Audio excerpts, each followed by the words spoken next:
Hello everyone, and welcome to the remastered version of Brave's episode of Battle Evil, featuring Pinhead, or the Hell Priest, from the Hellraiser franchise. Now, fair warning before we get started, this is going to be a lengthy introduction, but I promise it's both important and worth listening to, so I advise you not to skip ahead. 3 years ago, I decided to dedicate the month of October to horror villains, just as I've done this year. And the 4 villains I chose to cover then were Pinhead, Leatherface, Michael Myers, and John Kramer. However, I was much too busy back then to give those 4 characters the love and attention they deserved, and so I left many things out of those videos to compensate for my lack of time. Well, this year I had made a plan to revamp these 4 videos as bonus videos alongside your regularly scheduled Analyzing Evil episodes. But as you can see by the length of this video, that idea quickly became untenable. So instead of all 4 this year, I'll be rectifying my mistakes in the previous Pinhead video, as well as with another video on a beloved character who was... Oh yes, I saw the comments. But the other 2 will have to wait until October comes around once again.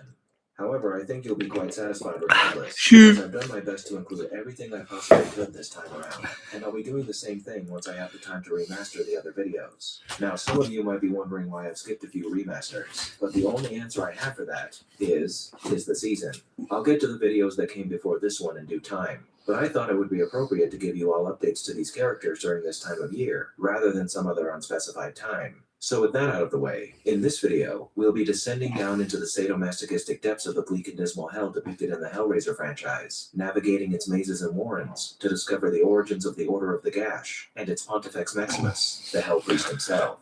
Now, as much as the majority of the Hellraiser are not so great, my goal here is to make this video a definitive resource on the character we've all come to know and love as Pinhead. So rather than limiting our coverage to the first 3 films as I did last time around, this video, for better or worse, will include information from every single piece of media in the Hellraiser franchise, including Clive Barker's novels The Hellbound Heart and The Scarlet Gospels, all the films, and all of the Hellraiser comics. Now, of course, we'll be delving into and dissecting the evil of the Hell Priest, but in this video, I've also made great effort to piece together all the conflicting storylines in this franchise into one cohesive narrative.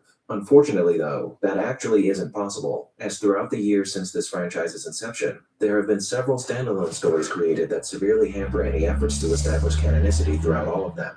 So to try and make that a reality as best as I can, what I'm first going to do is establish an origin timeline, which is a timeline that we can use as a starting point for any story in the Hellraiser franchise, and I've done so by using bits of information from the many different sources we have available to us. Obviously, I'm not a representative of Clive Barker or the Hellraiser franchise, so what I say in this video should be taken with a grain of salt, but I figured it would be some good fun. You can hear me, right? Extensive lore of this universe, and try to make as much sense of it as we possibly can.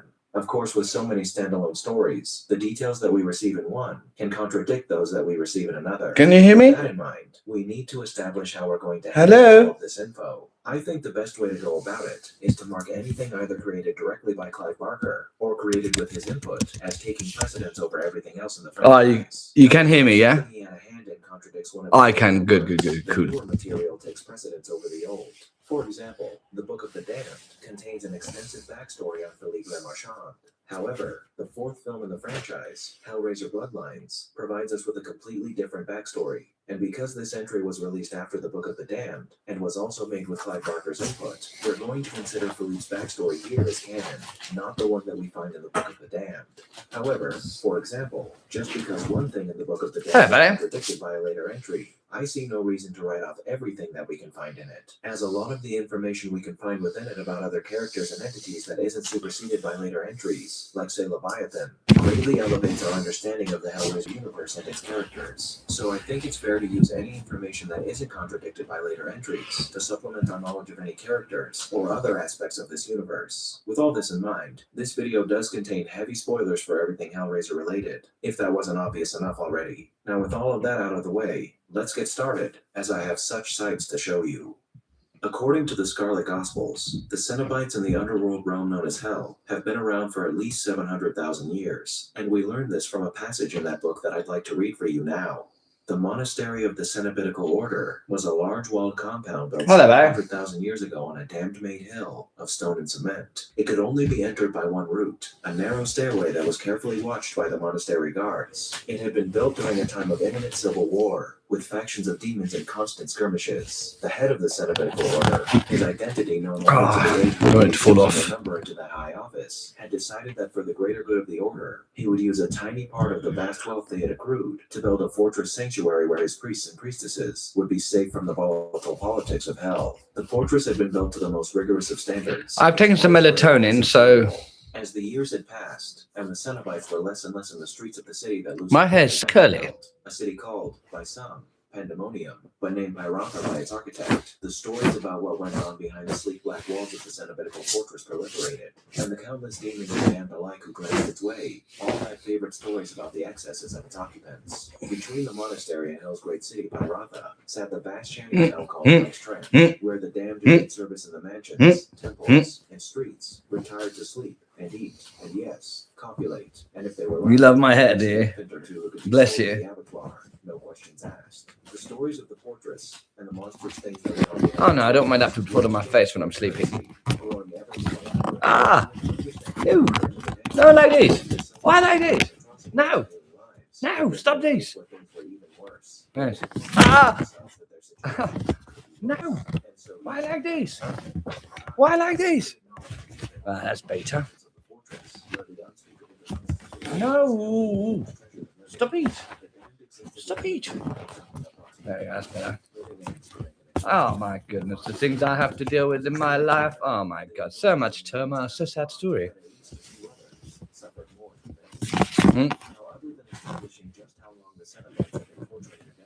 There are a few things to note from this passage. First is the mention of the unnamed leader of the Cenobites. In the second film of the series, we're introduced to the monolithic god known as Leviathan, the leader of the Cenobites. And while we have no way of confirming this, the leader we see mentioned here could be that very same Leviathan. However, You buy it online, I can't remember. If you just type melatonin online, that may not seem you can buy it. but we'll get to that a little bit later. In the Scarlet Gospels, Clive Barker intended You get it off Amazon, okay. He gave us ambiguous, so that fans would be better able to reconcile what we see in various. Yeah, if you want to get it through the doctor, I think it's prescription, but you can buy it online. With that in mind, though we're given no mention of Leviathan in this book, I'm still. Yeah, it's very helpful. And it's not a drug, it's just like a hormone that we release when we sleep. It makes us sleep, so it's like a natural thing in a way. It's not that you should take it all the time or whatever, but it's not like a drug. You know what I mean? Which implies it is the supreme being within hell, Yeah. not Lucifer. However, as you might have noticed, Lucifer is also present within this universe. So how can Lucifer exist alongside a Leviathan that supposedly reigns supreme over hell? Well, it could be that Lucifer and Leviathan are one and the same. However, I don't think that's the case. And we're going to figure out why after we've discussed some more information about Leviathan. But before we get started talking about Leviathan, there is another problem we have to solve. That being where exactly the Cenobites live. Oh, I love my fans. Oh, my fans are good.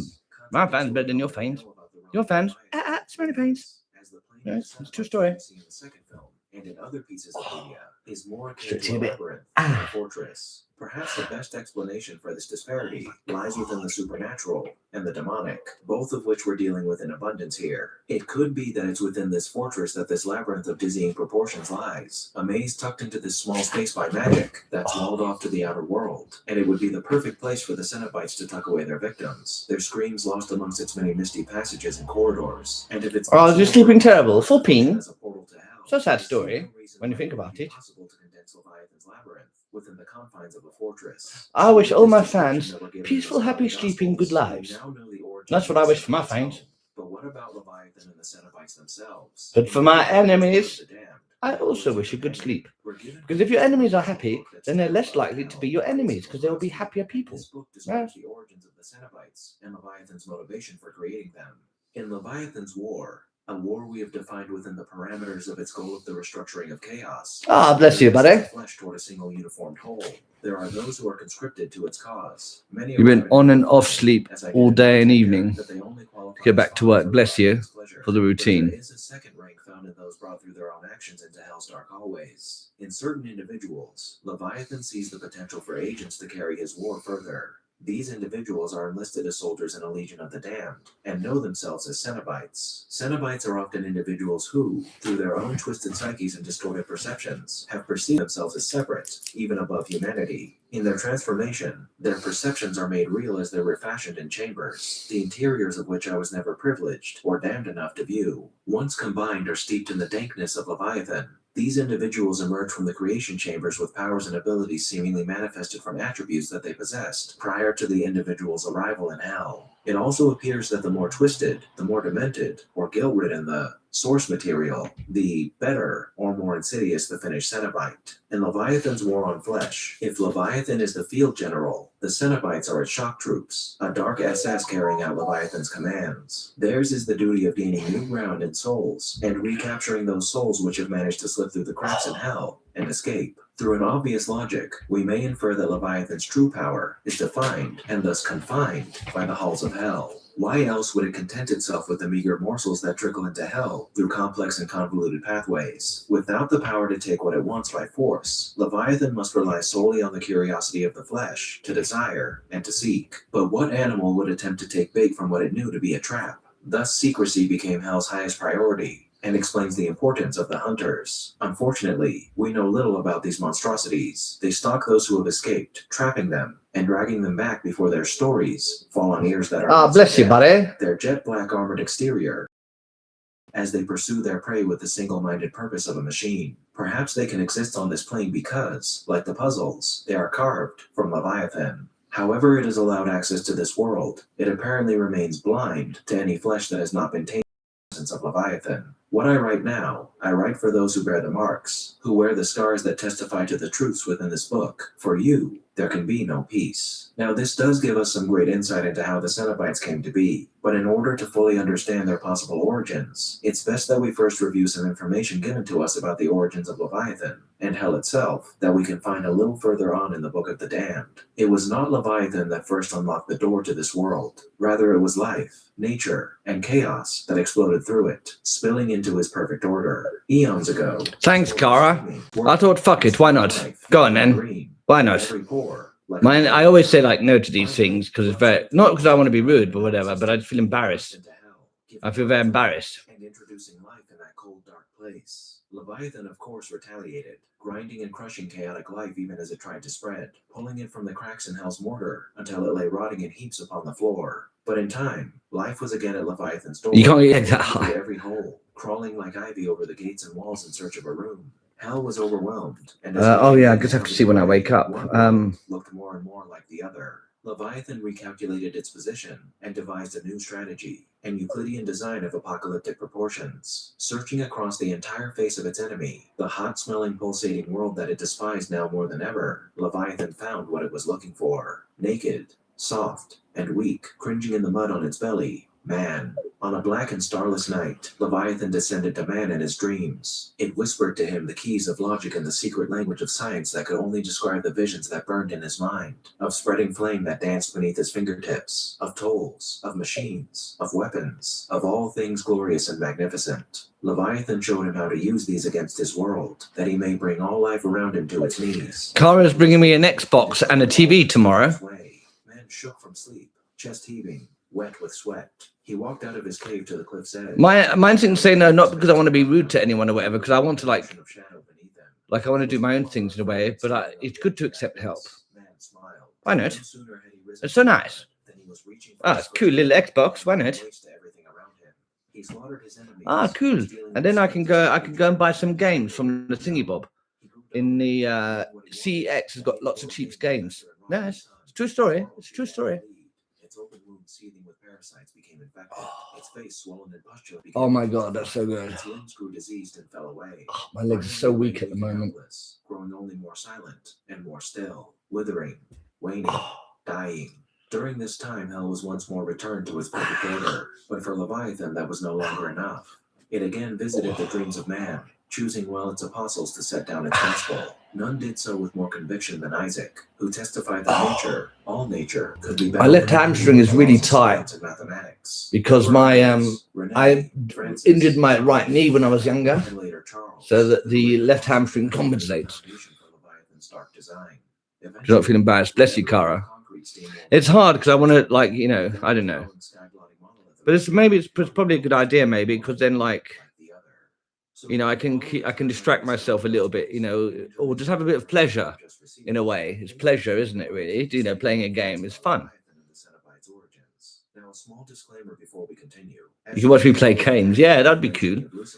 And I can start a Twitch channel or whatever. But keep in mind that as we move forward, that what we're dealing with here is a convoluted and fantastical work of fiction. Bless you, buddy. From biblical themes and characters, and it's not based on. I do need a sports massage, yeah. Well, the place that I advertise, a Thai massage place. Like I go there regularly when I used to go there regularly. Thai massage is so good. It's so good, and I like them to go hard on me, like really fuck me up. Those girls are strong.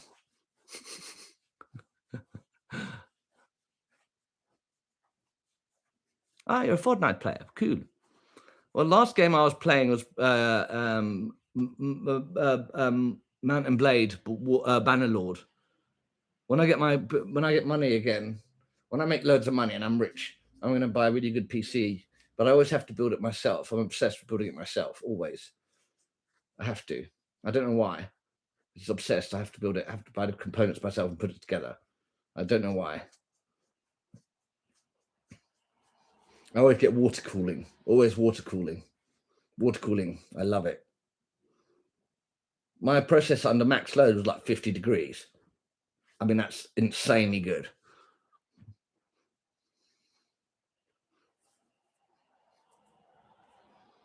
Bless you, Cara. I look funny.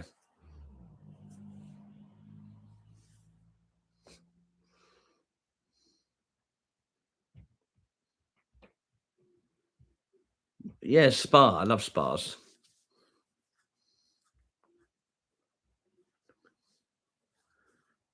So after seeing you like that, what, Mountain Blade? What, have you got Mountain Blade on the Xbox? Are you talking about? Are you talking about me or are you talking about something else? Oh, massager. That's what you're talking about. We're talking about Mountain Blade. I was like, you know about Mountain Blade? On Fortnite now. My focus is shoe. I love your fucking shoe. Let me see your shoe. That's how you judge a girl. If I want to go out with a girl, you know, I judge her. Yeah? By her shoe. Yeah? I'm like, girl, show me your shoe. And she's like, is that some sort of innuendo? I was like, no, I ain't talking about your minge, love. I'm talking about your fucking shoe. Let me see your shoe.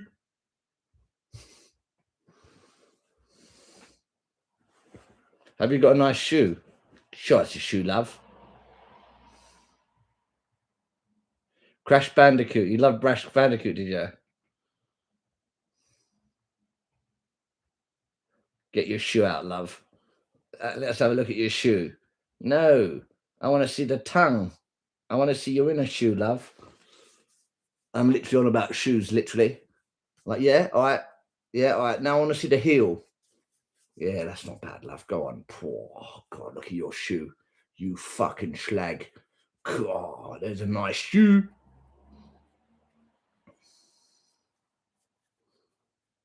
Was doing your night skin routine. Ah, so nice. My focus is you. You know that is true. Yeah. My focus is you. And the biblical nature of the events I'm about to describe aren't meant to align with any sort of timeline that the real-world Bible may have established. So I'd appreciate it if you'd refrain from correcting any time-based inferences I make here based on the timeline that the actual Bible presents. Now, because Lucifer is featured in the Scarlet Gospels, we can reason that it was the Judeo-Christian Islamist God who created this universe. And because Lucifer does exist in this world, the common designation given to Leviathan as the god of hell I don't know how to might get seem through like a this. misnomer. However, I believe that name actually has some truth to it. it. If Leviathan and its Cenobites were embroiled in a civil war 700,000 years ago, and it has existed on the plane of hell for eons before that, I believe we can craft a pretty convincing theory about Leviathan and its relationship to hell. When God created the universe, he also inadvertently created Leviathan, a creature of perfect nothingness, living in a plane of equally pristine and orderly nothingness, a being that served as an inconsequential byproduct of creation. Who knows when exactly that creation took place, but during the time period when the universe was still largely a primordial mess comprised of exploding gases and barren wastes, Leviathan was content to exist in the void called hell, to wait out eternity in its humble abode. But as life began to form through chaos, it leaked into Leviathan's domain. And in opposition to that life, Leviathan corrupted and perverted it, so its creations might stamp out the vile stain that is organic life. Now, with all we know about Cenobites and their pain-loving ways, it would make sense to put forth the notion that Leviathan is acting as an infernal source of temptation that's trying to corrupt mankind for its own pleasure. But from what we've discussed so far, we can confirm that Leviathan's motivations go far beyond simply torturing sapient life for its own pleasure. Leviathan has corrupted these beings so it can use them to eventually wipe out everything that was created via the chaos of creation, and its desire to do so stems from the fact that prior to life emerging, it had lived an existence of peace and order, and it wants more than anything for its world to return to being such a blessed void once more. Because it's bound to hell and can't do so itself, it chose to warp others into a new type of entity that craved the torture and pain that Leviathan bestowed upon them, creating new personalities for them, and reorganizing their neural pathways in such a way that they willingly served a master who readily plied them with the sadomasochistic pleasures they craved, beings that Leviathan had complete control over, who would do whatever it took to fulfill their master's desires. Thus the Cenobites were born. Creatures that were perhaps first crafted from the curiosity of Neanderthals, the ancestors of mankind, who were tantalized by the bait the black gargoyle-like creatures Leviathan had loosed into the world, had placed for them. Leviathan was worshipped by its early creations as the god of hell, a fitting title for the original supreme entity that had occupied this space and birthed the horrors that now lived there alongside it. These new monstrosities were gifted an intellect far beyond any other beings that existed. Ah, bless you, buddy. And a select few amongst them. I had pasta, tuna, red onions, and tomato, all together in one bowl. It was quite a cheeky affair. I enjoyed it. However, no such creature who was merely a byproduct Oh, pasta's so tasty. could ever hope to contend with its creator, or in Leviathan's case, one of its creator's greatest creations. I want to eat more vegetables, get more vegetables. Lucifer rebelled against his father, desiring for himself the seed which God sat upon by right, as Lord of all creation. And for such a crime, Lucifer fell from grace, and was condemned by his father to suffer an immortal life of punishment, outside the light of the kingdom, where he alone had shone the brightest. Of course, God could not contain such an offender within the confines of his own lofty halls, and so he searched for a prison in which he could contain his once favorite son. As Lord of all that ever was and ever will be, God was fully aware of Leviathan's existence, and perhaps as both a punishment for Lucifer and a countermeasure to Leviathan's growing influence over creation, God banished Lucifer and all who had conspired to overthrow him to this fetid mire, to eke out the rest of eternity in guilt-ridden anguish. And upon arriving in hell, Lucifer and his fallen brethren began the war with Leviathan and his Cenobites that would cause them to create the labyrinthian fortress that they would dwell in ever after. Leviathan, of course, lost this war,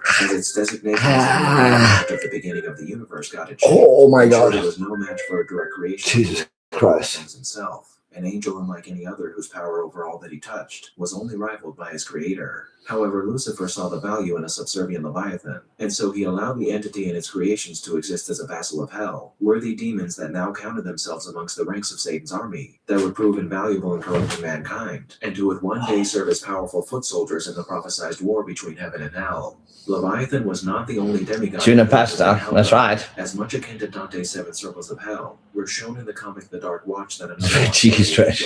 Abaddon, it's a good stretch. Over a plane of hell where those who embodied the sin of fury are condemned to spend eternity. But even so, Leviathan can count itself amongst the most mighty beings in all of hell. With its influence current, Leviathan was still in a position to corrupt the living, but Leviathan had desired to destroy the abomination that is sentient life. And with Lucifer now in the picture, it seemed as if those plans were foiled in the face of a greater will. Oh, bless you. Well, you know what? The reason I can do it, well, I mean, it's not that great, but I've always just been into, like, even I'm lying about. I love exercise. I love exercise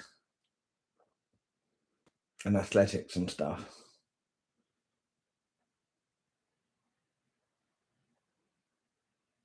About skincare, okay, wicked. I've got some Nivea moisturizer. I've kiss.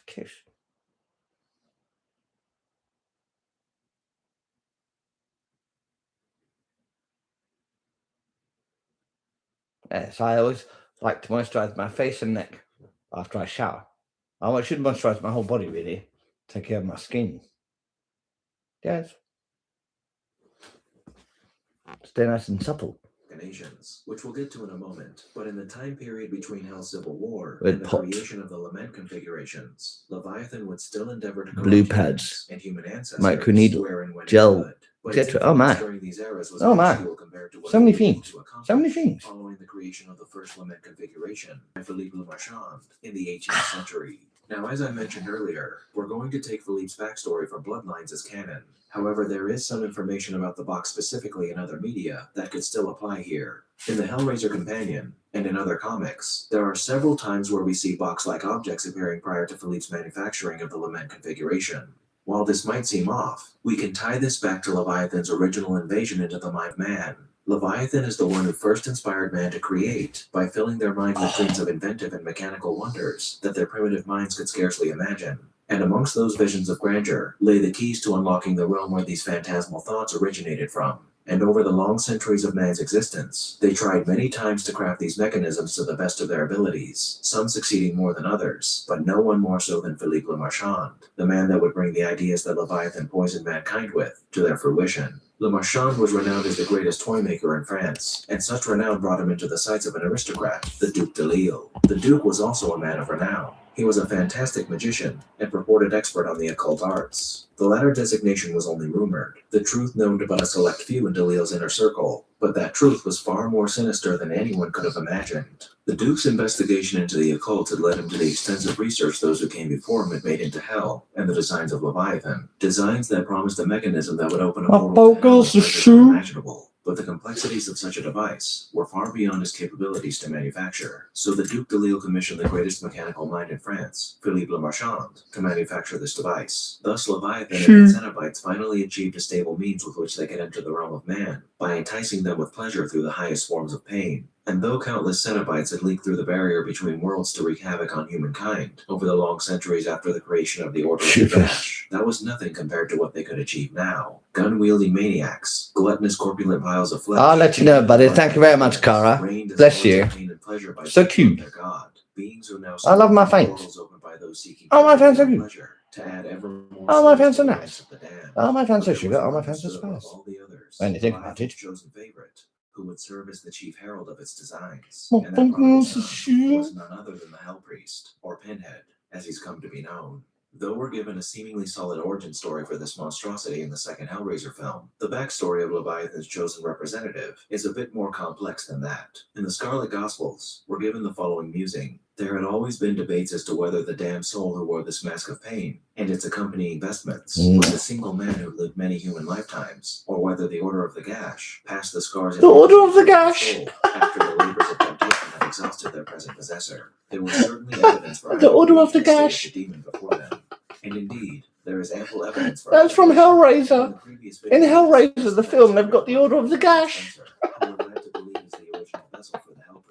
In the opening scene of Hellraiser 2, we find Captain Elliot Spencer. Did anyone else hear that? The Order of the Gash. Before we have time to learn anything about our dear captain. Oh, that's so silly. The Order of the Gash.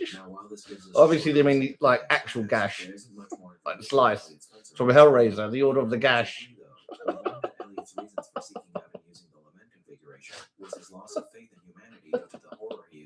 They have a big gash statue at the end of their church. Statue of a real gash. So, the Hell Priest's origin story, as far as the films are concerned. All hail the mighty gash. Elliot meets Box. Box takes out. It's such a disgusting word for vagina, isn't it? Gash. It's so disgusting. Gash. Just gash, love. Personality changes immediately. We're going to assume that as soon as Elliot transforms, it's so terrible. Most of what was Elliot is left behind. Gash. And is overtaken by Pinhead. But not all of Elliot. Shush gash, love. Shush gash. It might be the case as far as the films Order of the Gash. Elliot is Pinhead, but in other media we're given a few different indicators that the Hell Priest might be an entity that corrupts different people depending on the circumstances. In the Pinhead that's comics, so silly. The Hell Priest is sent back in time after he's betrayed by a compatriot of his. The Order of the Gash. Did you just say that? Anyone else in Hellraiser? I like Hellraiser. Including a Native American Superman, a French priest, a Mayan warrior named I like it. There's a lot of gash in Hellraiser. There's bear gash in Hellraiser. Bear gash all over the shop. There's gash everywhere. There's blokes with gashes all over them. Literally. That has inhabited multiple bodies since the beginning of Leviathan's inroads into the mortal realm. And though there are seemingly many hell priests and priestesses, perhaps the being who's referred to as the hell priest is the first Cenobite ever created, a masterpiece crafted by his god that has served that god faithfully for millennia. At the very least, the form that the hell priest or priestess takes is a symbol of their position as the high priest of Leviathan, and this notion is presented to us in the fancy slice. Hellraiser comics, The Road Below, and The Dark Watch, as well as the 2020. Oh, okay, I see what you're saying. Yeah, fancy slice. We find Kirsty Cotton as well as Harry D. Moore. You're gonna a bit of crumpet. You know, some guy was doing some like landscaping work at the house at which I grew up, right? The gardener, him and his mate, right? And we just lived down the road from like King's School, right? And he goes to me like, "Oh, it's looking really good, isn't it?" And he kept on going, because there's a lot of women driving up to pick up their kids, right? And they're like obviously well off because it's private school, it's very expensive private school. So all in nice cars and stuff, like middle-aged women. And I was like, yeah. He goes, "There's lots of cars out there, isn't there?" I was like, "Yeah, there's lots of cars out there at the moment." So they're picking up the kids from the school. He goes, "God, some proper crumpet down there, isn't there?" I was like, "Yeah, okay, buddy." It's like, I'm just like 16, buddy. Just get on with your job. I don't know. Didn't really learn. What do you talk about crumpet? There's some bad crumpet out there. Well, I'm going to be like, "Yeah, go and have a little, go, yeah. What do you want me to do?" I was like, "Oh, yeah, there's some crumpet. Yeah, that's right, buddy. Yeah, there's crumpet going down the road. Mum, what is this guy leaving?" It's like crumpet. I was like, "Okay, crumpet. Let's have a bit of crumpet. Oh, this crumpet's got a gash. I'm going to buy some crumpet, yeah, from the shop, and I'm going to put a little gash in it, yeah, for my next food pound. I'm going to have a crumpet. I'm going to put a little gash at the front, at the corner. So I'm going to like that." It's so disgusting. It's so silly. Bit of crumpet, bit of gash. See, that's how you make your gash in your crumpet, yeah? I lick my finger. Whoa, look at her. She loves it. She's got no control of herself. Calm down, girl. Calm down. Oh, yes. Fingering some crumpet. Oh, it's so silly. Yeah, God, shut your crumpet, love. Shut your crumpet, love. God, that's some bad crumpet, love. God.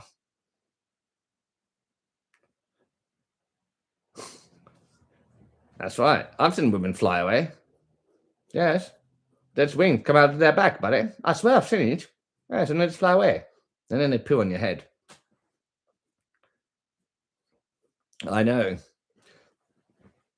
But most of it's just obviously just to objectifies women. To make loser guys feel better about themselves about being losers. Like brother buddy. Like brother buddy. On fucking here comes on, he's like, "Oh, you're a loser. Oh, sheepless, you're such a loser. What are you doing now? You stretching? Are you stretching? No, nobody loves me."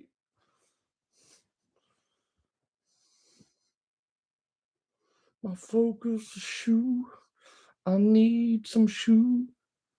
Hello, mate. Can I buy a pair of socks to go with my shoe? Can I please buy a pair of socks? Yeah, to go with my pair of shoe. My focus shoe. Motherfucking shoe. Right, let's get back to the order of the gash. But rather they take on a similar appearance to Elliot Spencer's Hell Priest, which may confirm that the way that the Hell Priest appears to us is simply for a shoe occupying that position is required to wear. Whatever the case, we have some socks for shoe. One constant between every incarnation of the Hell Priest: the unholy sharpened objects driven into his skull. That one stocking, please. No, it's like a pair of stocking. It has to be confusing. Tasha Gasha. Tasha Gasha Nasha. Go on. National Tasha's Gasha. Go on, have a little National Tasha's Gash. Ah, that's like a tongue twister. Have a gash on Tasha's Nash. God, get in there. Have a fucking gash on it. A Nash. Have a Nash on it. Nash. Nash on Tasha's Gash.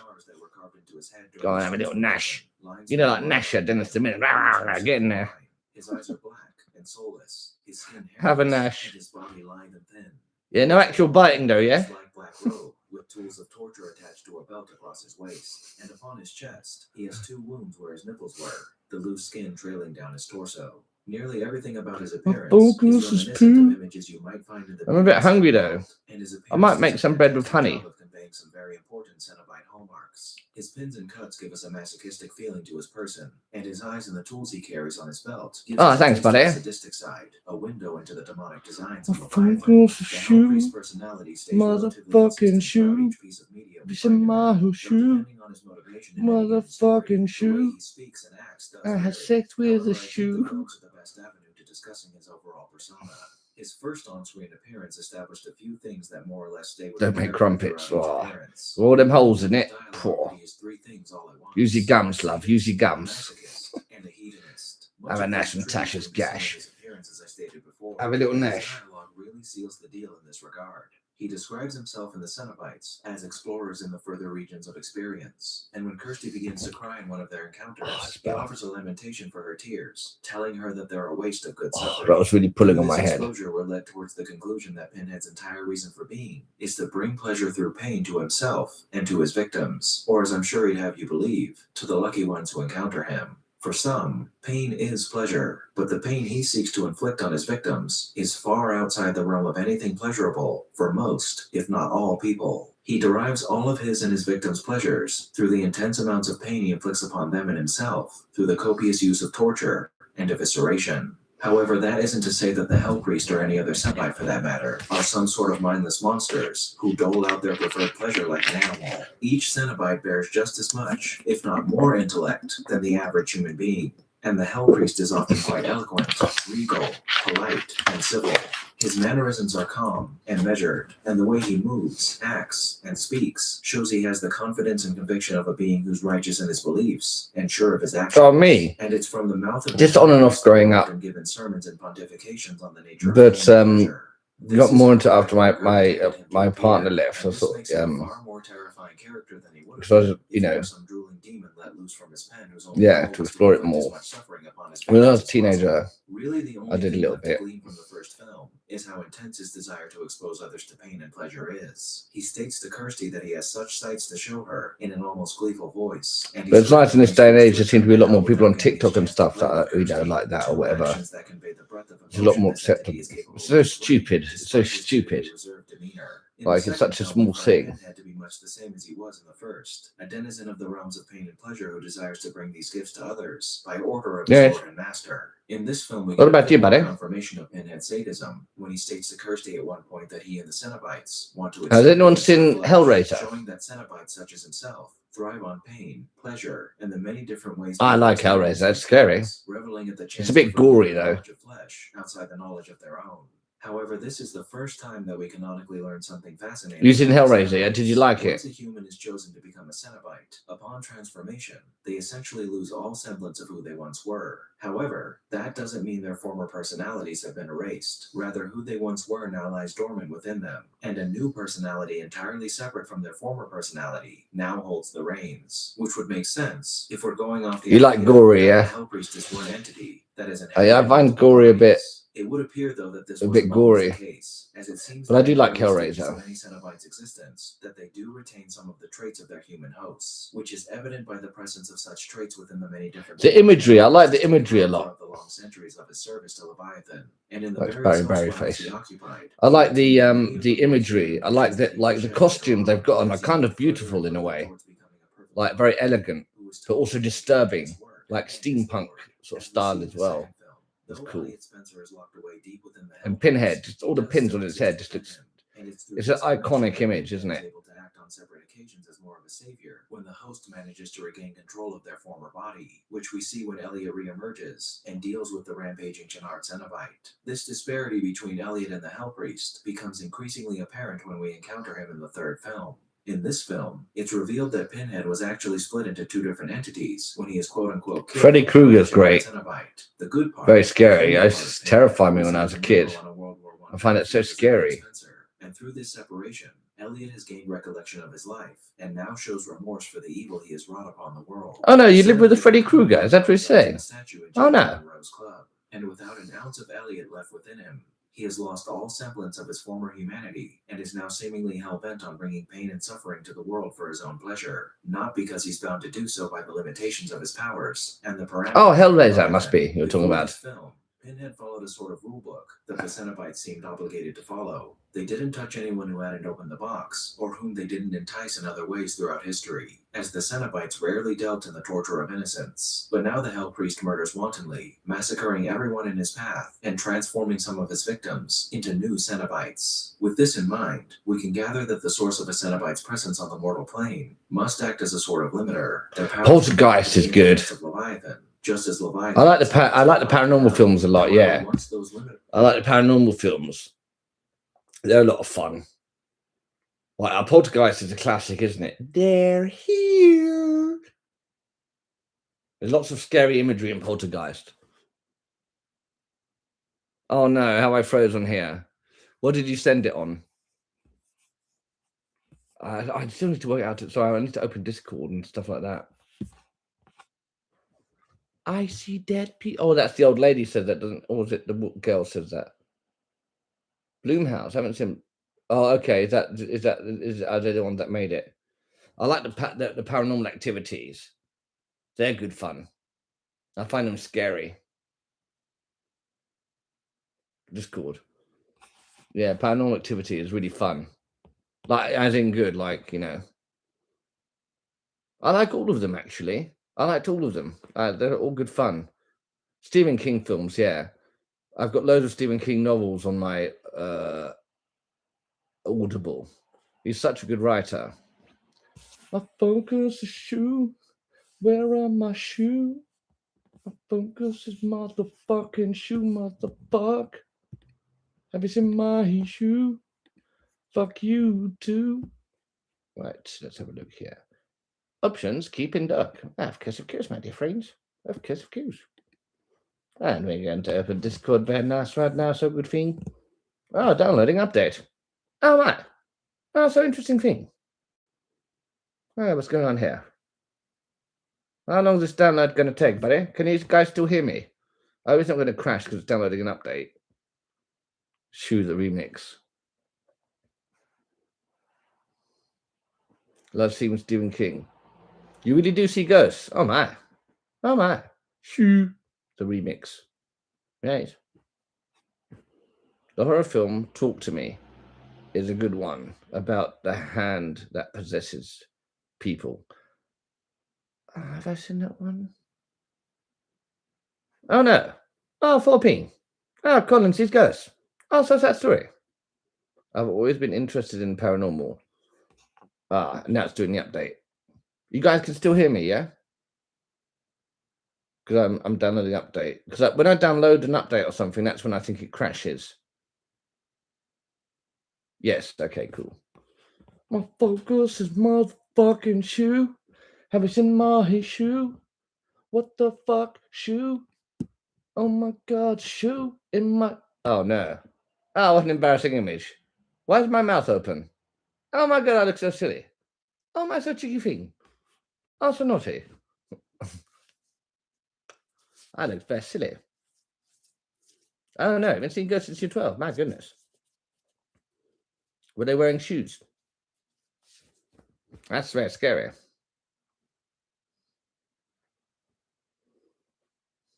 Sorry for the joke. That was inappropriate timing. I just couldn't get shoe out of my head. I was like, ghosts, did they wear shoes?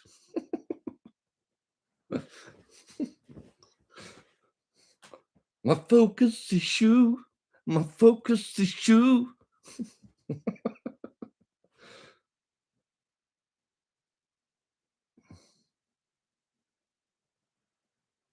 Paranormal.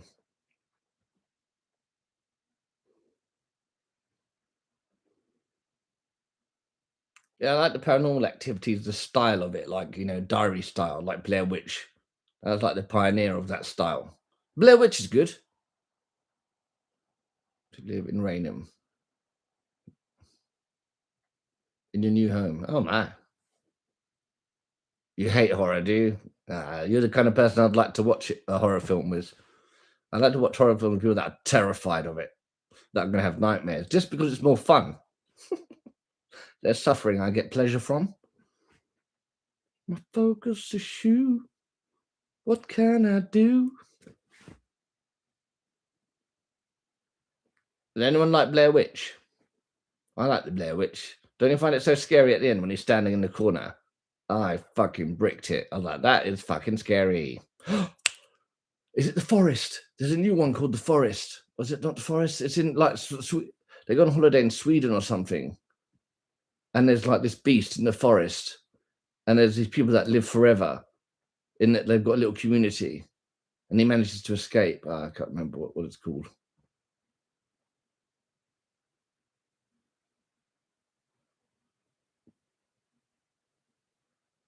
I ain't afraid of no ghosts. Yeah,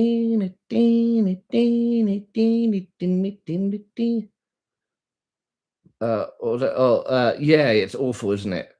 When he's standing in the corner and he's like, she's trying to talk to him. He's clearly alive. He's just standing in the corner like naughty school child or whatever. It's like, it's just fucking, just the imagery of that. The image of that is terrifying. Like he's been a naughty boy and he's not allowed to respond. And then she gets it.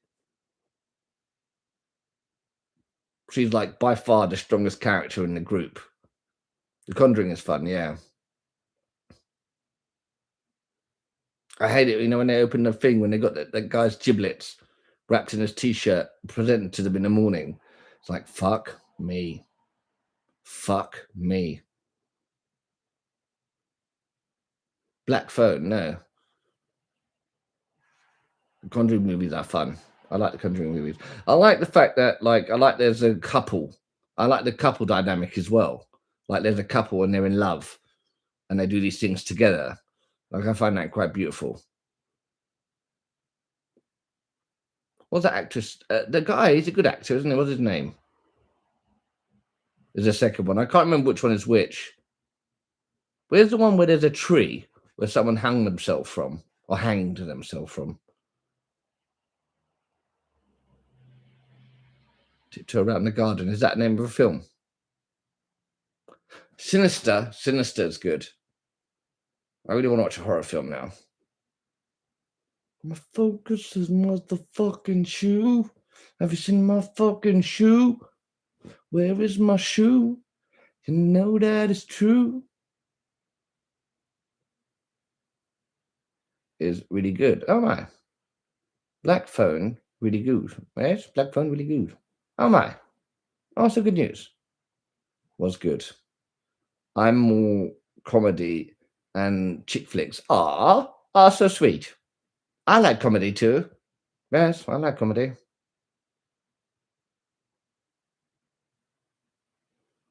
Oh, Insidious. Oh, is it okay? Oh, Insidious is a different one. Yeah, it's Insidious. That one, this one as well, isn't it? You love a good rom-com. Ah, so sweet. Ah, bless you. Ah, so sweet little thing.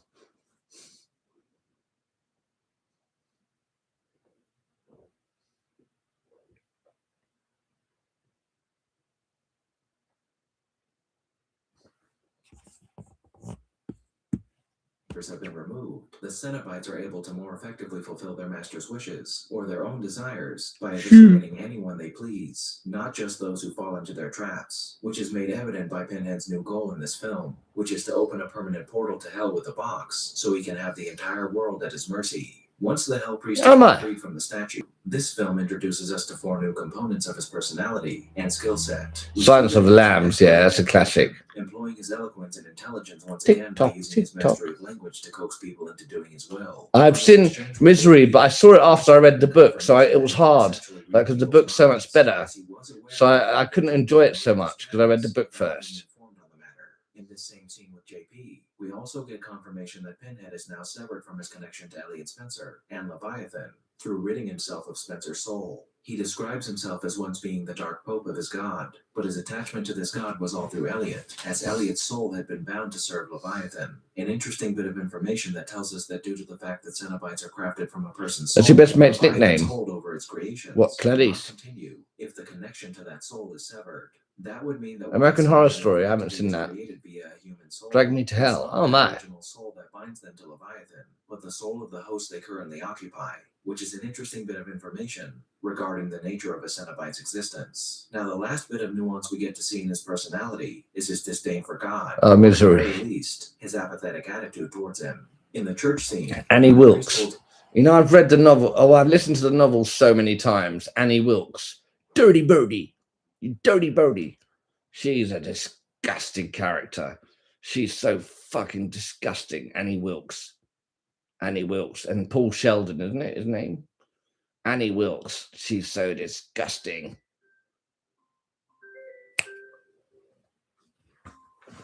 Oh no. Oh, where's my phone gone?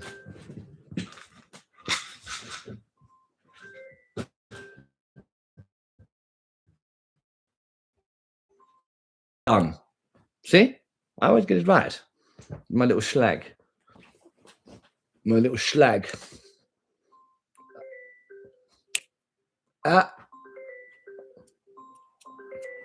Paddy beep, paddy beep. Paddy beep, beep, bumby doo. Boo. See that? That's absolute dominance. Watch this, watch. See? Oh no, I turned the volume down. What a shame. I can hear it that time. Boo. Bum. Boomity beep boo. Haddy beep, haddy beep. Boopity beep boo. Bum bum boopity beep boo. Haddy beep beep. Oh, see? That's how you control them. You get them to respond to you. By showing when I ended, I knew the next one they'll try and end it early to try and dominate me. But that's how I control them. I make them do different phone call times, you know. Absolute slags. I really enjoy it. It's really a pleasure to me. And done. Oh, see? They're trying to hang up at different points now. They're responding to my teasing. They're such little slags. Howdy beep.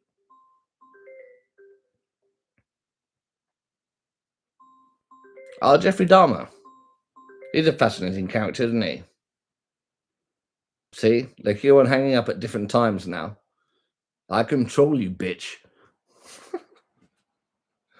What a little slut. Can anyone hear me? Oh no, have I crashed?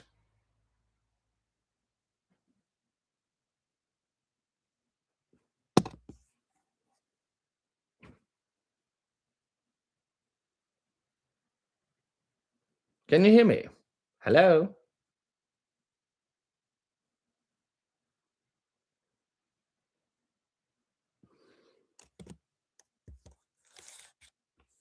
Oh, you can hear me. Okay, cool.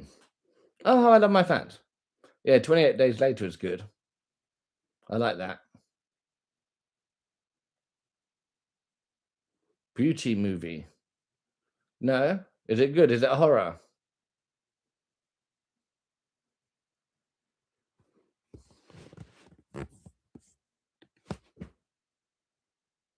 This is way too high.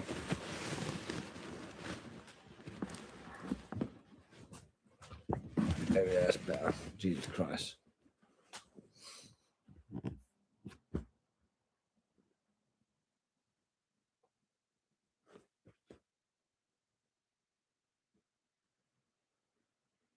"28 Days Later." Yeah, it's a good one.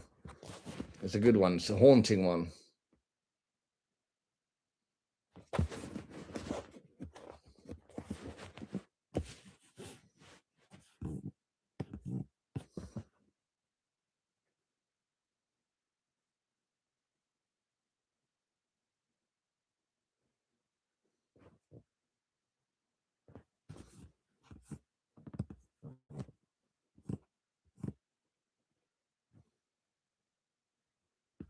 The Rise and Fall of ISIS.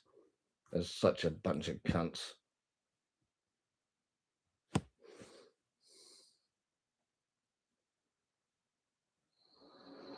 God from I love it.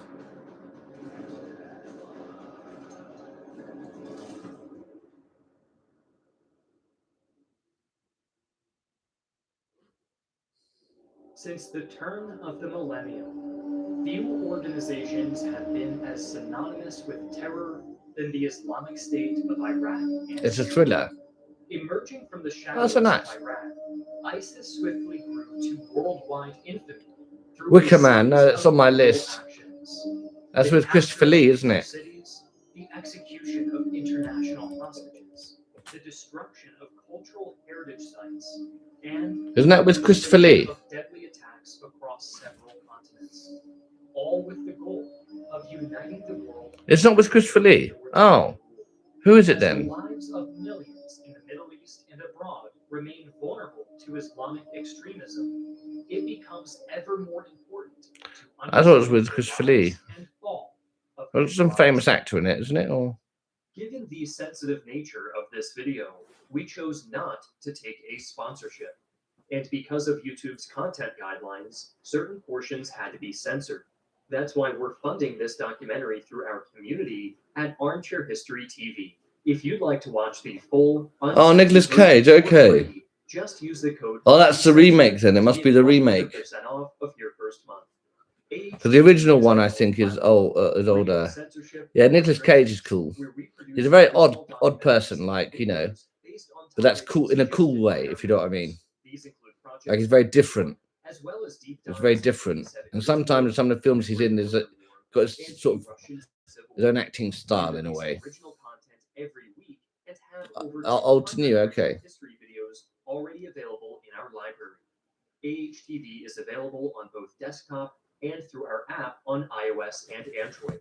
Producing historical content for YouTube is expensive, and ad revenue often doesn't cover the cost. So the best way to support our work while gaining access to uncensored, member-driven history content is by subscribing.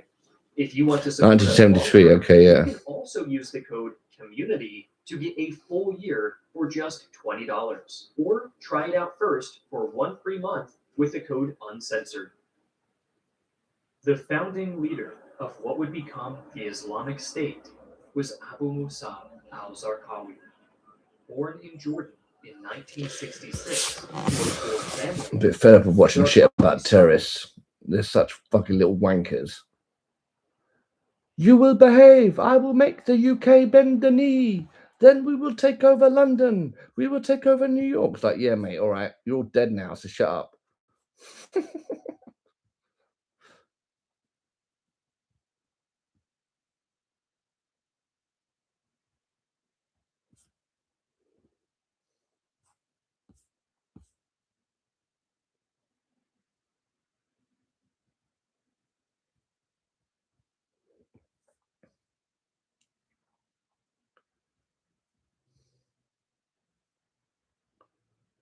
Police call for witnesses after human trafficking claims appear. I don't understand why this fucking Prince Andrew just gets to walk around. He just looks such a thick fucking twat. Watch Monster, the Ed Gein story. No, I heard of the Ed Gein story. Pretty fucking disturbing, isn't it?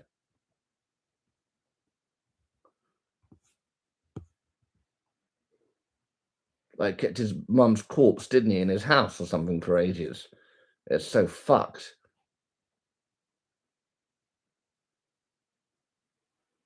The old Evil Dead. Yeah, very disturbing. He used to make like lampshades out of women's skin that he killed. It's like, fucking hell, dude. How the fuck can you skin someone? How the fuck could you skin someone? It's so dark.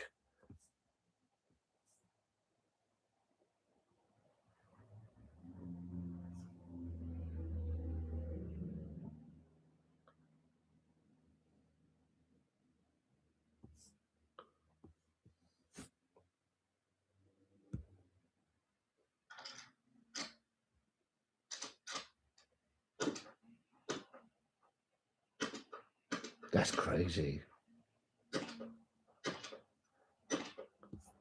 No wonder silencers are illegal. That's crazy. That's mad. So, sounds like it smacked it a little bit more. This is a rifle slug with 3 triple up butts. That's crazy.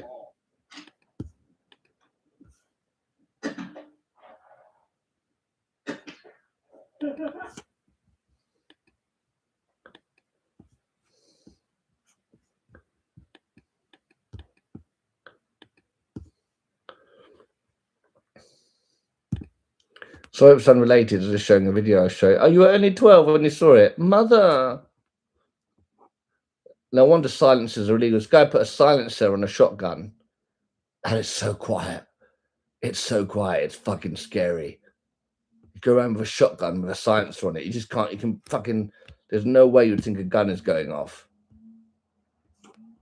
Psycho, the film Psycho. I saw that when I was a kid. I didn't really find it too good. I need to see it again. Mother. No. Read the script. At least, I don't know how many times. 8 times, 10 times, 12 times, whatever it takes. Get to know it. Get to have it in your head. Remember, when you shoot a movie. Yeah, he dug up graves, didn't he? Oh my God. That's so fucked. He dug up graves to get the skin. Mother! Mother! There's the skin. So you better be. It's like playing Twister, that game where you put the hand here, play over here, so it's like, so if you don't know the board, you're gonna fall. I was taught by Stella Adler not to go for the words right away. I want to understand what the character wants. Where is it? Yeah, Jeffrey Dahmer. He had sex with them. What the fuck? Did he have sex with the corpse? Fuck it. Jesus Christ. I'll tell you what, that's some crazy gash that guy got. That's a mad gash. Did he go down on them as well? Yeah, Jeffrey Dahmer is disturbing. The funny thing about Jeffrey Dahmer is he otherwise seemed like kind of an okay guy, except for this one thing. It seems like you could get along with him. He seems quiet but kind of nice. Some good documentaries about him, especially had his friend. He had a female friend in the same apartment area, and they used to hang out. He used to make her sandwiches sometimes.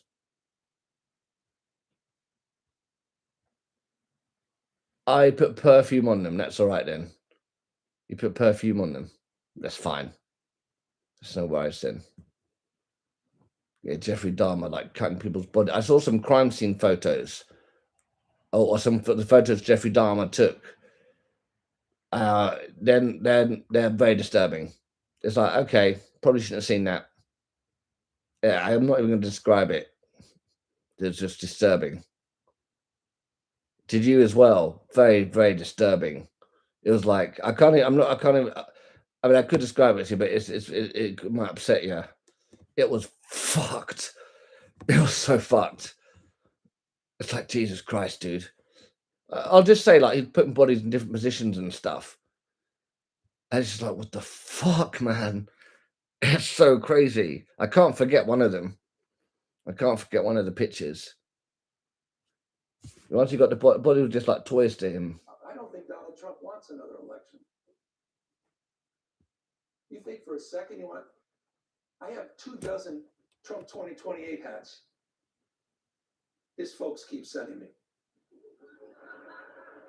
And you think he's going to run again? Who spends $200 million on a ballroom at their home and then leaves the house? This is serious, guys. This is serious. So it'll be Newsom Trump in 28. No. This guy doesn't believe in free, fair elections. He tried to wreck this country. Were you there? January. You go and look anyway. Yeah, it's a morbid curiosity, isn't it? It is shocking when you see what he's done. Right, he put these bodies in different positions. Right, I'll just say, I guess, just one of the pictures had this guy that was decapitated, but it was just the body, and it was put in different poses and shit. It was so fucked. I couldn't comprehend it. I was like, is this real? I couldn't comprehend it. So what the fuck, man? It's just crazy. They were just like toys.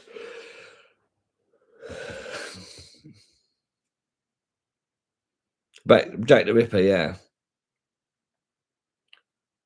Perfume on him, metal lighting, fucking hell. I think Fox was, at least they weren't a lawsuit. They seem to have lost any memory of that. Shareholders didn't. I mean, he tried to light democracy on fire. He dialed for 11, almost 12,000 votes. Now he's doing it in plain sight. And people said, oh, just Trump being Trump.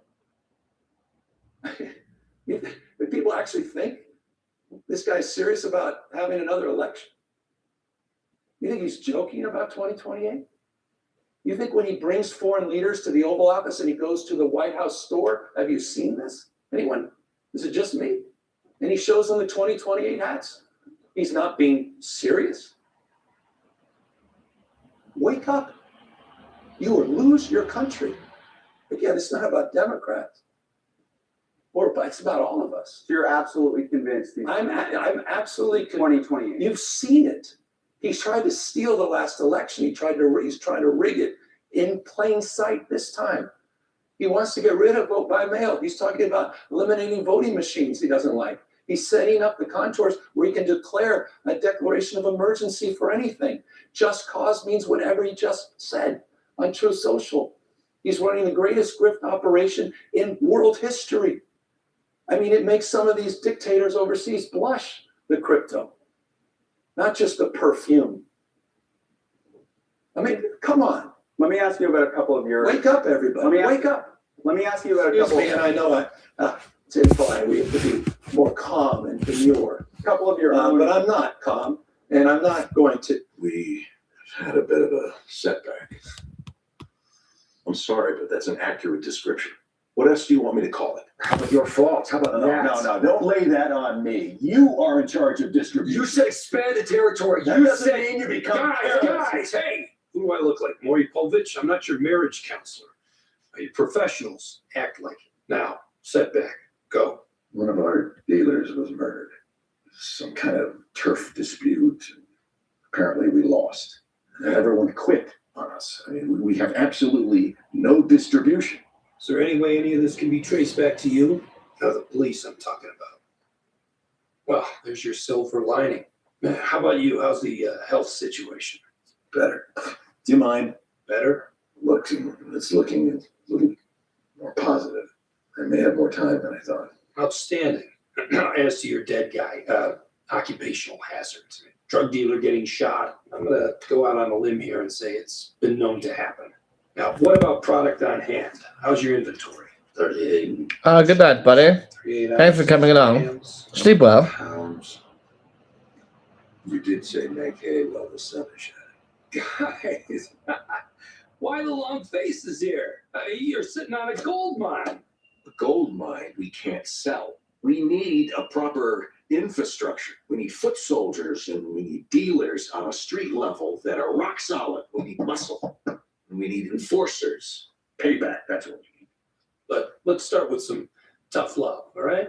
Ready for this? Here goes. You two suck at peddling meth, period. So give up on trying to do it all yourselves. Hell, I'm amazed you got this far. We are not going to deal with another high-level distributor. No, thank you. We have been down that road. What, some tattooed speed freak? No, what you two need is an honest-to-God businessman, right? Somebody who treats your product like the simple, high-margin commodity that it is. Somebody who ships out of town, deals only in bulk, someone who's been doing this for 20 years and never been caught. You know someone like that? Let's just say I know a guy who knows a guy who knows another guy. How's your boy? Thank you for asking. Is there anything we can do? Thanks for asking. So what are your plans? Is this about buying up my tracks here? Yes. The cable was about my Coyote Hills suites. We'd like that too. What's your offer on Coyote Hill? We'll offer $150,000 for full title. That's a deal. What's next? You have 11,000 acres in Little Boston. You have one proven well that was damaged. 3 wells proven. You haven't been paying attention. That's 3 proven wells. We'll make you a millionaire while you're sitting here from 1 minute to the next. What else would I do with myself? Take care of your son. I don't know what you would do. If you were me and stand it off to buy what you had for $1 million, why? So why? You know why. Yeah, you fellas should just scratch around in the dirt and find it like the rest of us instead of buying up someone else's hard work. I've scratched around the dirt, son. Gonna change the shipping cost. You don't dictate shipping costs. That's railroad business. You don't own the railroads? Of course you do. Where are you gonna put it all? Build a pipeline, make a deal with Union Oil, be my guest. But if you can't pull it off, you've got an ocean of oil under your feet with nowhere to go. Turn it over to us. We'll make you rich. You spend time with your boy. It's a great discovery. Now let us help you. How's your boy? Thank you for asking. Is there anything we can do? Thanks for asking. So what are your plans? Is this about buying up my tracks here? Yes. The cable was about my Coyote Hills. We'd like that too. What's your offer on Coyote Hill? We'll offer $150,000 for full title. That's a deal. What's next? You have 11,000 acres in Little Boston. You have one proven well that was That's damaged. 3 wells proven. You haven't been paying attention. That's 3 proven wells. We'll make you a millionaire while you're sitting here from 1 minute to the next. What else would I do with myself? Take care of your son. I don't know what you would do. But if you were me and Standard offered to buy what you had for $1 million, why? So why? You know why. Yeah, you fellas should just scratch around in the dirt and find it like the rest of us instead of buying up someone else's hard work. I've scratched around the dirt, son. Gonna change the shipping cost. You don't dictate shipping costs. That's railroad business. You don't own the railroads? Of course you do. Where are you gonna put it all? Build a pipeline, make a deal with Union Oil, be my guest. But if you can't pull it off, you've got an ocean of oil under your feet with nowhere to go.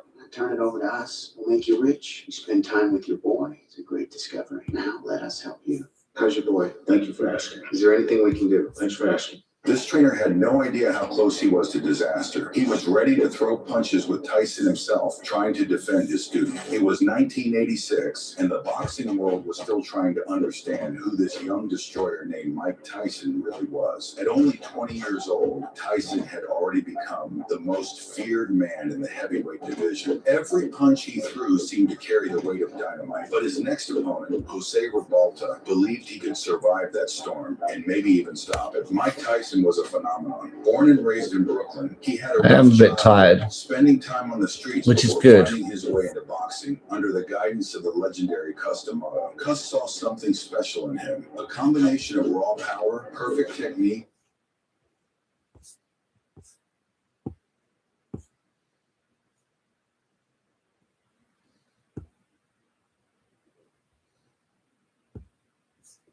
I bought some weird shite from America. I got Kool-Aid. I've never had it before. I always see it on the telly though. I'm very excited. I'm going to try the 2 most exotic flavors. This is grape and this one is blue raspberry, which is not a fruit, America. So it comes in a powder. It's like a soup. They've written the instructions on how to make it in this yellow box. In Ireland, if something is in a yellow box like this, it usually says, danger, do not feed the dog. Oh, it's even for sunny days. 2 quarts. What the fuck is a quart? I'm just going to fucking go for it. I'm going to put about half in. It smells toxic. Look how black it is.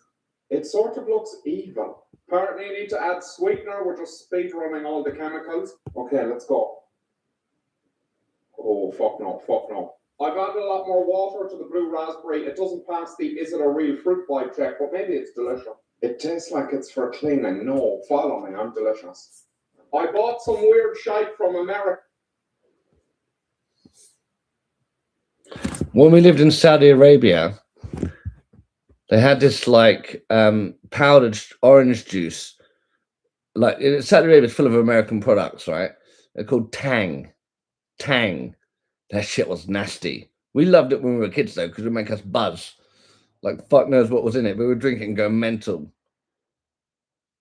It'd be Bear Gash on the streets, that's right. I'm going to be following Bear Gash. I'm going to make videos of me following Gash. Oi, love. Cheers, Gash.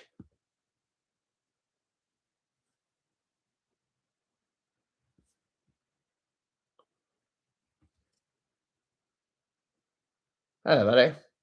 Oh, hello, Curtis. Hope you're well, buddy. When you think about it.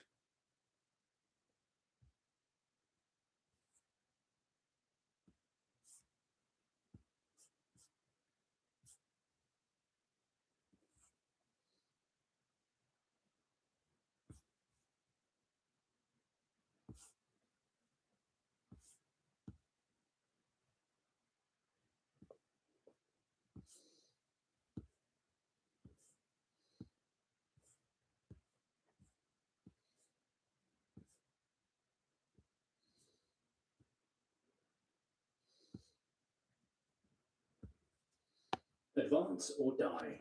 That is the command. I'm okay, buddy. And what's the news update on Ukraine? They're being delivered to Russia's soldiers by commanders who are desperate to impress the Kremlin, even as the country's army implodes. Putin has lost the war that he started as something is devouring Russia's military. And here's the kicker. It's Russia that is responsible for the sacrifice of almost 1.3 million soldiers and counting. Putin is desperate. The sacrifice didn't help. And now he's doing something that will cripple his entire country just so he can continue fighting a lost war. There is immense pressure inside Russia's military.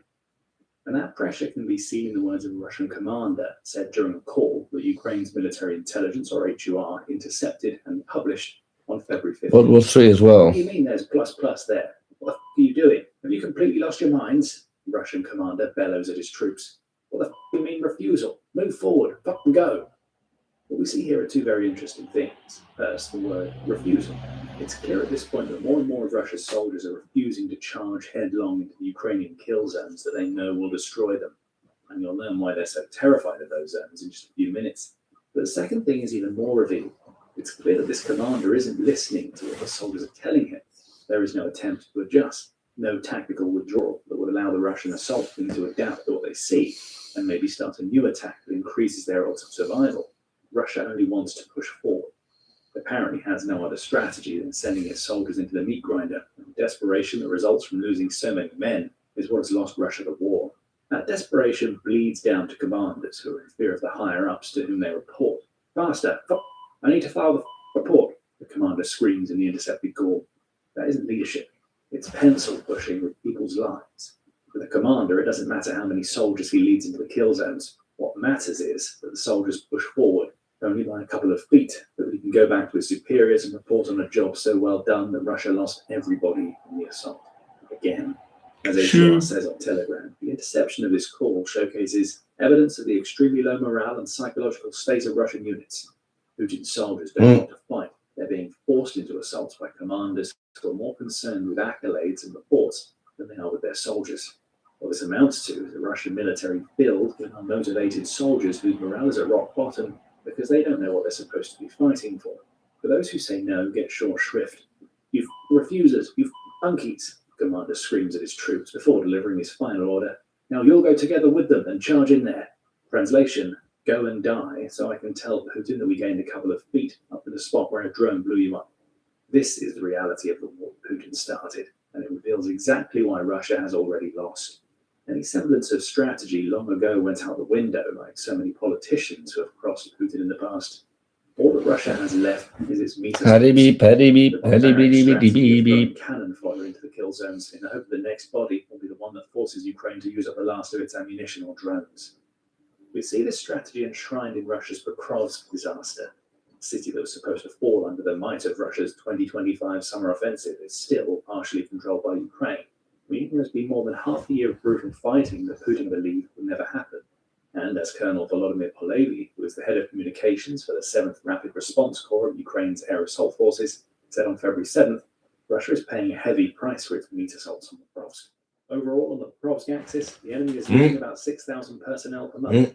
These are enormous numbers. That is effectively 2 full-strength brigades. The loss ratio is in our favor. The ratio of losses is roughly 1 to 6, Polevy states, adding, but what is important is that the Russians are also losing in temper.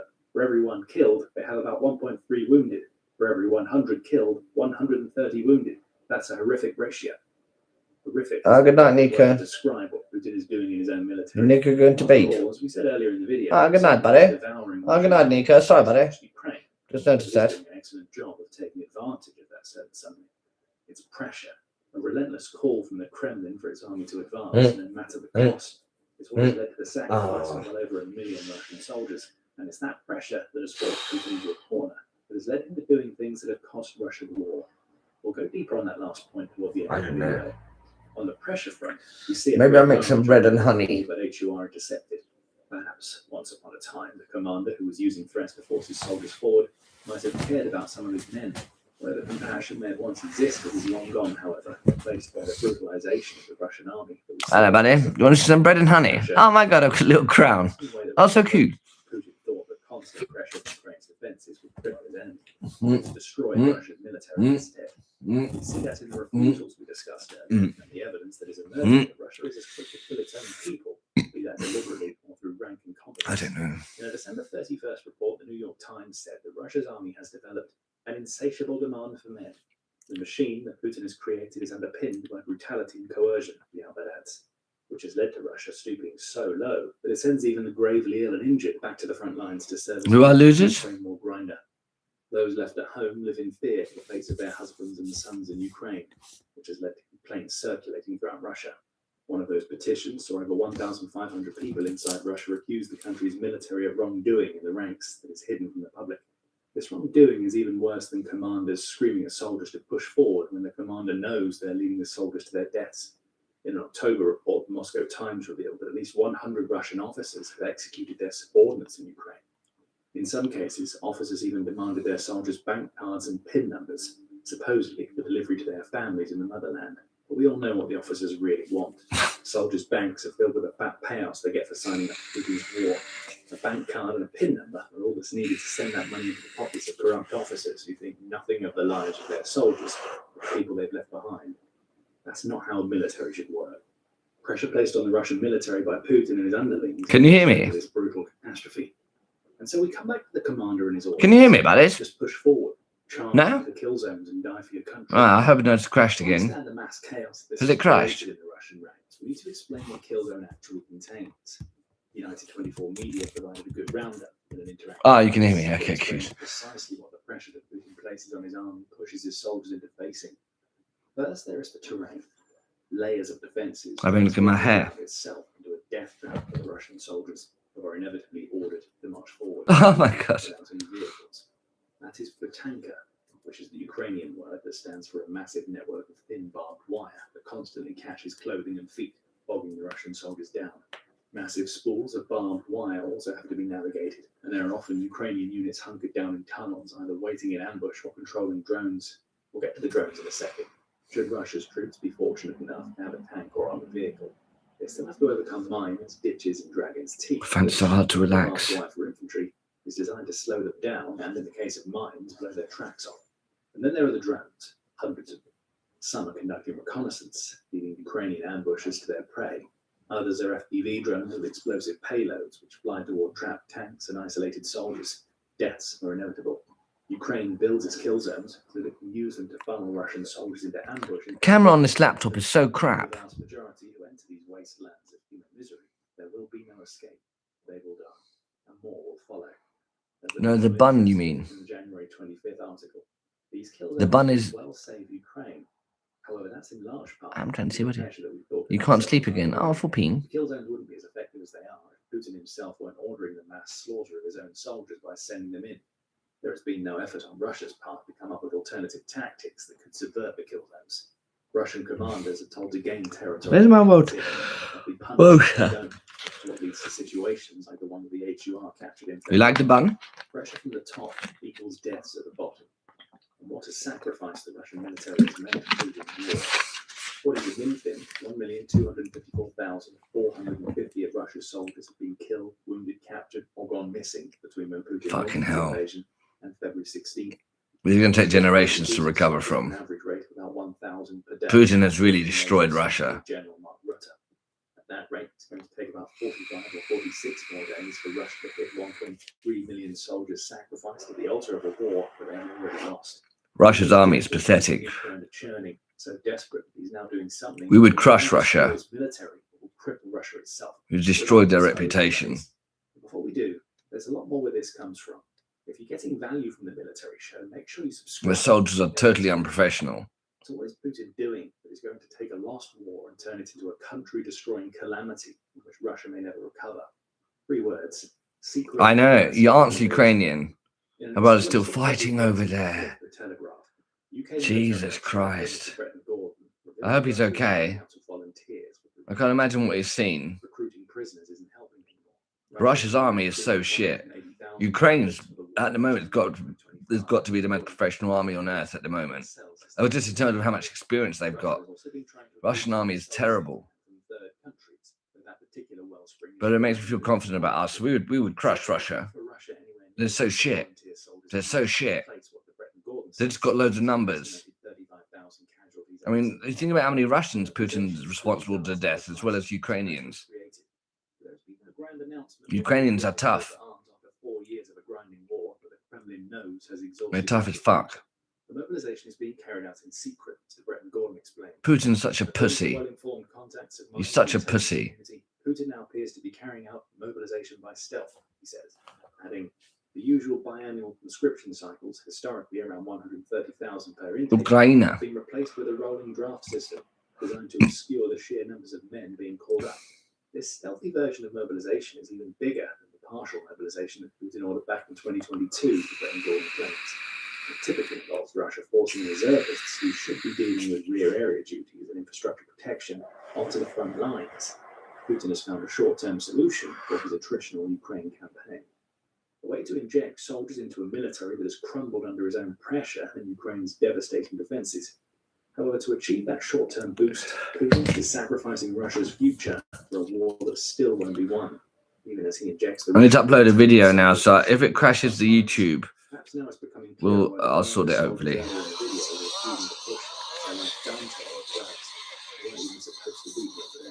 Or any day for that matter. Yet, this has been Oh, I love him so much.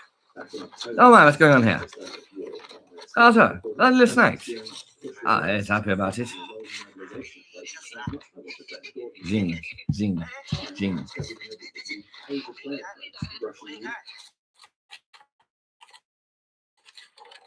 Hey. Oh, that's so sweet. So sweet. Oh, I love it so much. It makes me so happy.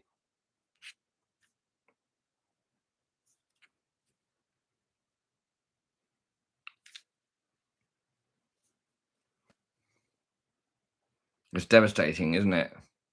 So Emily, her house over there got taken and her mother passed. Had to be hours later. It's terrible, isn't it?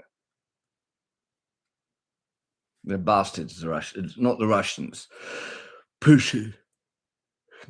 I feel sorry for the average Russian man who's been like conscripted to fight. I don't know. Putin's really ruining Russia. He's such a cunt. I have to make this little video.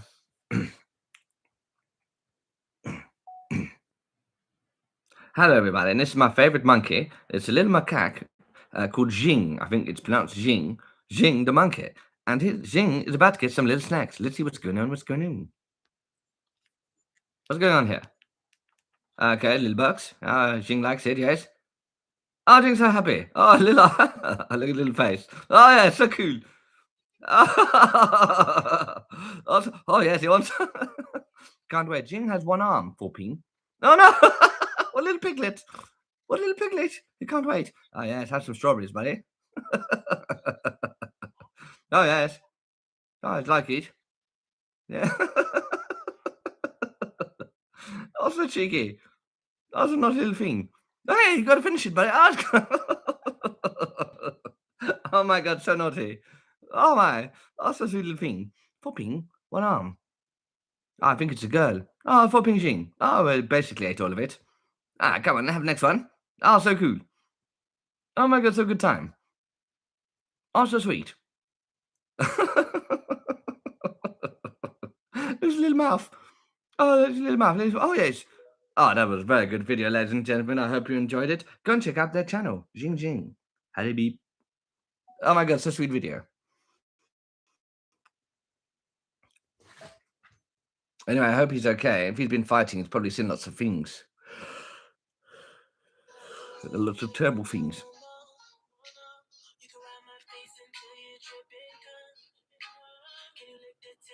What's so naughty?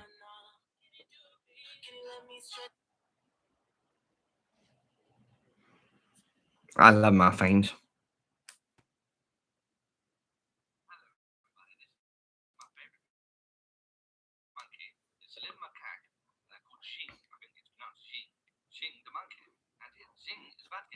Oh, so cheeky thing. What's going on here? Okay, little bucks. Jing likes it, yes. Oh, Jing's so happy. Oh, little, little face. Oh, yeah, so cool. Oh, yes, he wants. Can't wait. Jing has one arm for ping. Oh, no. What little piglet. wait. You can't wait. Oh, yes, have some strawberries, buddy. Oh, yes. Oh, I'd like it. Yeah. Oh, so cheeky. That's a naughty little thing. Hey, you got to finish it, buddy. Oh, my God, so naughty. Oh, my. Oh, so sweet little thing. Popping? What on? Oh, I think it's a girl. Oh, for Jing. Oh, well, basically ate all of it. Ah, come on, have the next one. Oh, so cool. Oh my God, so good time. Oh, so sweet.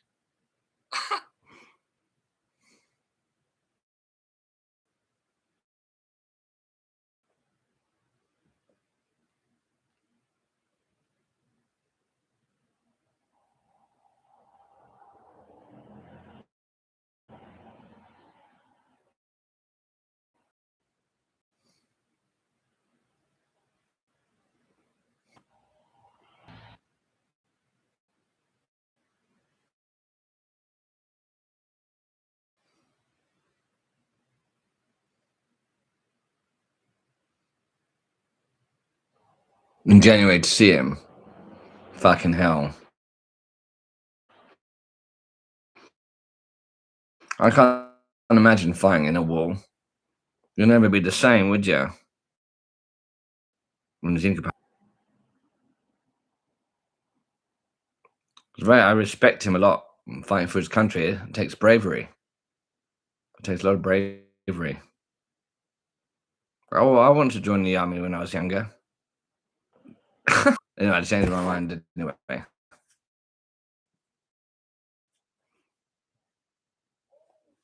Putin. Oh yeah, I hate him. He's such a little prick. Such a fucking. It's like little small man syndrome. That stupid smile. He's got his fucking palaces all over Russia. He's got fucking palaces. They're all the same. They're all the same. These fucking dictators. They've got palaces everywhere. Palaces. Erdogan in Turkey, right? He's got a 1,000-room palace. He's got a palace with 1,000 fucking rooms in it. 1,000 fucking rooms. What the fuck? That's the point. It's just fucking pure ego. 1,000 rooms. Oh, no. Hello, everybody.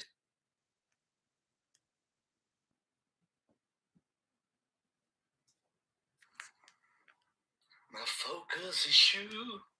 What can I do? Yeah, girl, my focus issue.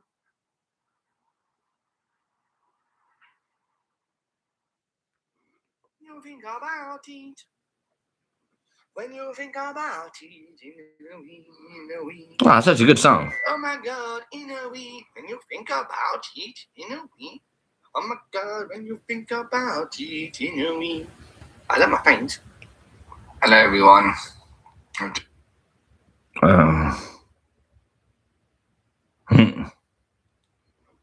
Putin. Putin. He's a tin of poo-poo. Hello, everyone. I'm here with Samantha and Incog, and we're talking about women's clothing and nice stuff like that. Oh my God, so nice. I've had a very emotional day.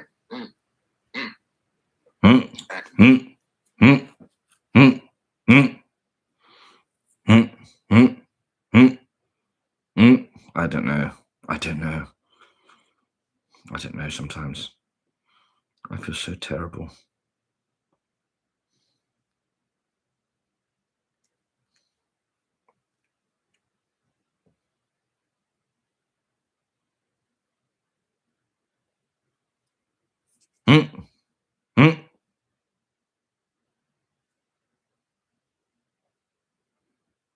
Well, thanks, buddy. If you say so. Bum boobity beep boo. Haddy bum bum boobity beep boo. Haddy beep beep. Bum bum boobity beep boo. Haddy bum bum boobity beep boo. Haddy beep beep.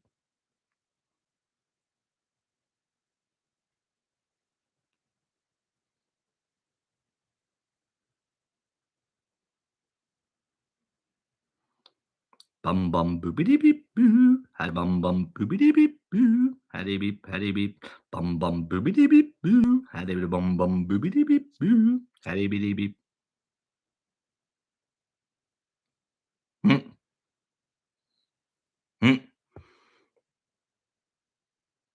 Ah, thanks, buddy.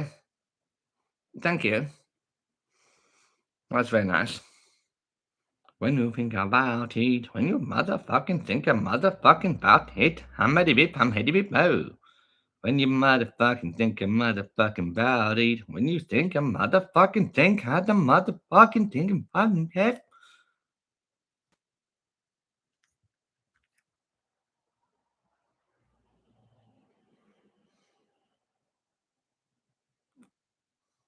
Bum bum boobity beep boo. Haddy bum bum boobity beep boo. Haddy beep, haddy beep. Don't ever question it. Yes, I'll try not to, buddy. I'll try not to when you think about it. Yes. When you think about it, you know. Oh my god, so good song, yeah. Oh my god, so good song, yeah. It's just such a motherfucking good song. It's such a good song. Have you heard my fucking song? Hmm. Hmm. Hmm.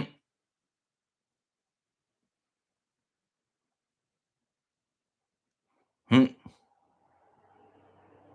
Was she nasty the other day?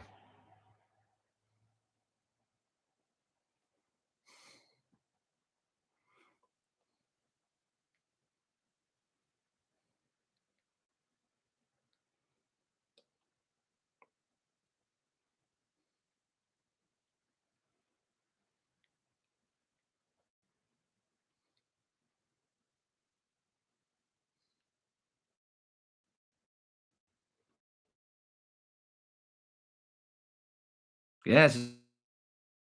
It's not easy.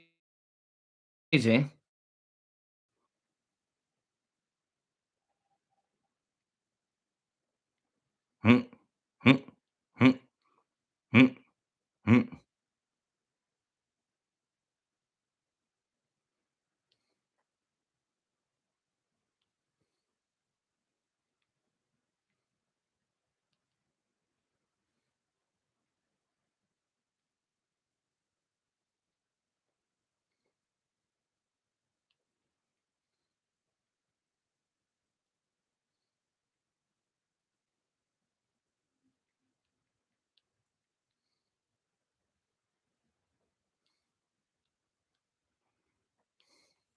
Hello. So this is part 2, I guess. Hidina is definitely a troll, yeah? Hello, Samantha.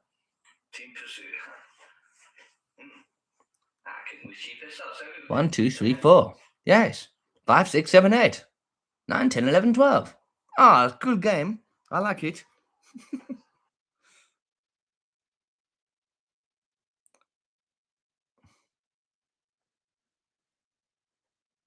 All for attention. Jesus Christ. So what if I am attention seeking? Who cares? I mean, why do you care if I am attention seeking? You're just jealous of the attention I'm getting. That's all it is.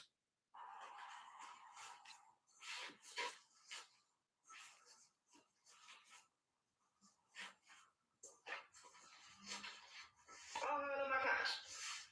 Oh, my plants are good. Anyway, make some bread, yeah? You absolute slave. That's right, get in there, you tart. My wifey. You do it to be loved. Well, I do it I do it for attention because I want to get attention because that's how you get more views. But I'm not like structuring it so I'm doing it in the bed to have extra attention. I'm just literally making it in my bed. I've been making food on the floor at my other place. I got used to it because my place was messy.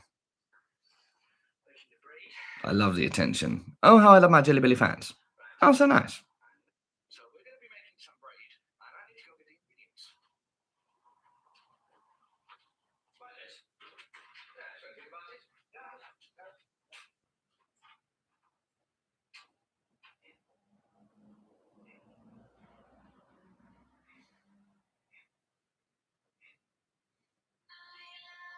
Yeah, so think about it.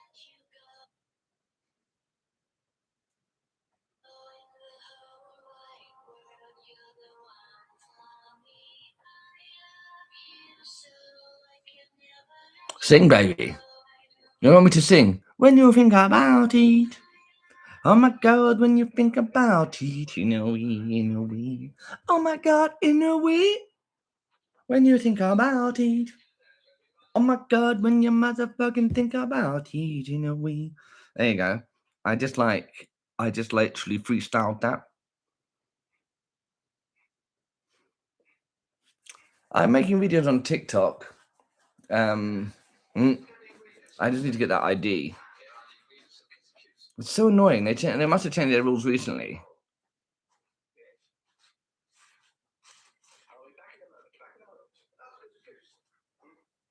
So I'm about to cook some bread and spin some cheese. But what's this? What's this? Pick me and pinch me and I'll punch you. Oh, so not today. Hey, what's this? Oh no, I've got a nice little jumper zip-up thing. Oh my God, so oh, how I love my back. Oh, well, thank you, Suzanne. Suzanne, what did you think? Woman buying a grown man gifts. He knows what he's doing. I like that one. Look at this. Oh, you loved it, did you, Samantha? Bless you. Look, this woman, right? Woman buying a grown man gifts. He knows what he's doing. It's so jelly belly. I absolutely love it. It's like he knows what he's doing. Everybody, look at him. Look at him. He's the naughty one. He's the naughty one. It's histrionic. It's literally histrionic. Everybody stop him. What if some ladies were buying you some nice stuff? Yeah? You'd like that, wouldn't you? Yeah, but the ladies are buying me stuff. Yeah? Tomorrow I got another lady bring me an Xbox and a TV. Oh, they're going to be so jelly belly over that. That's right, ladies to the left, ladies to the right, and they all bring me gifts. Sugar mummies left and right, baby. I love it. Rain on me. Rain on me. Exactly. I bet the mummy buys him stuff. I'm just going through my videos to try and leave comments and stuff and see which ones are popular. It's hard to predict which is going to be popular or not. I should download the other one of me crying. That got lots of views. Watch out. He knows what he's doing, yeah? Oi, everyone watch out for this one, yeah? He knows what he's doing. He knows what he's doing. Oh, yeah, he's a smart one, this one. You want to watch out for him. Cunning's the word.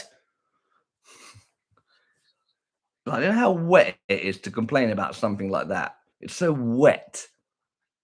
So people who think this guy is some innocent, happy-go-lucky guy. It's just fucking scary to me. I'm like a fucking shaking bed.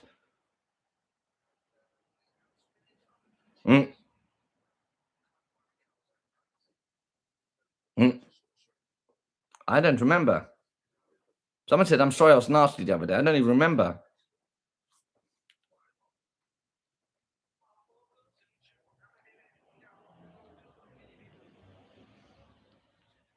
I love all my fans. Oh, my fans are good. That's part of my shameless self-promotion tactics. You see?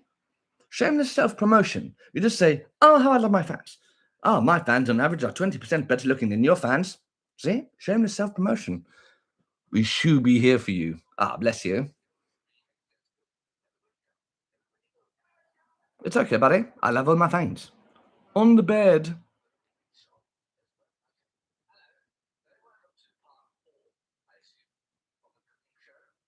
A girl needs dominance sometimes.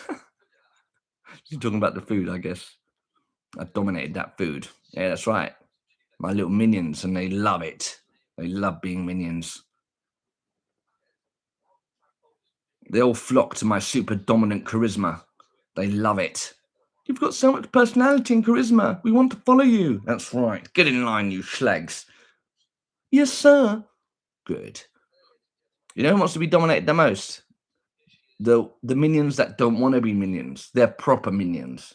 Like, people think this guy, they really want to be my minion, but they can't handle the emotion that's going on inside them. They're confused. They're going to submit extra hard later. It's just the way it works. It's like converts. It's always the converts to a religion that are the most extreme. That's what I'm going to convert them slowly, effortlessly, right? It's not like I'm trying to. It's just by force of personality. Yeah. Oh, so nice.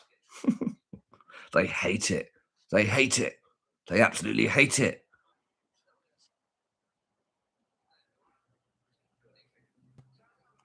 Cult. Yes, that's it. Cult of personality. No, they've got some weird confusion. They've got some weird confused feelings inside them. I love tickling them, you know, emotionally. I like to tickle them emotionally, like that. You know what I mean? And they're like, and they're so confused.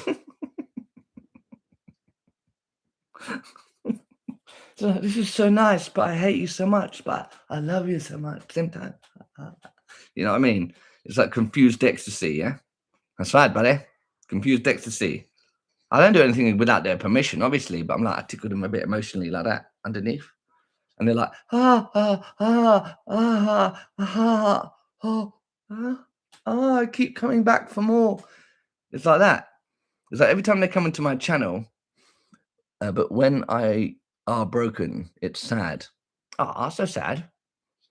That's right. They keep coming back. They're like, oh, think of me again. No, stop.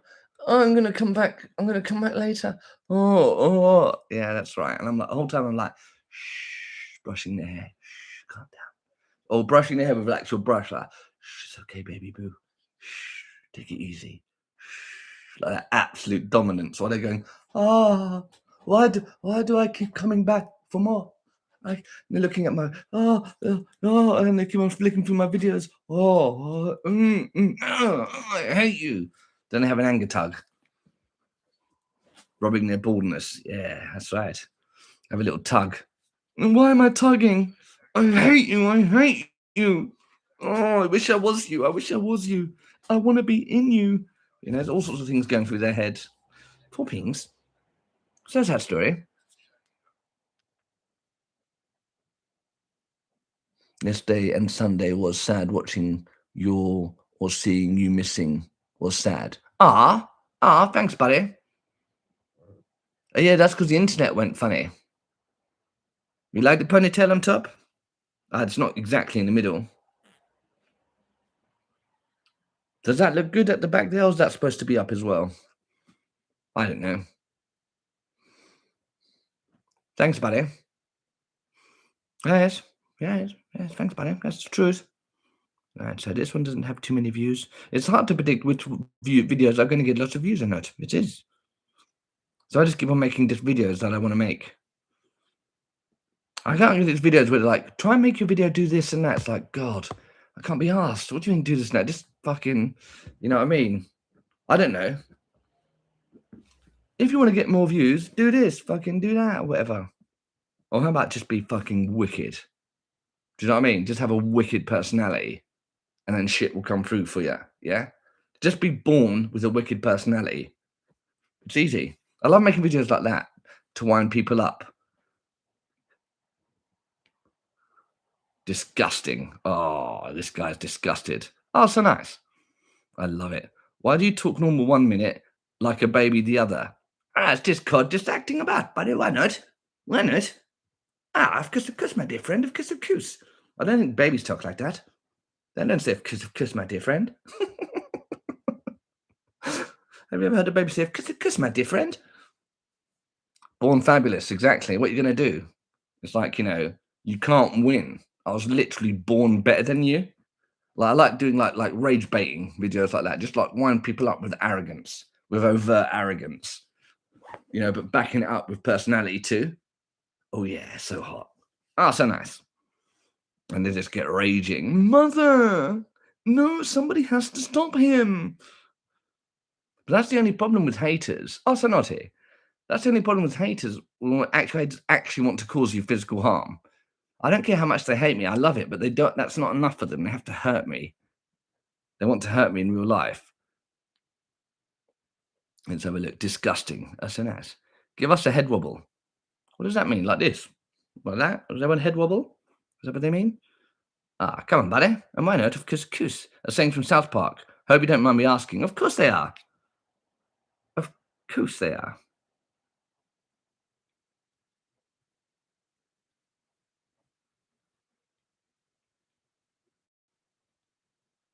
I love South Park. It's based on the Canadians of Kiss of Coos. I don't know if they say of Kiss of Coos. That's a bit more based on Timmy. No, not Timmy, Jimmy. You know, Jimmy with the crutches. Like, because he does the stand-up.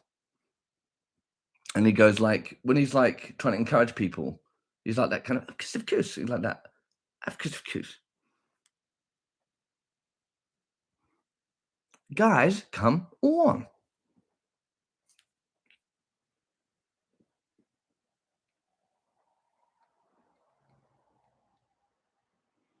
It's hard to always be bubbly, to make always bubbly videos. That's why I've made so many in the last couple of days. You have to feel bubbly. Let's have a look what's going on here. I want out of your mother's smelly fanny. I was born with class. Oh, so nice. Oh, so good. Oh, yeah. Jimmy. Jimmy, Timmy. Timmy, Timmy. Oh, what a great audience. Guys, come on.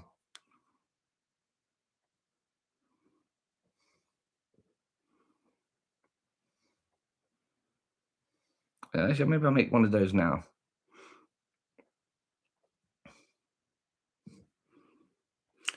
Hi, guys. I've been getting literally thousands of questions of people saying, hey, how do you get followers on TikTok? Yeah. Like, you're so fucking amazing. Like, you're the best, right? You're literally the best. Yeah. How do you do it? What can I learn? Right. And I say to them, listen, you're all wrong. Right. Yeah. Be born with a great fucking personality. Yeah. That's how I do it. Yeah. So give it a go. Right. You probably don't have a great personality, but give it a go. It's not about succeeding. It's about trying and failing and what you learn from that about yourself. Yeah. Don't put yourself down. I love my fangs. Oh, how I love my fangs. Oh, my fans so good. Oh, my fans so good. Oh, my fans so good. Oh, I love the one with the monkey. He says she.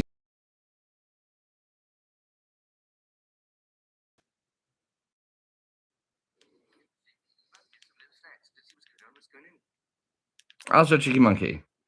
Oh, so sweet.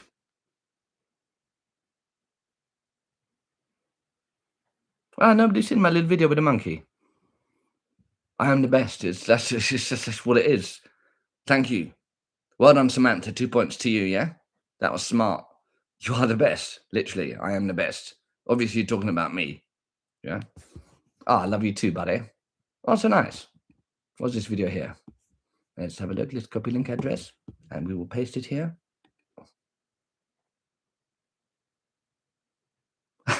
No, see? Something's wrong. I'm not laughing. Wow, what a great audience. How about this classic? Knock, knock. Who's there? Orange. Orange who? Orange, you glad I didn't say blue? Orange, you glad I didn't say blue? Orange, you glad I didn't say blue?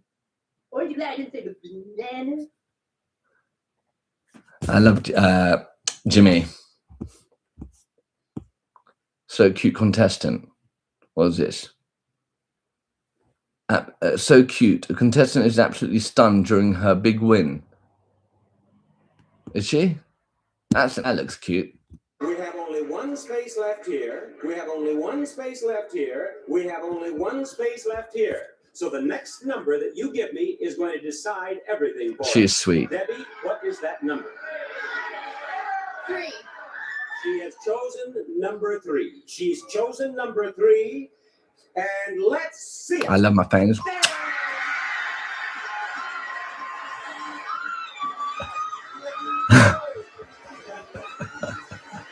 That's so sweet. Oh, so cheeky little face.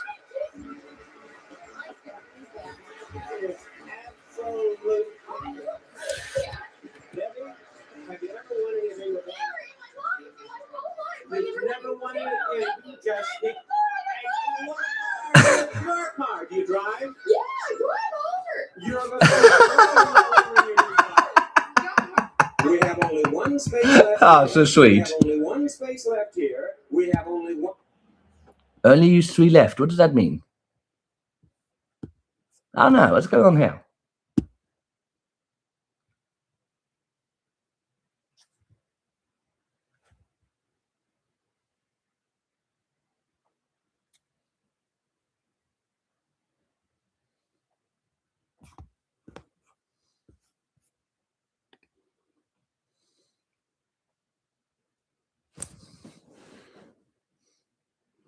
Hello, everyone.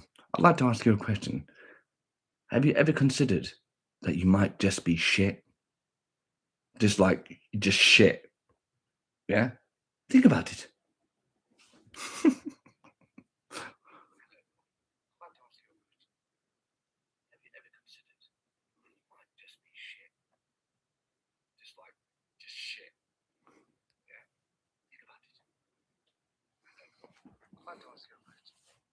Oh, yeah, there's definitely people here on surveillance.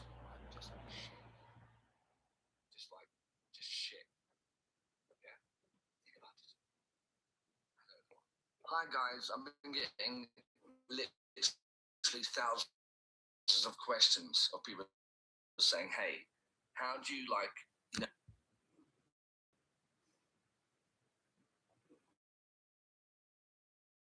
on TikTok, you're the best, yeah? How do you do it? What can I learn, right? Actually, listen, you're wrong, right? Yeah. Be born with a great fucking personality. Yeah. That's how I do it, yeah? So give it a go, right? You probably don't have a great personality, but give it a go. It's not about succeeding. It's about trying and failing and what you learn from that about yourself, yeah? Don't put yourself down. I love my fans. Hi, guys. I've been getting literally thousands of questions. Thousands of questions. How do you Hi, guys. I've been...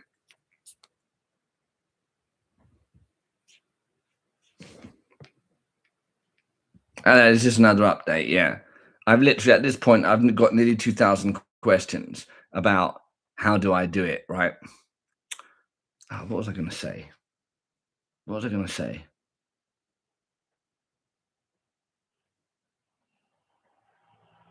Oh, that wasn't what I was going to say. What was I going to say? How do I do it? Oh, yeah.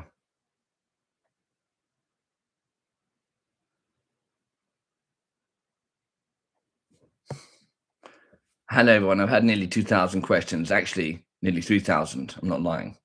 Yeah. Questions about how do I make such great content? Yeah. With such, seeming ease. Yeah. It's quite simple. I keep on forgetting what I'm going to fucking say. What the fuck was I going to say?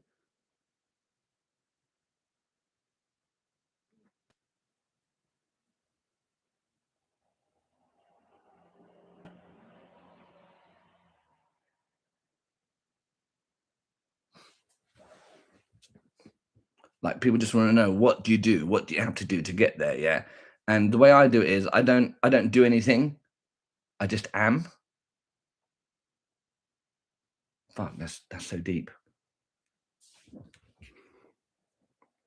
Hello, everyone. I've had nearly 2,000 questions. Actually, nearly 3,000. Not lying.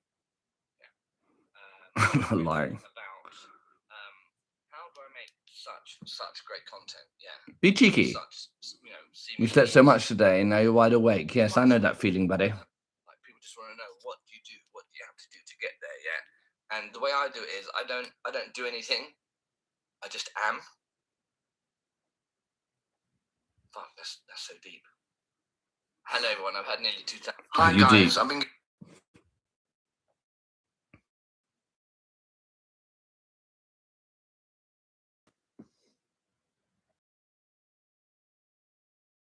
Ah, hello. How are you doing? Ah, so nice to see you. I'd like to talk about being deep. Are you deep? Yeah. Don't answer it yet. Don't answer it yet. Think about it. Yeah. You have an answer. Yeah. You're thinking too fast. Slow down. Take a breath. Yeah. Are you deep? I'm deep. How deep are you? Yeah. Are you deep enough? Yeah. Do you have to dig to get as deep as you are? Yeah. Think about it. These are questions that will help you make great content like me. Obviously, my content is some of the best on TikTok, probably. I think, really, if you think about it. I mean, it's just me sitting here in my messy little place, cooking food and talking nonsense, right? So think about it. Are you that deep? Or are you shallow? Ah, that's shit. I'll do that again. Right, listen, I get asked a lot as well about how deep I am, right? And I want you to think about how deep you are, yeah? Are you deep? Yeah, you're not as deep as me, but I don't let's start off with that. You're not as deep as me. All right. I mean, that's obvious. It's not rude. It's just facts. And facts don't care about fiction. And fiction doesn't have feelings. I believe that's the saying. Yeah. So I'd like to think about if you're deep or not. If you've already got the answer, you're not deep. Because you have to think about at least 2 weeks before you have an answer, right? So think about it for 2 weeks and come back with your answer. Yeah, are you deep or not? Oh, that'll do. Right, listen, I get asked a lot as well about how deep I am, right? And I want to Sounds back how silly. deep you are. Yeah. Are you deep? Yeah, you're not as deep as me, but I don't like. Just let's start off with that. You're not as deep as me. All right. I mean, that's obvious. It's not rude. It's just facts. Facts. You Facts don't care about fiction. deep. I love being arrogant. I like arrogant characters. How deep is your love? Yeah, I was thinking about saying that. I love arrogant characters, like absolutely obnoxiously arrogant. It's so cool. Are you deep? You're not as deep as me. But yeah, I have to insist that I'm better because I'm so fucking insecure. Are you deep? Yeah, okay. Maybe you're deep, but not as deep as me. Shut the fuck up. Oh no, humble. That's it. Modest. That's it. Modest. That's what I want to do. So, was it deep? What do I want to say? Modest. Okay. Hello, everyone. Like I said, I've been getting all those questions. Another one is, how am I so modest? Right. I ain't gonna lie, it ain't easy being the best at being modest, but I am. I'll absolutely wreck everyone else. Like, I'm literally the best at modesty. Like, I make everyone else feel ashamed around me. Like, literally number one, right? We get into a group, right? Within no time, I'll smash everyone else and be like, fuck, that guy's modest. Yeah, he's meek and mild like Jesus. Number one. Yeah, are you modest? Ain't as modest as me, mate. Oh my, I have a message. I am the most modest. I'm the most modest. You think you're modest, mate? You ain't nowhere near as modest as me, you cunt. I'm the most modest geezer ever. Mate, I'm so modest and humble. I make Jesus look like a sinner. Get wrecked.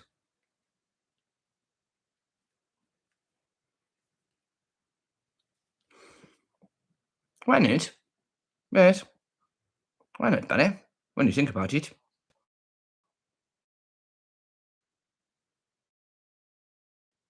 Hmm. Hmm. I love that little monkey so much.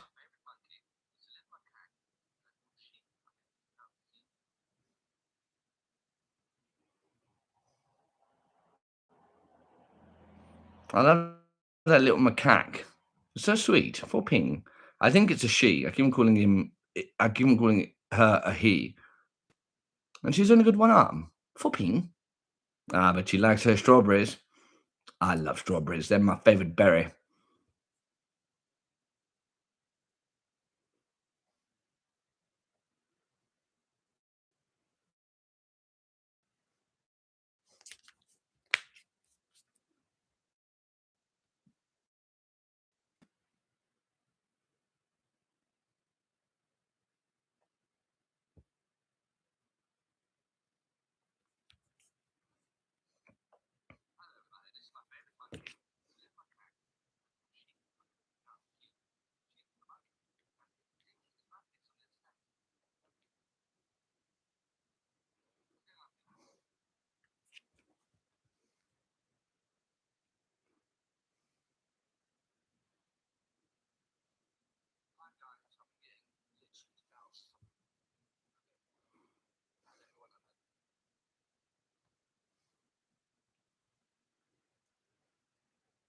Have I lost some fans?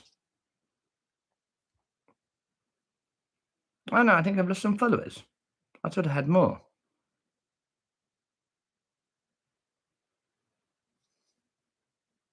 Shoo.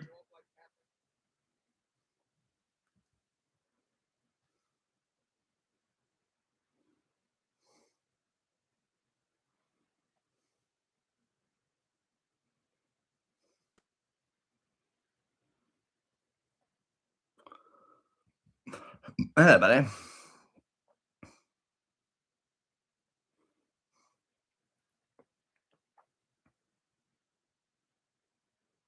Nobody loved me. Nobody want me. Everybody hating me. Nobody wanting me.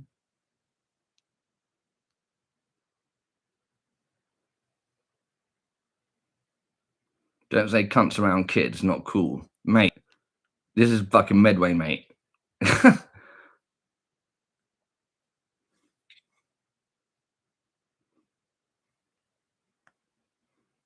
Don't say cunt around kids, mate. This is Medway, mate. Don't you know Medway? What does it say cunt around kids? Oh. Oh, can anyone hear me? What's that? What's this? Can you hear me? Can you hear me? Okay, cool. What's this stuff? What do these boxes mean? This is Medway, mate.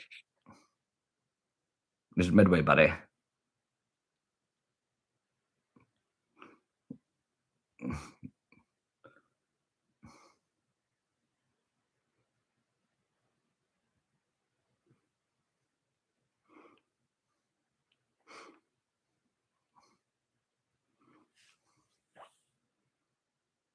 Don't say cunts around kids. Not cool. Yeah, again, you just don't know Medway, do you? Winking over at kids. What the fuck? Why wouldn't you wink at kids? Why wouldn't you wink at kids? Isn't that weird? Don't wink at kids. Everyone winks at kids. Everyone winks at kids. What are you talking about? People like sexualize everything. Talking to kids again. Yeah. Well, you never talked to kids before. What's wrong with people?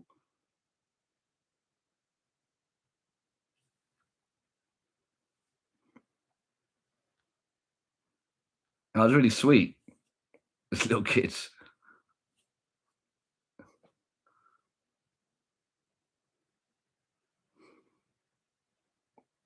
Oh, thank you, buddy. If you say so. I found those kids so sweet. I'm losing followers. I'm losing followers. Someone just left following me. Why like this? God, this kid. I just lost a follower. Oh no. I need to make more content. My focus is you. So silly. When you think about it,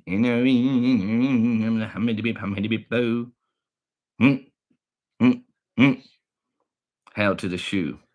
My focus is you. My focus is you. Ah, so cheeky monkey. Ah, so naughty thing.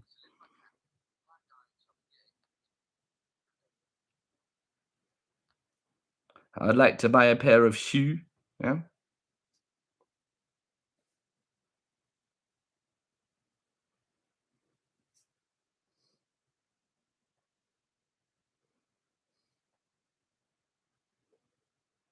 Ah, so sweet. He's 1 year older than you. Ah, so sweet thing. Strawberries are overrated. What the fuck did you just say? Strawberries are overrated? How dare you? How dare you insult the mighty strawberry? How dare you, buddy? Ah, so naughty. How dare you? Ah, so cheeky. Strawberries are overrated? Oh my goodness. This is why. This is why I will fight for the strawberries. I will fight for the strawberries. Oh, yeah? What berries do you like then, Mary? Go on and let's hear it. No jam for you, Mary. Exactly. No strawberry jam for you. Everyone loves strawberry jam. What the fuck is wrong with you? What's wrong with you? Ah, you're evil, for sure. Ah, it must be the case. Blue. Blueberries are good. I like blueberries, yes. Jam has sugar in it, hun. She's getting feisty. Oh. Ow. She's getting sassy. Ow. Ow. Ow, it's wow. It's wow. Oh my God, strawberries are enhanced with sugar. Oh my goodness, this is wow. This is wow. What berries will you fight in the name of, Mary? What will you fight in the name of any berries? Do you like any berries at all? No, so we need to find out the truth, buddy.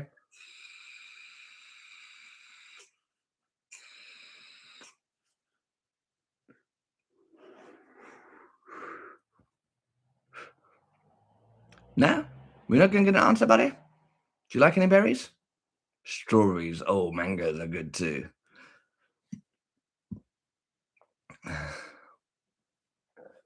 No, I know. I'm just teasing you, Mary. I'm just teasing you, buddy. It's all a joke, buddy. It's all a joke. It's just fun. So what berries will you fight for then? Yeah? Oh, you're not keen on raspberries? Okay. I can understand that a little bit. Yes, that's fair enough. You asshole! Oh, Mary Berry. Yes. I will fight for strawberries. Oh, strawberries so nice and sweet. Oh, I like them so much, really.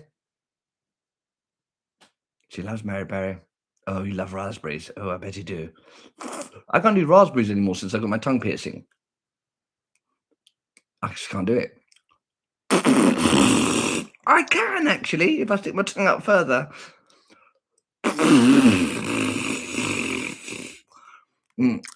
That's not fun, though. Oh, pineapples are nice. I like pineapples. Oh, passion fruit, so naughty. Passion fruit with yogurt. Oh, so hot. Oh, Dave does raspberry, so naughty. Ah, well, we're having a wonderful time here talking with my fans. Oh, my fans so nice. Right.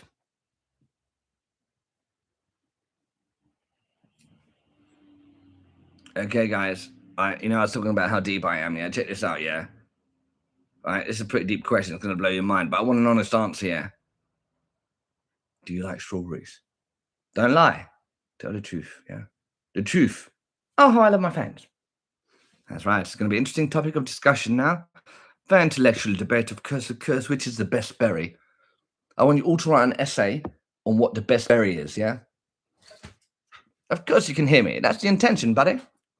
That's right. I'm going to dominate your minds with my phrases.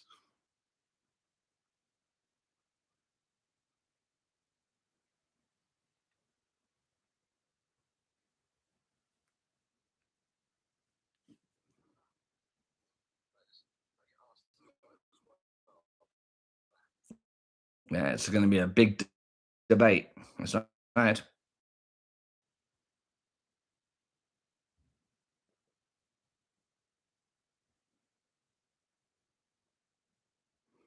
I like berries or anything berry flavored. It was weird. Like, no berries. Oh no, I'm losing fans. I'm losing followers. No, I'm not that entertaining. I will gain followers with making lots of cool videos. Hmm. Hmm. Hmm. Hmm. Hmm. I don't know. I don't know sometimes.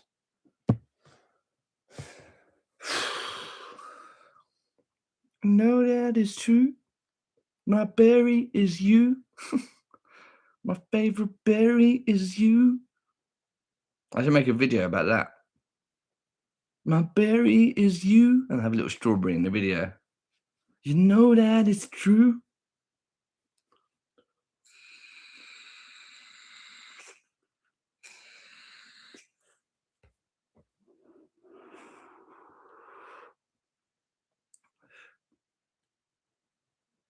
I should really put it in a stand. It's a lot easier than holding it.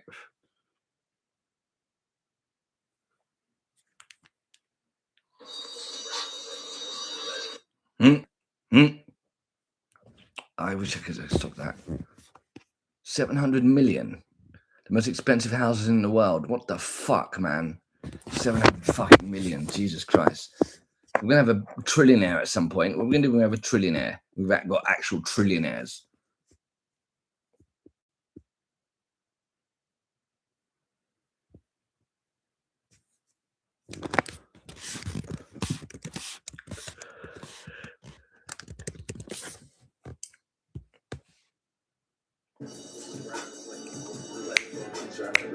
Oh, gooseberries.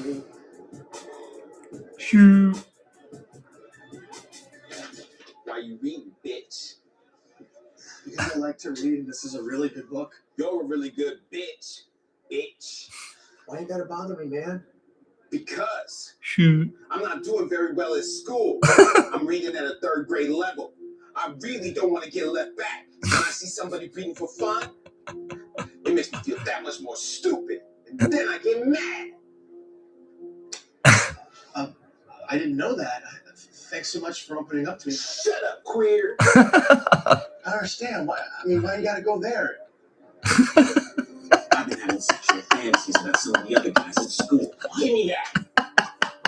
I'm afraid of these feelings and what they might mean. It's not because I hate myself so much, I gotta point that hate outward towards you. You understand this on such a deep level. I don't understand.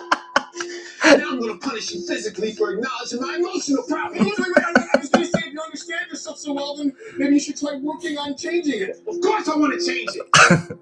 But it's the only defense mechanism I have against deeper, more terrifying problems buried inside of me. There's a sad bit when the dad comes. You see the sadness of it. Lucky my dad's here. Get the damn tough son. I need to take you home and beat on you because I hate myself. And you look like your mother who left me. I'm gonna block out the guilt I feel over mistreating you with the river of opera. I'm gonna internalize that and unknowingly transfer it onto you tomorrow. Shitberry. Ew. Coming reluctantly. Poohberry. Poohberry. Poohberries. Ah, that works. Poohberries. Ah, would you like a poohberry? Ah, that sounds interesting, was it? It's a berry made out of poo. Oh. Ah, no thanks, buddy. You can have that for yourself. I will. And I will not enjoy it. Analyzing evil. Oh, yeah, did I make a video? I need to make more music videos. Did they get deleted? They didn't get deleted, but that's so annoying. My broken system. We love you very much.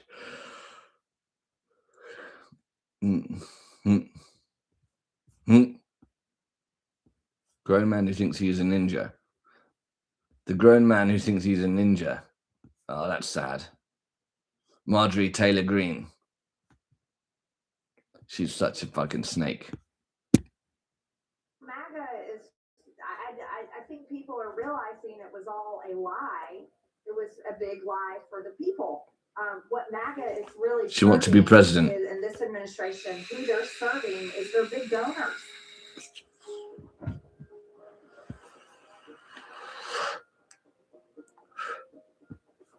Those are the people who get the special favors, they get the government contracts, they get the pardons. We were sold a lie. No. You knew fucking Trump was a cunt. Oh. Wow.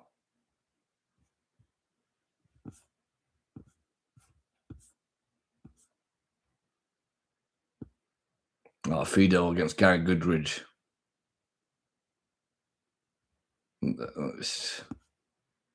Fidel was terrifying. It's sad what happened to Gary Goodridge. He was an MMA fighter. He's got really bad CTE now, and he can barely talk. I think he might have passed away. Yeah, I think he's passed away. Kevin Randleman passed away as well. Probably from all that roid use. Shoeberry. Shoeberries. Yeah, shoeberries. Do you have any shoeberries? I don't think so, buddy. Yeah, shoeberries. Oh, they're so nice. What do they look like? Little shoes. Or you schlag. Crash and burn James Corden story. He's such a cunt. You know, I served James Corden at, I used to work in Heels. It's a furniture restaurant in London. And he came in there. And I didn't like him. He was just a fucking nasty cunt.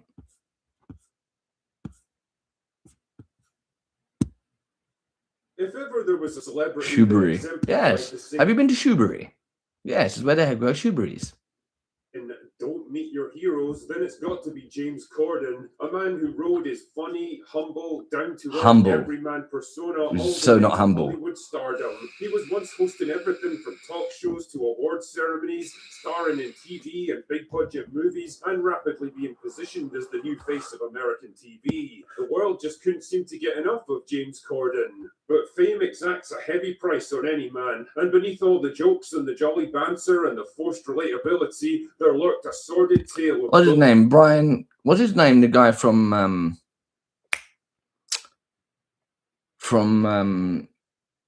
What's that thing James Corden used to be in? That Welsh thing? There's another guy in it called, is it Brian? Or we hired him as a host for one of our DeepMind events. I'll tell you about some of our DeepMind retreats, Google DeepMind retreats we had. We had to hire out hotels, like really nice hotels. Gavin and Stacey, yeah. What's the guy called? Brian? No. There's a guy with brown hair. He's an older guy. I can't remember his name. But we hired him to present one of our things. That was like 10 years ago now. Jesus. Bryn. Is it Bryn? He presented the quiz for us. We hired him to present the quiz for us. And one of the days, we like one of the hotel lobby, like hotel rooms, we made it.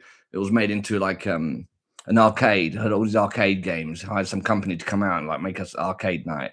That was only one of the nights. It's crazy. Oh, good night, buddy. Good night. Sleep well, Colin.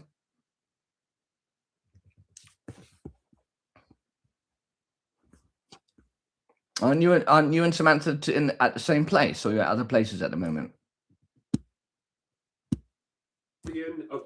Rob Brydon. Yeah, Rob Brydon. Yeah, we hired Rob Brydon to present our quiz night. And he tried to make some jokes about AI, and I was like, dude, this is not the audience to make like ignorant jokes about AI, because he just looks stupid. It's like, that's for like, you know. And embarrassing revelations that ultimately unraveled his entire. Next to each other. Oh, because when you're saying goodnight to him, I was like, oh, where are you? Somewhere else? Oh, so sweet. Oh, I don't sleep much. Oh no, 14. So sweet. Join me as I recount the crash and burn of James Corden. James Kimberly Corden was born in London in 1978, the son of a book salesman and a social worker. And by all accounts, his childhood was a pretty normal one. He didn't grow up in grinding poverty or obnoxious privilege, but instead had a standard working-class British upbringing that he'd later used to push himself as down-to-earth and relatable. Anyway, he soon developed an interest in acting and presenting and started getting small parts in British TV shows like Hollyoaks and Boys Phoebo. Or is that Fibiola or whatever it's called? 14.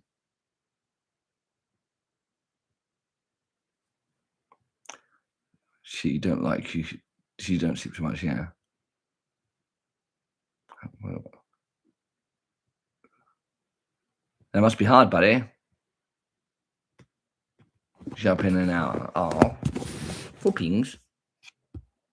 I say, the 90s were a wild time in British TV, man. He first gained mainstream attention with a starring role in Fat Friends, a drama about, you guessed it, a bunch of fat people trying to lose weight. Damn, man, imagine daring to make a show like that nowadays. Anyway, it was here that he met fellow actor and writer Ruth Jones. The two hit it off immediately and soon hatched an idea for a new TV series about a young English guy who falls in love with a girl from Wales. A place which Muller assures me is a real country, but I'm still not convinced. Anyway, the show was called Gavin and Stacey. You probably never heard of it in America, but it would go on to run for 3 seasons and become one of the most successful British comedies of the 2000s. What's interesting about it is that Corden and Jones's characters, Smithy and Nessa, ended up becoming way more popular than the actual stars of the show. With the success of Gavin and Stacey, the offers were now flowing in. A natural entertainer who could banter with the best of them, Corden soon found himself hosting everything from awards ceremonies to panel shows. You 14. James Corden was I'm now sorry to hear that, officially buddy. a big deal, in the UK at least. The only question now was what to do next. His answer was to try to recapture the magic of Gavin CBD and drops Stacey are good. by branching out into other projects with his co-star Matthew Horn, ignoring the fact that it was Ruth Jones who was mostly responsible for the show's success. 4 pings, Samantha. Lesbian Vampire I'm sorry to hear Killers, that, their buddy. first big movie together was absolutely I'm sorry to hear slated by that. critics and bombed at the box office, while their comedy sketch show Horn and Corden failed to explain why either of them had ever been considered funny. Strangely enough, Corden would quietly distance himself from young Matthew after that. Problems were also afoot behind the scenes. Corden's sudden rise to fame and success was doing what it does to many people. It was turning him into a fucking bellend. His behavior was apparently so bad that his Gavin and Stacey co-star Rob Brydon... I know it's not my fault, buddy. But when people are suffering, it makes me feel a bit sad. Yes. His sisters straight up told told him, Yeah, some people suffering. "Stop being Yes. such a dickheads." It's a My shame mum's he never took got that advice to my mum heart. broke her But neck it was the 2010 Glamour Women of in the the car Year crash in award Saudi from Arabia. I know it's not the same Universities of thing. Public She's Embarrassment paralyzed, when so Patrick Stewart decided to and it lay knows into him see live like on air. it's seen like growing up how difficult some things are when you're suffering physically. Don't stand at the back of I can't do that. I can't do that. I can't watch James Corden. I can't stand him. Yeah, it's pretty bad. He's paralyzed, broke her neck. Was on the way to the Red Sea. Yes.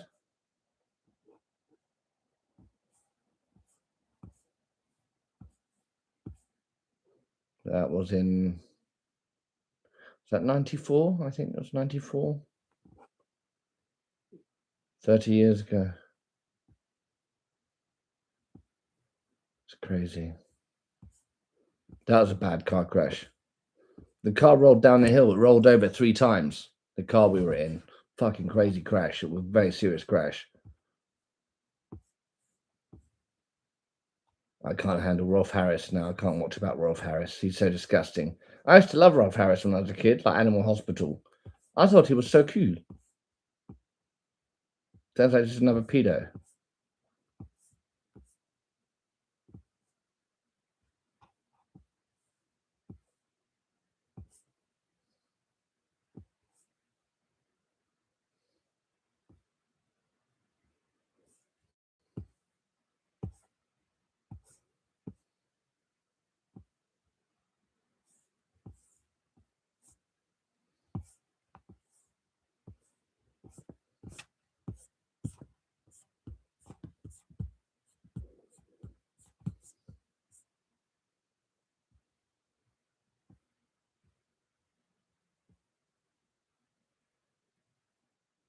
Oh, bless you, Colin. Sleep well, buddy. I hope you sleep well, buddy.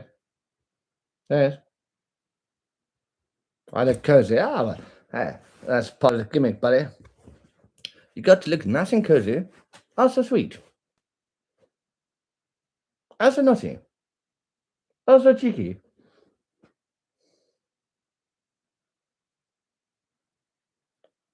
It's scary to me. 2 little boys had 2 little toys. Oh my, so nice. It's so scary. It's so fucking scary to me. I was literally fucking shaking in bed. I can't stand how people think this guy.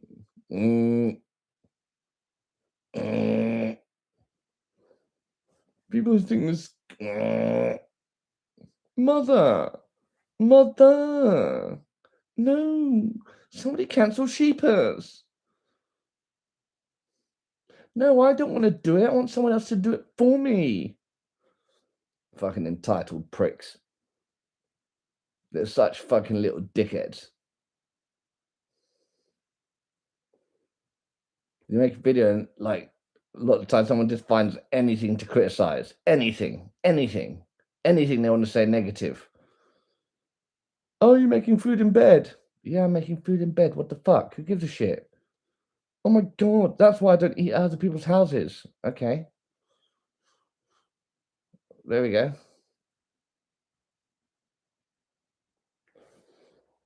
My husband wants to trade MS. What's MS? Like multiple sclerosis, do you mean?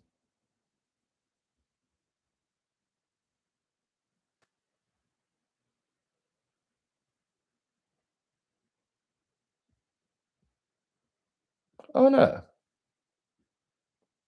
Oh no, it'd be scary for you. Oh my. Oh, I'm so scared. It's fucking scary to me. Mother, what's that on the floor? Ah, why, that's your shoe. It's scary to me.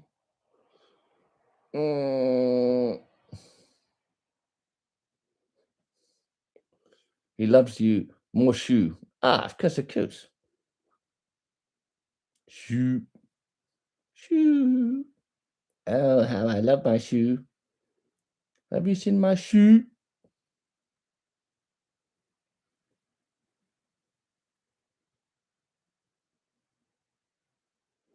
We can't do Babe Station because I can live stream music on TikTok. If I do it on YouTube, I get told off. I got banned for a week. But YouTube's got a different rule with the music or whatever.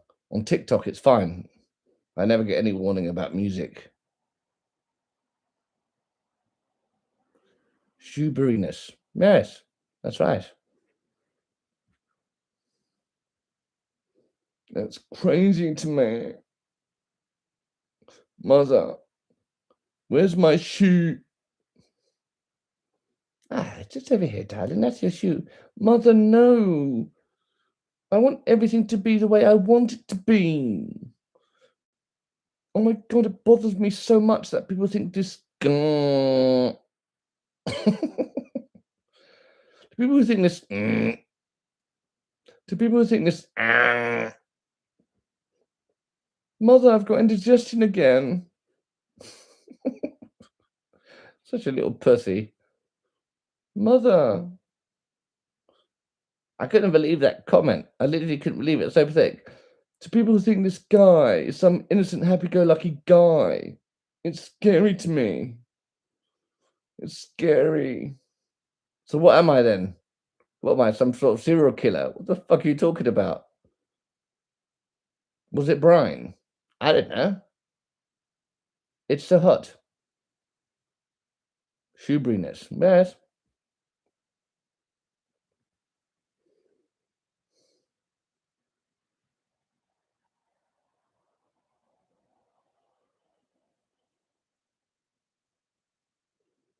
Oh, Brian. Rob Brydon or whatever. Rob Brydon. In bed with me. Ah, bless you, Jade. You keep each other company. It's scary to me.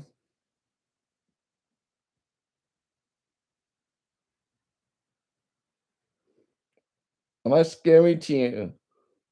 I'm going to knock you out with, like, how scared you are. You're going to, like, literally fucking pass out. Mother, stop him. No, I want somebody else to do the work for me. I don't understand if you hate someone, why you go and watch them again and again. Yeah, Brian in the show. Okay, yeah. So Rob Brydon played Brian in the show, did he? Is that what you're saying?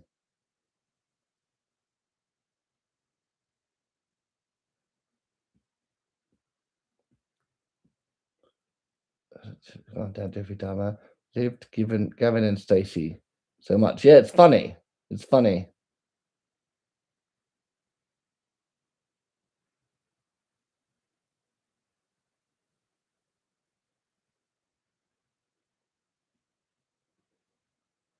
You schleg.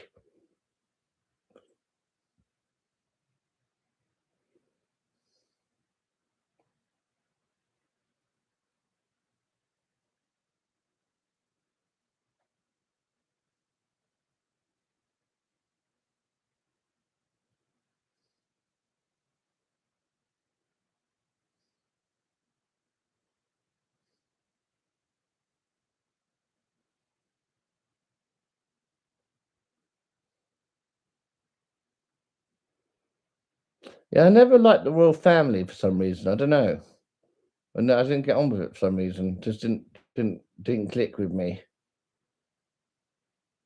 I love the Fast Show. Love the Fast Show.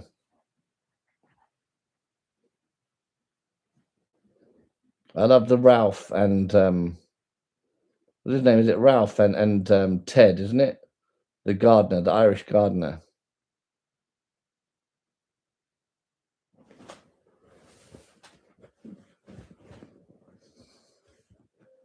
Hello, everyone.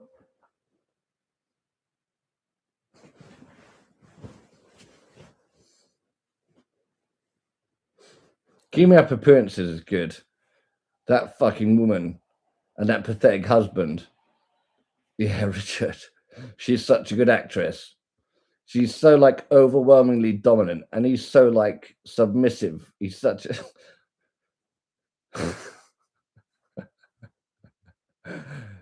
it is funny. He's like so downtrodden, and she's got such an overwhelmingly dominant personality. Keeping Up Appearances. Oh no! Oh, she's a brilliant actress. I thought she was absolutely brilliant.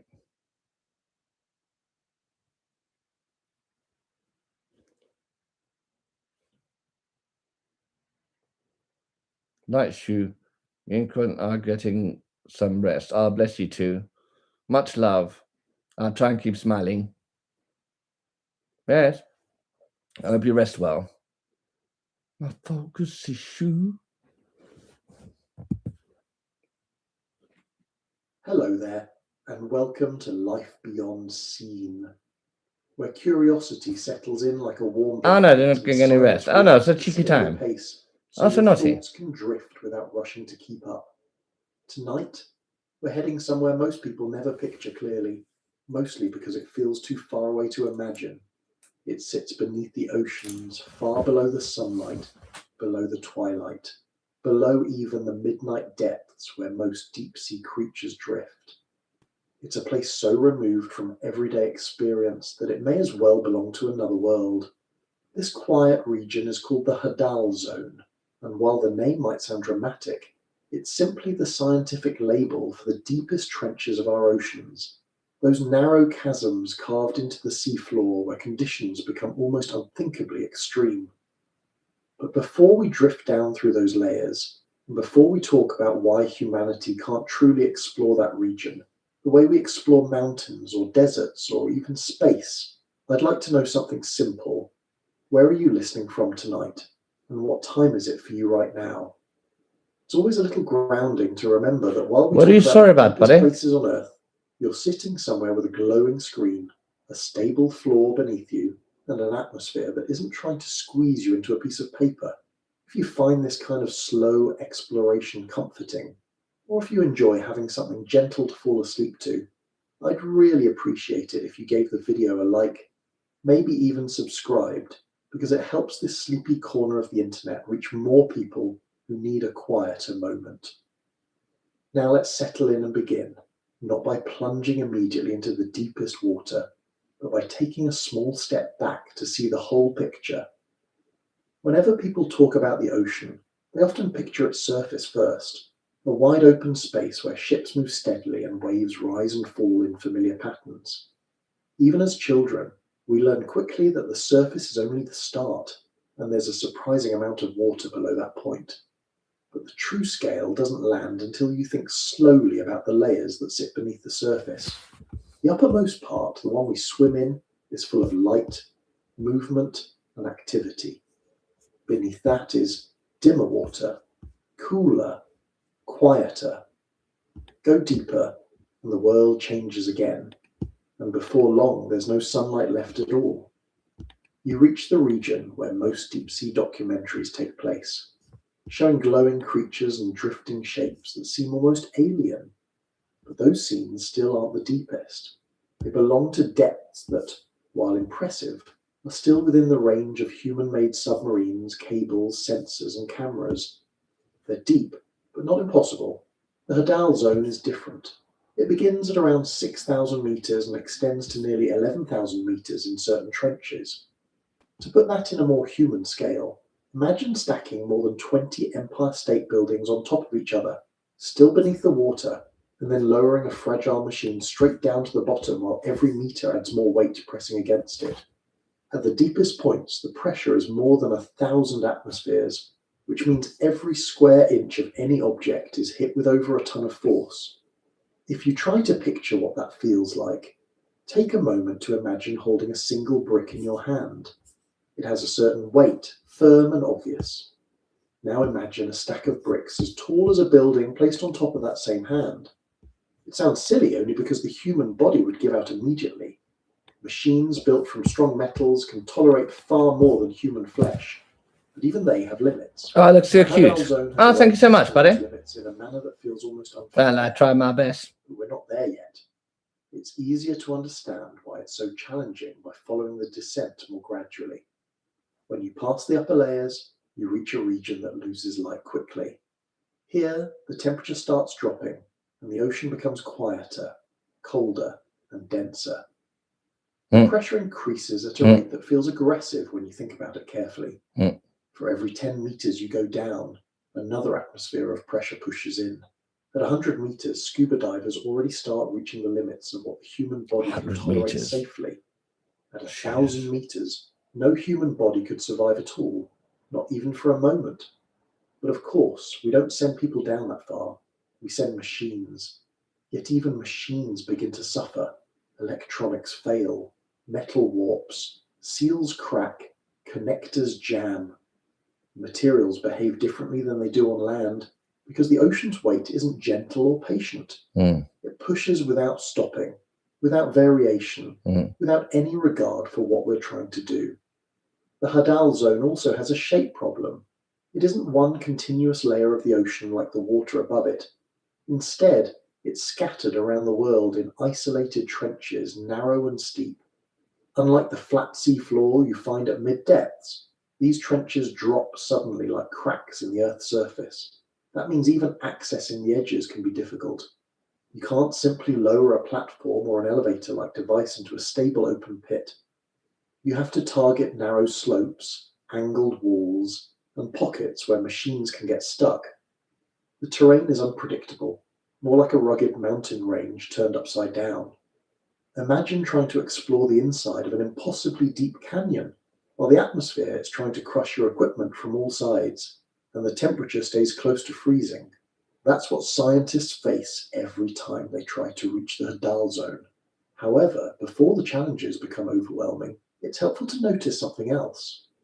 Only a tiny fraction of the ocean has been explored directly, not because people lack interest, but because the resources needed to reach extreme depths are so high that only a handful of missions can be attempted each decade. And when one of those missions fails, the loss is enormous, not just in money, but in time, planning, engineering, and the morale of research teams. Many deep-sea robotic vehicles work well at moderate depths, but fail instantly when pushed further. A small leak at 6,000 meters becomes a catastrophic implosion at 8,000. A minor design flaw on land becomes a mission-ending flaw below the twilight zone. The deeper you go, the less forgiving everything becomes, but that's only part of the story. Another difficulty is communication. Satellites don't reach underwater. Radio waves don't penetrate seawater well. GPS becomes useless. So once a machine is thousands of meters down, the only way to communicate is through acoustic signals, which behave more like slow-motion echoes than clear instructions. Data takes a long time to travel. Commands get distorted. In many cases, researchers have to pre-program machines and simply hope they behave correctly once they reach the depths. You can't steer them in real time. You can't make adjustments when something unexpected happens. If the machine gets stuck, there's often nothing to do but wait and hope it finds its way out or floats back up. Recovery missions aren't easy either, because even locating something on the abyssal seafloor is like trying to find a single lost key somewhere in a massive pitch-dark desert. Now imagine trying to do all of this in the trenches.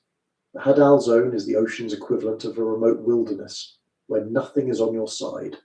Not the pressure, not the terrain, not the lack of sunlight, not the cold, and not the communication delays. And yet researchers try anyway, because there's something deeply compelling about the deepest parts of the world. It's one of the last regions that remain almost entirely untouched by humans, and it contains organisms that live under physical conditions no land creature experiences. These animals aren't mythical or magical. They're simply adapted in ways that stretch the limits of biology. Their bodies avoid gas-filled spaces like lungs, because such spaces would collapse instantly under pressure. Their cells contain special molecules that prevent proteins from folding incorrectly. Their bones are often reduced or absent because rigid structures become liabilities at those depths. Their movement is slow, deliberate, efficient, shaped over millions of years by the need to survive where survival is neither expected nor easy. But even though these animals endure pressures that would destroy a submarine, they're not invincible. When scientists bring them to the surface, the pressure change kills them almost immediately, which makes direct study extremely difficult. Imagine being able to reach a new species only to find that observing it closely destroys it without meaning to. This limitation is one of the reasons why the Hadal zone remains full of unanswered questions. Each attempt to learn something risks losing the very subject of study. It creates a paradox where the deeper we try to explore, the more the environment resists our tools, our technology, and even our methods of observation. And still, people keep trying because the Hadal zone represents something more than a physical location. It's a reminder that Earth is not fully known, not fully explored, not fully catalogued or measured. Even with satellites, sensors, and high-tech Bless you, imaging, buddy. Bless there you. remain places where human knowledge barely scratches the surface. In a time when maps feel complete and most landscapes are photographed endlessly, it's almost comforting that an entire realm of the planet refuses to be easily revealed, not out of hostility, but out of the sheer physical reality of water, No, buddy. pressure, and depth. As we continue moving through this exploration, we'll look more closely at each reason the Hadal zone resists human presence, from pressure and engineering limits to biological challenges, Bless and you, the Mary. stubborn unpredictability of deep ocean geology. But for now, let's keep drifting downward in our imagination, not rushing, not forcing a conclusion, just continuing the steady descent into a part of Earth that holds more questions than answers. When people picture the ocean, the image that usually comes to mind is a calm surface with familiar colours and movements. Waves drifting in steady patterns, sunlight reflecting off the top, and maybe a few boats or gulls passing by. It feels open and reachable because it's the part we can see without effort. But if you try to follow that mental picture downward, even just a few meters below the surface, the brightness changes. It doesn't shift suddenly. It fades slowly as the depth increases. The moment light enters the water, it starts weakening because water absorbs and scatters it. That means the farther you go down, the more it slips away, until eventually there's nothing left. It's not dramatic. It doesn't happen in a single moment. Instead, the descent into darkness happens through a long stretch of diminishing color and temperature. If you start near the surface during the day, sunlight feels normal. You can see fish, plants, and even the seafloor in shallow areas. But at 50 meters, the light becomes noticeably weaker. Shapes appear flatter and colors shift toward blue because red, orange, and yellow wavelengths disappear first. Even though the ocean above you still seems bright when you look upward, everything else begins to lose definition. By 100 meters, the brightness becomes dim. You can no longer rely on the sun for visibility. It's not pitch black yet, but you can feel the difference as the surroundings take on a narrow range of color, and the world becomes more subdued. At 200 meters, natural light continues to fade until it reaches a point where reading any kind of text or seeing fine detail without artificial illumination becomes impossible. Divers don't usually go this far without specialized equipment because the pressure and darkness create conditions the human body isn't built to handle. But machines can go farther. ROVs, submersibles, and sensors continue downward without caring about sunlight. They don't need it. Still, even they record a consistent drop in visibility as the water grows darker with each passing meter. Eventually, around 1,000 meters down, the last usable traces of sunlight disappear for good. This region is what scientists call the midnight zone because sunlight never reaches it, even on the clearest days. At this point, the only light you'll see is the kind produced by organisms themselves. Bioluminescence is common in this region because creatures here have evolved to create their own illumination for hunting, avoiding predators, attracting mates, and communicating. But even though that light exists, it's faint. It's not like flipping on a lamp. It's more like seeing a distant glow stick drifting through a vast room. Just enough brightness to give a sense of shape or motion, not enough to brighten the surroundings. As you continue descending beyond the midnight zone toward the Hadal depth range, the darkness becomes absolute. There are no shifting patterns from above, no fading rays, no color left from the surface world. The ocean absorbs everything. A person looking out from a submersible window at those depths sees only the cone of the submersible's lights cutting into the black. Those lights reach only a small distance before the darkness swallows them. It isn't a dramatic emptiness. It's more like a consistent background with no variation, no horizon, no familiar cues. This darkness also comes with a temperature change. Water becomes colder the deeper you go until it stabilizes at just a few degrees above freezing. That cold temperature remains consistent because sunlight doesn't reach this far to warm anything. The entire environment is steady and unchanging in a way that feels unlike anything on the surface. The cold doesn't fluctuate with seasons, weather, or time of day. It is always there, a constant factor. But the most challenging factor in this region isn't the lack of light or the low temperature, it's the pressure. While the darkness grows slowly and steadily, the pressure increases with a kind of relentless consistency. Every 10 meters adds another atmosphere of pressure. 1 atmosphere is what we feel at sea level. It's the pressure of the air on your skin right now. Humans are so used to it that we don't notice it at all. But once you go underwater, the pressure begins to build. At 20 meters, your body experiences triple the pressure you feel on land. Divers notice this because their ears, lungs, and equipment respond differently. At 100 meters, the pressure is around 11 atmospheres. Even specialized divers need training, gas mixtures, and equipment designed to handle it. At 1,000 meters, the pressure is around 100 atmospheres. Every square inch of anything at that depth experiences the equivalent of a car sitting on top of it. Machines built from metal alloys, thick composites, and pressure-resistant components start approaching their limits. The problem becomes more extreme as the depth increases. At 4,000 meters, the pressure is around 400 atmospheres. At 6,000 meters, which marks the beginning of the Hadal zone, it reaches around 600 atmospheres. And at the deepest known point on Earth, the Challenger Deep in the Mariana Trench, the pressure hits more than 1,000 atmospheres. That's more than 8 tons of pressure on every square inch. To imagine it more clearly, think about holding a bowling ball in your hand. It feels heavy but manageable. Now imagine stacking 100 bowling balls onto that same hand. Obviously, the idea is physically impossible. The human body would collapse long before that point. Even metal structures that seem strong on land can warp, crack, or implode under such force. Engineers spend years designing housings, windows, seals, and cables that can withstand these pressures. Even small imperfections, ones that wouldn't matter at all on the surface, become significant weaknesses in the deep ocean. But pressure doesn't just affect machines. It affects how fluids behave, how sound travels, and how organisms survive. Water becomes slightly denser and more stable as the pressure builds. Sound travels faster and over greater distances, which changes how communication works. Even chemical reactions inside living cells shift subtly because molecules behave differently under such intense force. The foundations of biology adapt in ways that don't occur anywhere else on Earth.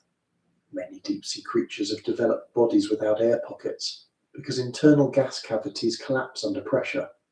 Fish found in the Hadal zone often lack swim bladders, the buoyancy organs that shallow water fish rely on. Instead, their bodies use specialized proteins, fats, and fluids that allow them to float or move without trapping air. Some organisms replace typical bone structures with cartilage or reduce skeletal components because rigid structures become risky. A rigid shape can fracture under pressure, whereas flexible tissue can survive better. One of the more surprising adjustments involves cell membranes. Under normal conditions at the surface, cell membranes need to remain flexible enough to function. They're made from fats and proteins that form stable, semi-fluid layers. But at Hadal pressures, those same membranes would stiffen too much unless organisms produce special molecules that act like built-in adjusters. These molecules help maintain the right amount of flexibility so that cells can operate correctly. Without those adaptations, life would fail quickly. As light fades and pressure grows, another issue emerges: navigation. Shallow water environments allow creatures to rely on visual cues, sunlight direction, temperature gradients, or features on the seafloor. But deep-sea animals must navigate without those cues. They use sound, vibrations, chemical signals, and sometimes electrical sensing. Even with these tools, distances become difficult to judge. What feels like a short movement may actually be long because there's no visual reference. Machines struggle with navigation for similar reasons. GPS signals don't penetrate water. Cameras become nearly useless without artificial light. Acoustic sensors work, but provide limited resolution. A submersible trying to move across the deep sea floor has to rely on sonar, inertial navigation, or other indirect tools. This makes it difficult to locate specific sites, paths, or objects. A slight drift can cause a vehicle to miss its intended target by hundreds of meters, especially in narrow trenches. Another complication comes from currents. Even in deep water where everything seems still, there are slow-moving currents that can push vehicles off course. These currents aren't strong by surface standards, but they can interfere with delicate maneuvering. At Hadal depths, even a subtle current becomes meaningful because vehicles have limited propulsion. Most deep-sea equipment isn't designed to fight strong movement. Instead, it's designed to withstand pressure. Balancing those two needs is tough. The changes in pressure also influence any equipment that relies on electronics. Deep-sea vehicles need thick pressure housings around batteries, cameras, computers, and sensors. These housings add weight and bulk. The heavier a machine becomes, the more buoyancy it needs. But adding buoyancy materials means adding objects that must resist crushing pressure. Engineers use specialized syntactic foams, materials filled with tiny hollow glass beads that resist implosion. But even these materials can crack at extreme depths if not manufactured precisely. Cables used to lower or retrieve equipment also face challenges. They must be strong enough to handle the weight of the vehicle, but flexible enough to coil and uncoil during deployment. At the same time, they cannot collapse under pressure. A cable thick enough to survive deep pressure might be too heavy to lift effectively. A lighter cable might fail at the critical point. These kinds of design trade-offs make Hadal exploration difficult. Every choice affects another choice. Even if a machine reaches the correct depth successfully, gathering data becomes its own struggle. Cameras record only what appears within their narrow field of artificial light. Microphones pick up sounds, but sound travels so efficiently in deep water that echoes become confusing. Sampling devices must avoid contamination from other layers of the ocean. The sample taken at 10,000 meters can't simply be pulled to the surface because pressure changes might destroy it. Engineers sometimes build pressure-preserving containers that lock in samples at depth so their structure doesn't collapse when returning to the surface. But these containers are complex and prone to failure. As light disappears, biological activity changes too. Many Hadal creatures rely on sinking organic material from above. When animals die in shallower waters, their bodies drift downward over weeks or months, slowly decomposing as they fall. By the time they reach Hadal depths, most of the material has been consumed or broken down. The organisms that survive at the bottom must rely on sparse supplies. This scarcity forces them to use energy carefully. Slow movement, slow metabolism, and long lifespans become common strategies. They can't afford wastefulness. Every calorie matters. This environment shapes everything from the smallest microbe to the largest predator. Even bacteria behave differently under pressure. They use chemical pathways tailored to the deep ocean, producing enzymes that operate effectively at near freezing temperatures. Some microbes survive by consuming chemicals seeping from the seafloor. Others attach themselves to sinking particles and ride them downward. All of these adaptations reveal how profoundly the deep ocean influences life. Descending through the dimming layers also reveals how quiet the deep sea becomes. Sound travels well at depth, but background noise drops significantly. There are no waves crashing, no storms rumbling, no wind pushing across the water. The only sounds are the movement of creatures, the occasional rumble of geological activity, and the distant vibrations that travel from far-off events. A submersible's engine sounds surprisingly loud because the environment itself is so calm. But even then, the noise feels contained, swallowed by the surrounding water. Despite the darkness, the pressure, and the limited food supply, life does exist here. It adapts to conditions that appear unlivable, but the combination of fading light and rising pressure limits what can survive, and that limitation carries over into human exploration. Machines that work well at moderate depths fail here. Sensors that function on the surface become unreliable. Even the data we receive must be interpreted carefully because direct observation is so restricted. As one moves deeper, the environment continues to change and the challenges stack up. There isn't a single barrier that prevents easy exploration. It's the combination of many factors working together. Light fading is one problem. Pressure increasing is another. Temperature, navigation, biology, material science, and communication add more layers. By the time you reach the Hadal zone, you aren't facing one issue. You're facing all of them at once. That's why even simple tasks, such as taking a measurement or retrieving a sample, become complicated. Yet the limitations don't discourage exploration entirely. Instead, they set the stage for understanding the deeper reasons why the Hadal zone remains out of reach for most technology. As we continue moving through this topic, each factor contributes to the broader picture of why these depths remain so rarely visited, and why each attempt requires more planning, resources, and caution than any other environment on Earth. When most people try to picture the ocean floor, the first image that comes to mind is usually a flat, sandy surface, stretching out in all directions like a calm underwater desert. That picture isn't entirely wrong for certain shallow regions, but it stops being accurate once you move into the deeper parts of the world's oceans.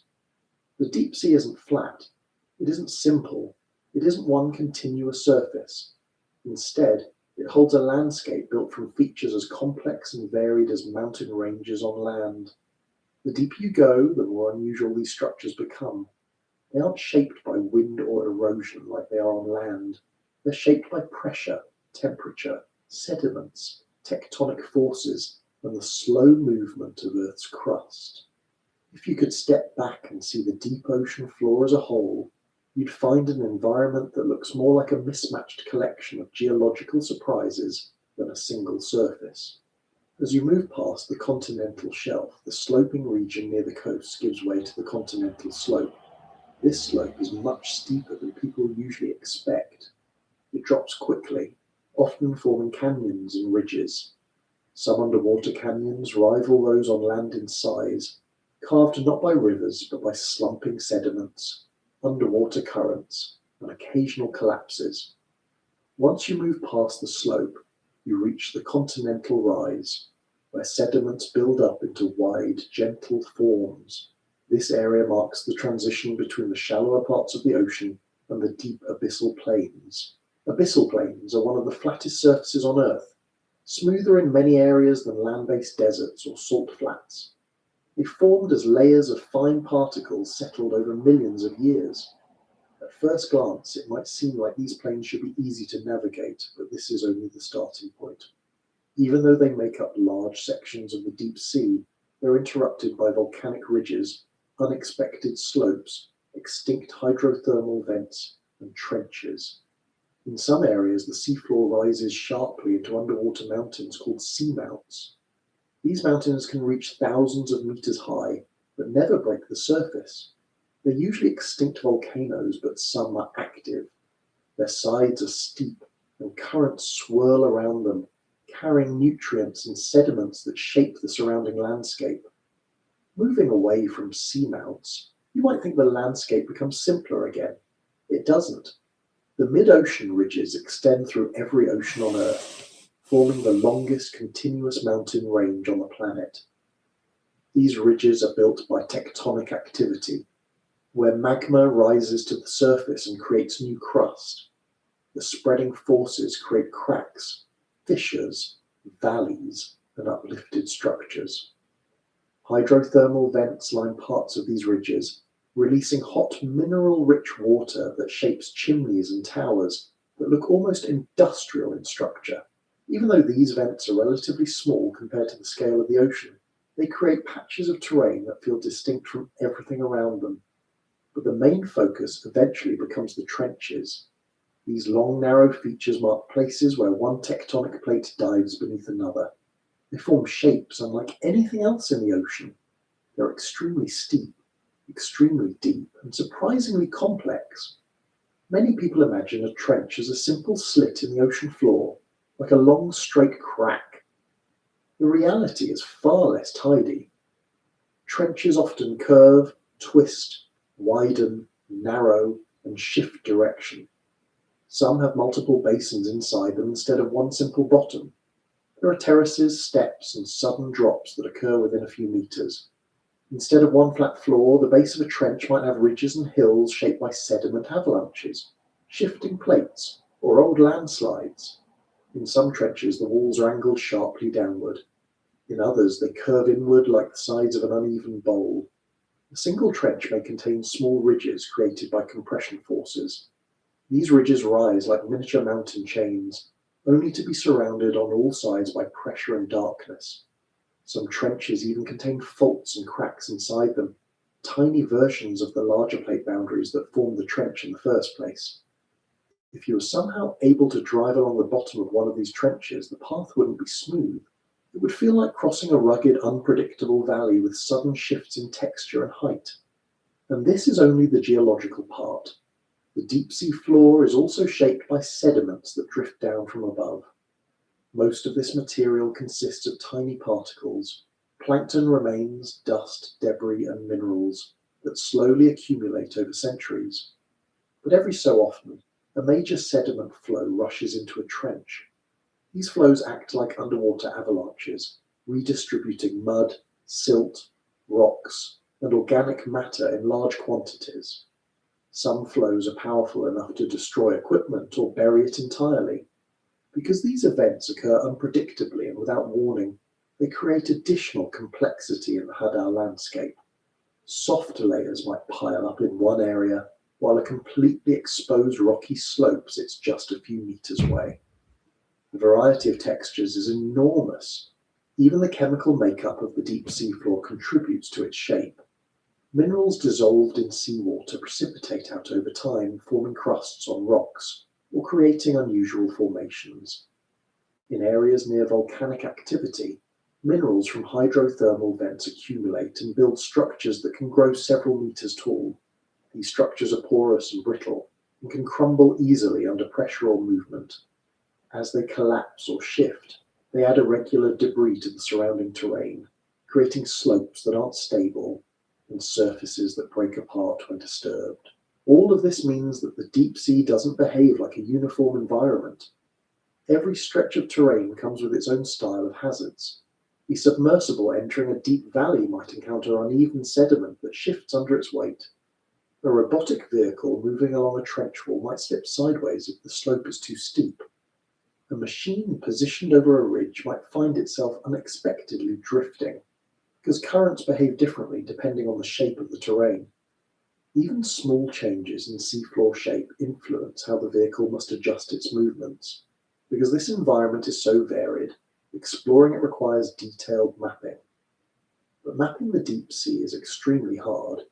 Sound-based mapping tools can provide broad outlines, but the resolution often isn't fine enough for precise navigation. The deeper you go, the harder it becomes to gather detailed information. High-resolution mapping usually requires getting close to the seafloor, but machines can't easily hover in place at extreme depths because the pressure and darkness interfere with sensors. As a result, most maps of trenches show only general shapes rather than fine details. Engineers know what the terrain looks like in broad terms, but they can't predict the small features that often make or break a deep-sea mission. The architecture of the deep sea also includes chemical gradients and temperature differences that shape where life can exist. Around hydrothermal vents, the terrain is influenced by warm water mixing with cold seawater. These mixing zones create pockets of chemically distinct areas. The boundaries between different chemical regions can shift suddenly as vents open or close. Since vents often shut down unpredictably, entire areas of the deep sea can change character within relatively short geological timespans. Structures built from mineral deposits may collapse once the vent stops supplying mineral-rich water. This adds another layer of unpredictability to the environment. Another part of the deep sea structure involves the interaction between the seafloor and the water column above it. While currents are weaker at great depths, they still flow in ways that shape sediment and transport materials. Some trenches funnel currents, concentrating their flow in certain areas. Other trenches block currents, creating isolated pockets where sediments linger. These differences create microenvironments with unique conditions. Some species thrive in one pocket but not another because of subtle variations in sediment type, oxygen level, or organic material. One of the more unusual features of deep-sea architecture is the presence of subducted materials. In trenches, as one tectonic plate moves beneath another, parts of the plate break apart. Segments may form jagged outcrops or ridges on the trench floor. These fragments can be tilted, buckled, or buried under younger sediments. They can create obstacles for machines and serve as hiding places for organisms. Some of the deepest rock samples ever retrieved from the ocean come from these areas, showing that geological activity remains active even at extreme depths. In addition to the geological variations, biological structures also influence the landscape. Tube worms near vents grow in clusters that create barriers. Colonies of microorganisms form mats over sediments. Burrows from deep-sea organisms reshape sediment patterns. Even though life is sparse compared to shallow waters, the organisms that do exist have a noticeable impact on the terrain. A patch of biological activity might stabilize sediment in one place while loosening it in another. The architecture of the deep sea also changes over time. The movement of tectonic plates constantly reshapes the sea floor. New ridges rise while old ones erode. Trenches shift slightly in direction as the plates beneath them move. Sediment layers accumulate unevenly, altering the contour of the seafloor. These changes occur slowly by human standards, but steadily on geological scales. Any map drawn today might be less accurate in a century, not because the terrain changes dramatically, but because even small shifts matter when dealing with an environment where precision determines success. From an engineering standpoint, this irregularity makes building equipment incredibly difficult. Machines designed for flat, predictable terrain must instead prepare for steep slopes, uneven surfaces, sudden drop-offs, and unstable sediment.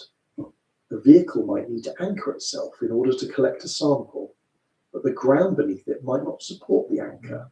The sampling arm might reach for a rock only to trigger a small slide of sediment that covers the sample entirely. Equipment designed for stability at moderate depths might behave unpredictably in trenches because the terrain interrupts sonar signals. Navigation software that works well on the abyssal plains becomes unreliable in tight trench corridors. Even deploying equipment to these locations becomes challenging. To send a machine into a trench, researchers must know where the trench walls slope inward or outward. The vehicle lowered without careful planning might hit an overhanging formation. Ropes or cables risk rubbing against rock walls if the machine drifts sideways. Narrow sections of trenches limit maneuverability. The deeper a trench goes, the more its shape resembles a complex maze rather than a simple valley. While machines can reach deep waters, reaching the right location inside a trench is far more complicated than simply going straight down. The entire deep sea, yes, with its mountains, plains, ridges, vents, canyons, and trenches, forms a physical structure unlike any environment humans normally deal with. On land, even rugged terrain is accessible with the right equipment. In space, the lack of physical obstacles means that movement is limited only by propulsion and trajectory planning. But in the deep ocean, machines must move through a landscape that combines the worst challenges of both worlds: total darkness, crushing pressure, limited navigation options, and surfaces that vary without warning. This strange architecture shapes everything that tries to enter it. It dictates where organisms can live. It determines which scientific missions succeed or fail. It explains why reaching the Hadal zone is more than simply traveling downward. It's about understanding a complex environment that refuses to simplify itself for exploration. As we continue into the next part of this journey, the terrain beneath the ocean will connect directly to the reasons the Hadal Zone remains so difficult to reach. Every ridge, slope, fault, and trench adds to the challenge, and each of those elements becomes clearer as we keep moving deeper into this environment. When conversations about the deep ocean come up, it's common to hear people compare exploration of the seabed to exploration of space. This comparison usually starts with the idea that both environments are extreme and that humans struggle to operate in either one. While that general point isn't wrong, it misses the specific difficulties that make the Hadal Zone far more complicated than simply building a strong enough vessel and sending it downward. The Hadal Zone doesn't challenge explorers with a single obstacle. It challenges them with nearly every category of environmental limit at the same time. Each individual problem might be manageable, but together they create a barrier that only a handful of missions have ever crossed successfully. Pressure is usually the first factor people mention, and for good reason. At the deepest trenches, the pressure becomes more than 1,000 times higher than the pressure humans experience at sea level. Building a vessel that can resist that force requires materials and engineering principles that approach the limits of what current technology can handle. But pressure alone isn't the full story. Engineers can build thick pressure hulls using titanium, steel, or specialized composites. These materials resist collapse well enough when manufactured correctly, but constructing a pressure-resistant structure isn't the end of the challenge. It's only the starting point. The moment a vehicle becomes capable of resisting extreme pressure, it becomes heavier. The heavier it becomes, the more buoyancy it needs. Deep-sea vehicles rely on syntactic foam for buoyancy, which is filled with millions of tiny hollow spheres that resist being crushed. But as the depth increases, even syntactic foam must become thicker and stronger. This adds weight, which requires more foam, which adds more weight, and the cycle continues. Engineers must constantly balance strength and buoyancy so the vehicle remains functional. If it becomes too heavy, it won't rise back to the surface. If it becomes too light, it won't descend efficiently. The margin for error is extremely narrow. Designing a vessel that can withstand pressure also affects how internal systems operate. Electronics inside the pressure hull must remain dry and undistorted by pressure. Wiring, batteries, and communication devices must fit inside a limited space, which grows smaller as walls become thicker. Even minor changes in the shape or thickness of the hull influence how much equipment can be included. Engineers often have to remove instruments or reduce sampling capacity simply to make the design viable. As a result, deep-sea vehicles capable of reaching Hadal depths usually carry fewer scientific instruments compared to those used at moderate depths. Another challenge involves temperature. Even though the deep ocean stays just above freezing, the combination of extreme cold and immense pressure affects materials in unusual ways. Metals contract, seals become stiff, lubricants thicken, and electrical components behave differently. Engineers must choose materials that remain stable under these conditions, but no material is perfect. Some crack at certain temperatures, others deform after repeated exposure to high pressure. The vehicle might complete one dive successfully but fail on the second because the cumulative stress weakens a component. Communication is another serious limitation. Deep-sea vehicles can't rely on radio signals, GPS, or satellite links. Water blocks these signals almost completely. At Hadal depths, the only feasible method of communication is acoustic signaling. Acoustic messages travel slowly, often distorted by the water and the terrain. The deeper the vehicle goes, the more interference it encounters. Researchers on the surface must send instructions carefully, waiting several seconds to see whether the vehicle responds. In many cases, the delay becomes long enough that real-time control becomes impossible. As a result, vehicles must operate autonomously or follow pre-programmed routes. If something goes wrong, the operators cannot correct it immediately. Navigation becomes another complication.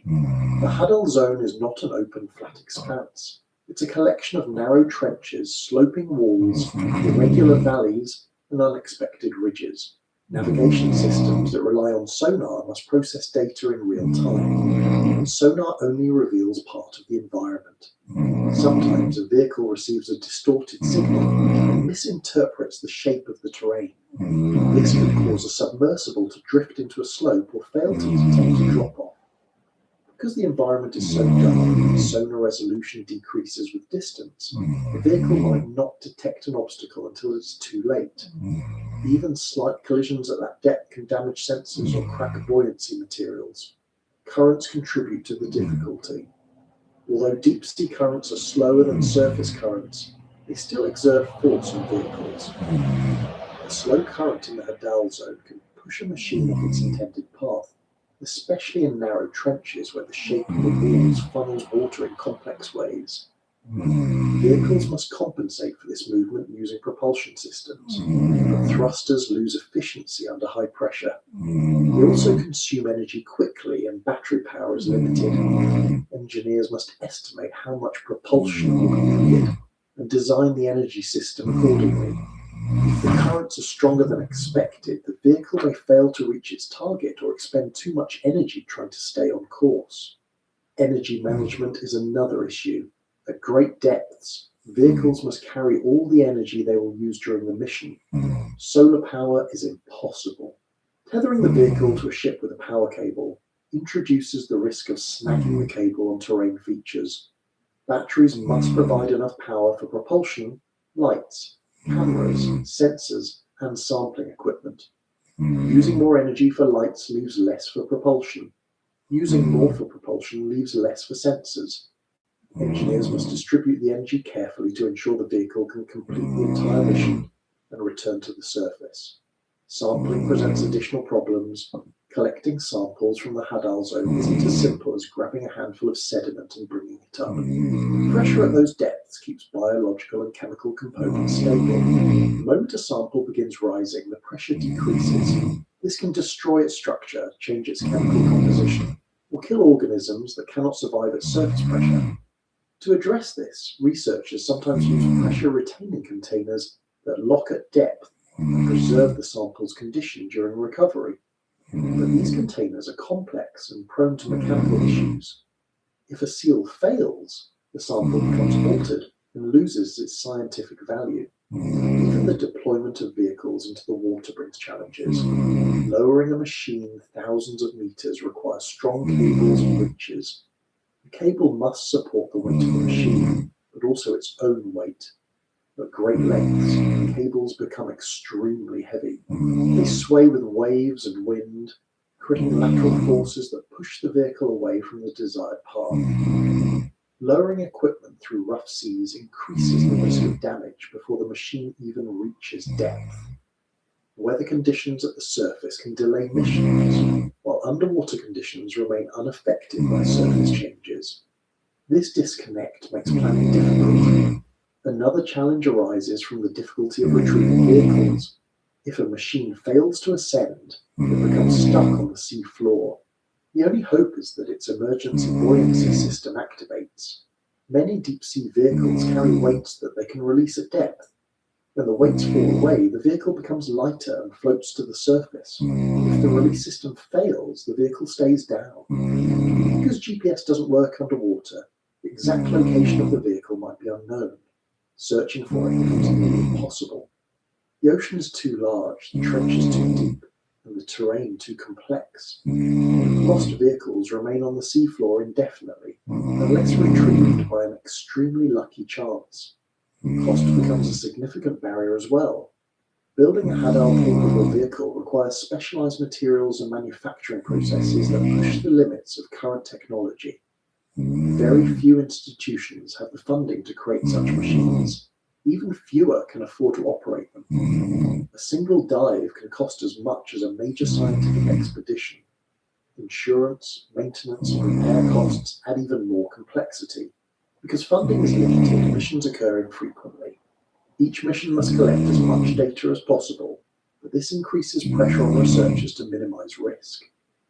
A combination of high cost and high danger limits the number of attempts that scientists can make. The rarity of missions introduces another problem: lack of experience. Engineers and researchers learn from repeated attempts. When missions are rare, there are fewer opportunities to gather practical knowledge. Lessons from one dive may not generalize to another because each trench has its own conditions. Engineers must rely on theoretical models, simulations, and educated guesses. While these tools are valuable, they cannot replace hands-on experience. The Hadal Zone remains one of the least tested environments on Earth. Biology itself creates obstacles. Organisms in the Hadal Zone are adapted to extreme pressure and low energy availability. The tissues, enzymes, and cell structures function under conditions that would damage or alter biological materials from shallower waters. Some organisms are too fragile to handle even slight pressure changes. Others break apart when exposed to currents or mechanical disturbance. This makes biological sampling difficult. Scientists must develop tools that can collect organisms without damaging them. But tools that function gently often cannot withstand the pressure. Tools that withstand the pressure often apply too much force. This contradiction is one of the biggest challenges in Hadal biology. Another major issue comes from the simple fact that the Hadal Zone is far from shore. Most deep trenches are located in remote areas of the ocean, where storms, large waves, and unpredictable weather patterns are common. Operating a research ship in these regions requires extensive planning. Crew members may spend days or weeks traveling before reaching the site. Supplies must last long enough for the entire journey. Medical support must be available even though evacuation options are limited. Ships must remain stable while deploying equipment, which becomes harder in rough seas. Every logistical detail adds another layer of difficulty. Environmental conditions in the Hadal Zone also change slowly over time. Sediment accumulation can alter the shape of the trench floor. Underwater earthquakes can create new slopes or trigger landslides. Hydrothermal activity can appear or disappear. Because conditions evolve, maps and previous data can become outdated. A vehicle that successfully navigated one trench 10 years ago may encounter new obstacles during a modern mission. This unpredictability forces engineers to design vehicles that can handle multiple scenarios, which increases complexity. Uncertainty extends to the chemical environment as well. The deep ocean contains gradients of salinity, dissolved gases, and minerals that vary between trenches. These variations affect how equipment behaves. Some metals corrode faster in specific chemical conditions. Seals degrade at different rates. Even the density of seawater changes slightly from one location to another, which affects buoyancy calculations. Engineers must account for these variations during design, but predicting them accurately is difficult. Finally, there is the human limitation of working blind. At Hadal depths, researchers cannot observe the environment directly. They rely on images, sonar scans, and sensor readings. These sources provide useful data but lack the clarity that direct observation offers. Many scientific discoveries happen by accident during fieldwork when researchers notice something unexpected. In the Hadal Zone, such opportunities are limited. Everything depends on instruments functioning correctly, following their planned route, and capturing the intended data. If anything goes wrong, the chance for discovery disappears. Taken together, these obstacles explain why the Hadal Zone remains one of the most difficult places on Earth to access. It is not a single barrier that stops exploration. It is a combination of mechanical, environmental, logistical, and biological factors that multiply one another. Each attempt to explore these depths requires solving dozens of problems simultaneously.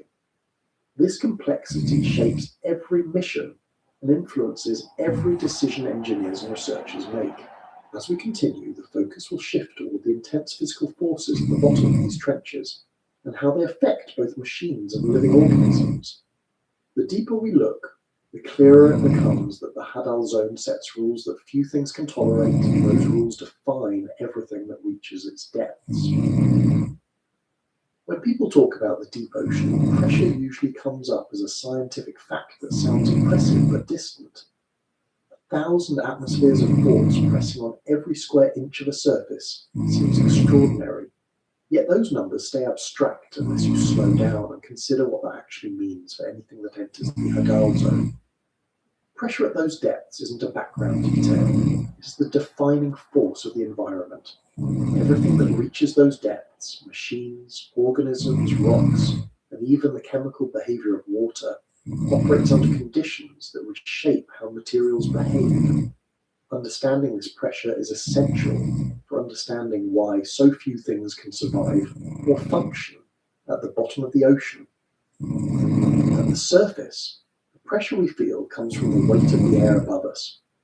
Even though air seems light, the column of atmosphere stretching upward is heavy enough to exert 1 atmosphere of pressure. This force is constant, and the human body is adapted to handle it without effort. But water is far denser than air, so its weight increases much faster with depth. Every 10 meters adds 1 additional atmosphere of pressure. Even recreational divers notice the difference when descending a few meters. Their ears feel the change, their equipment feels the change, and the surrounding water grows heavier. But that small change barely hints at what happens deeper down. At 100 meters, the pressure reaches around 11 atmospheres. At 300 meters, it rises to more than 30 atmospheres. As the descent continues, the numbers grow more quickly than the human mind can easily track. By the time you reach 6,000 meters, the start of the Hadal zone, the pressure has risen to around 600 atmospheres. That's 600 times the pressure at sea level, and the deepest trenches nearly double that again. The environment becomes a continuous force applying itself to every direction equally, pressing inward with no relief. This force affects everything. Even the water itself changes. Under extreme pressure, water molecules pack more tightly together than they do near the surface, altering density and the way sound moves through the environment. Sound travels faster because the molecules are closer together. This means noise from underwater earthquakes, distant ships, and even natural activity can travel long distances without weakening much. For machines that rely on acoustic signals, this additional speed changes how the signals reflect off surfaces or scatter in the terrain. Materials behave differently as well. A thick steel sphere that would easily support heavy loads on the surface might buckle at depth. The walls of a Hadal submersible must be thick enough to resist crushing, but shaped precisely to distribute pressure evenly. Even a slight irregularity can create a weak point. Under normal conditions, a small imperfection might go unnoticed. At Hadal depths, that same imperfection can cause catastrophic failure. Engineers often examine each piece of equipment under microscopes, scanning for tiny cracks or inconsistencies that would be irrelevant in everyday use but dangerous in deep-sea missions. The process of building a pressure-resistant vehicle involves more than choosing the right material. Engineers must shape the material correctly, weld it carefully, and test it repeatedly. Many pressure-resistant vessels rely on spherical or cylindrical shapes because these distribute force evenly. Flat surfaces weaken under pressure because they create points where force focuses. Even windows must be shaped in specific ways to prevent pressure from causing fractures. Transparent materials strong enough to handle Hadal depths are extremely limited.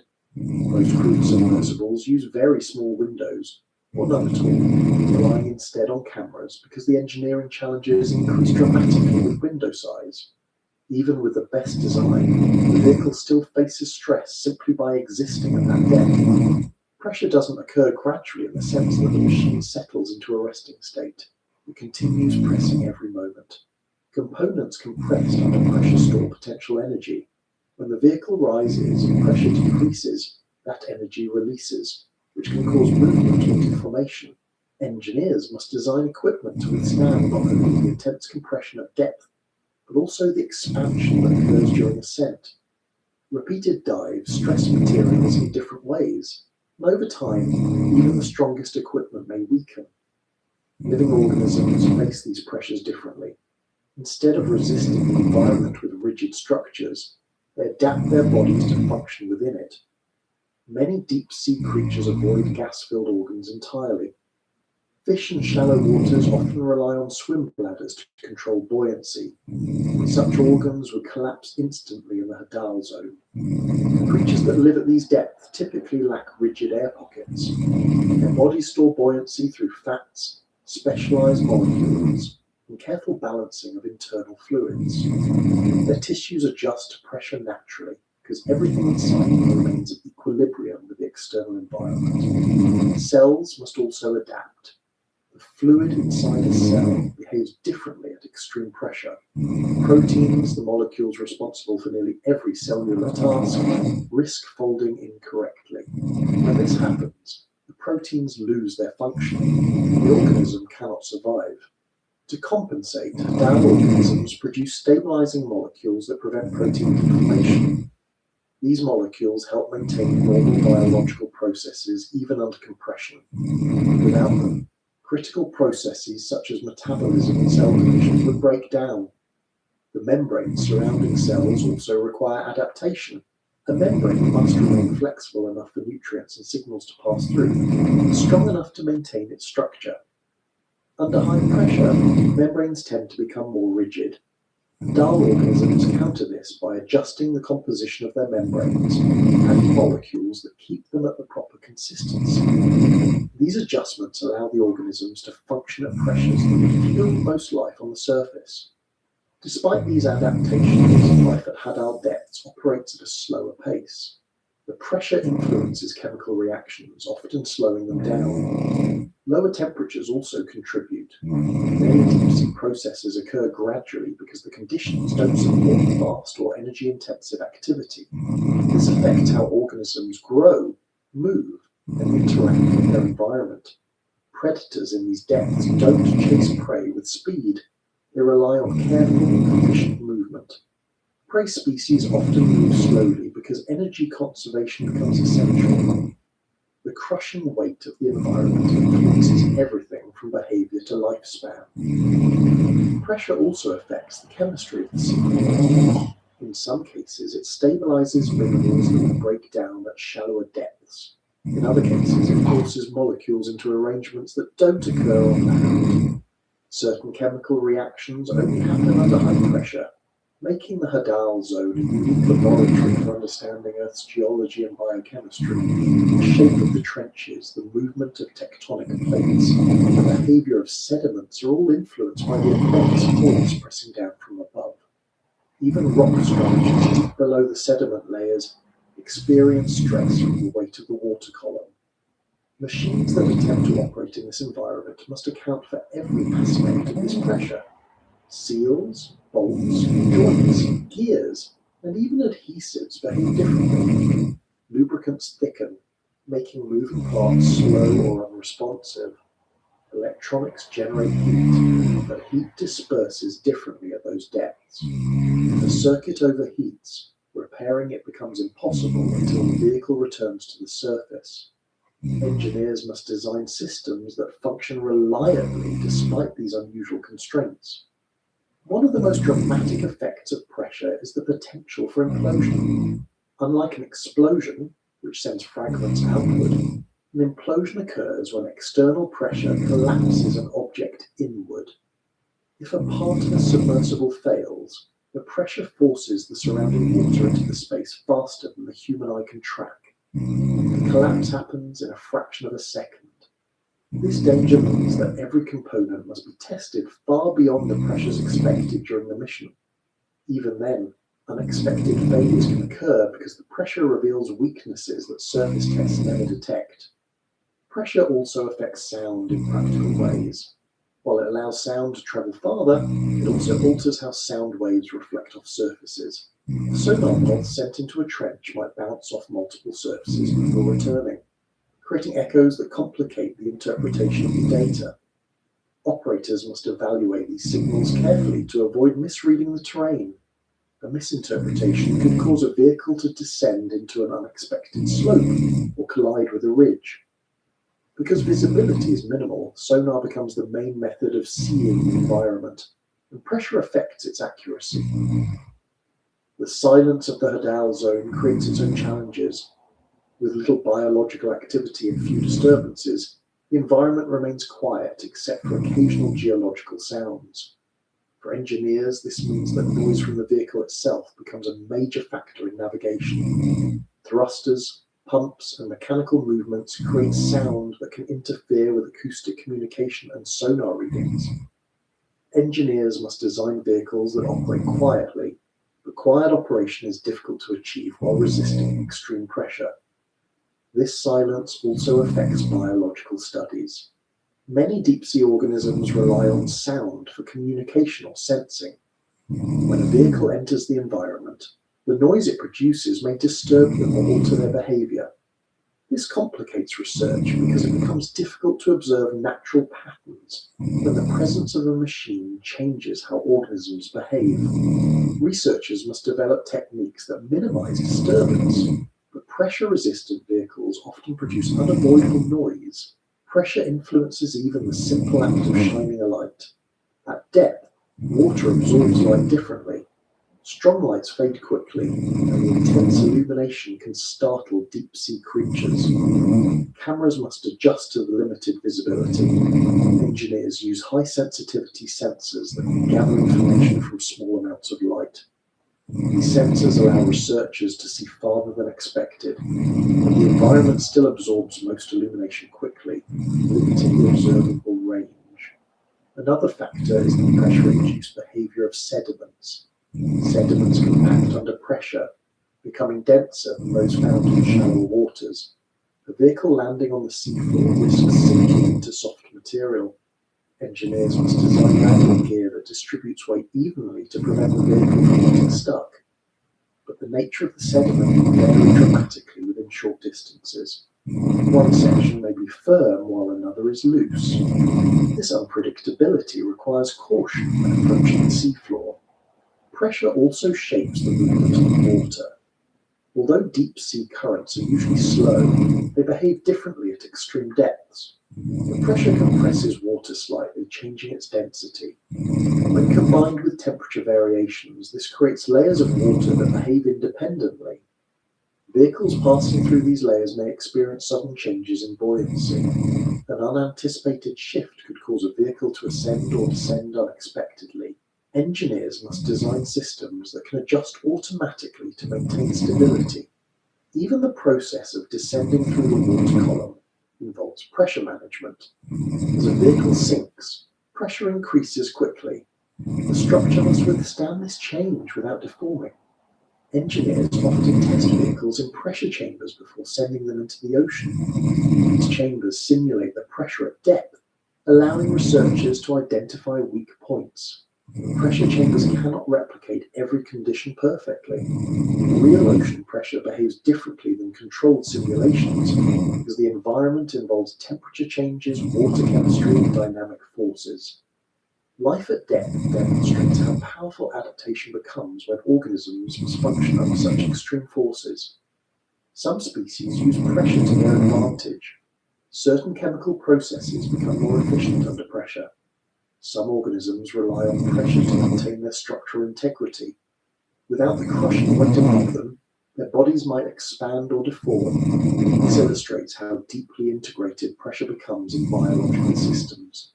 It is not simply tolerated, it becomes part of the organism's basic functioning. Pressure also affects the survival of microbes. These microorganisms have unique biochemical pathways that operate under extreme compression. Their proteins are shaped specifically for these conditions. When brought to the surface, these microbes often die quickly because the pressure changes disrupt their internal chemistry.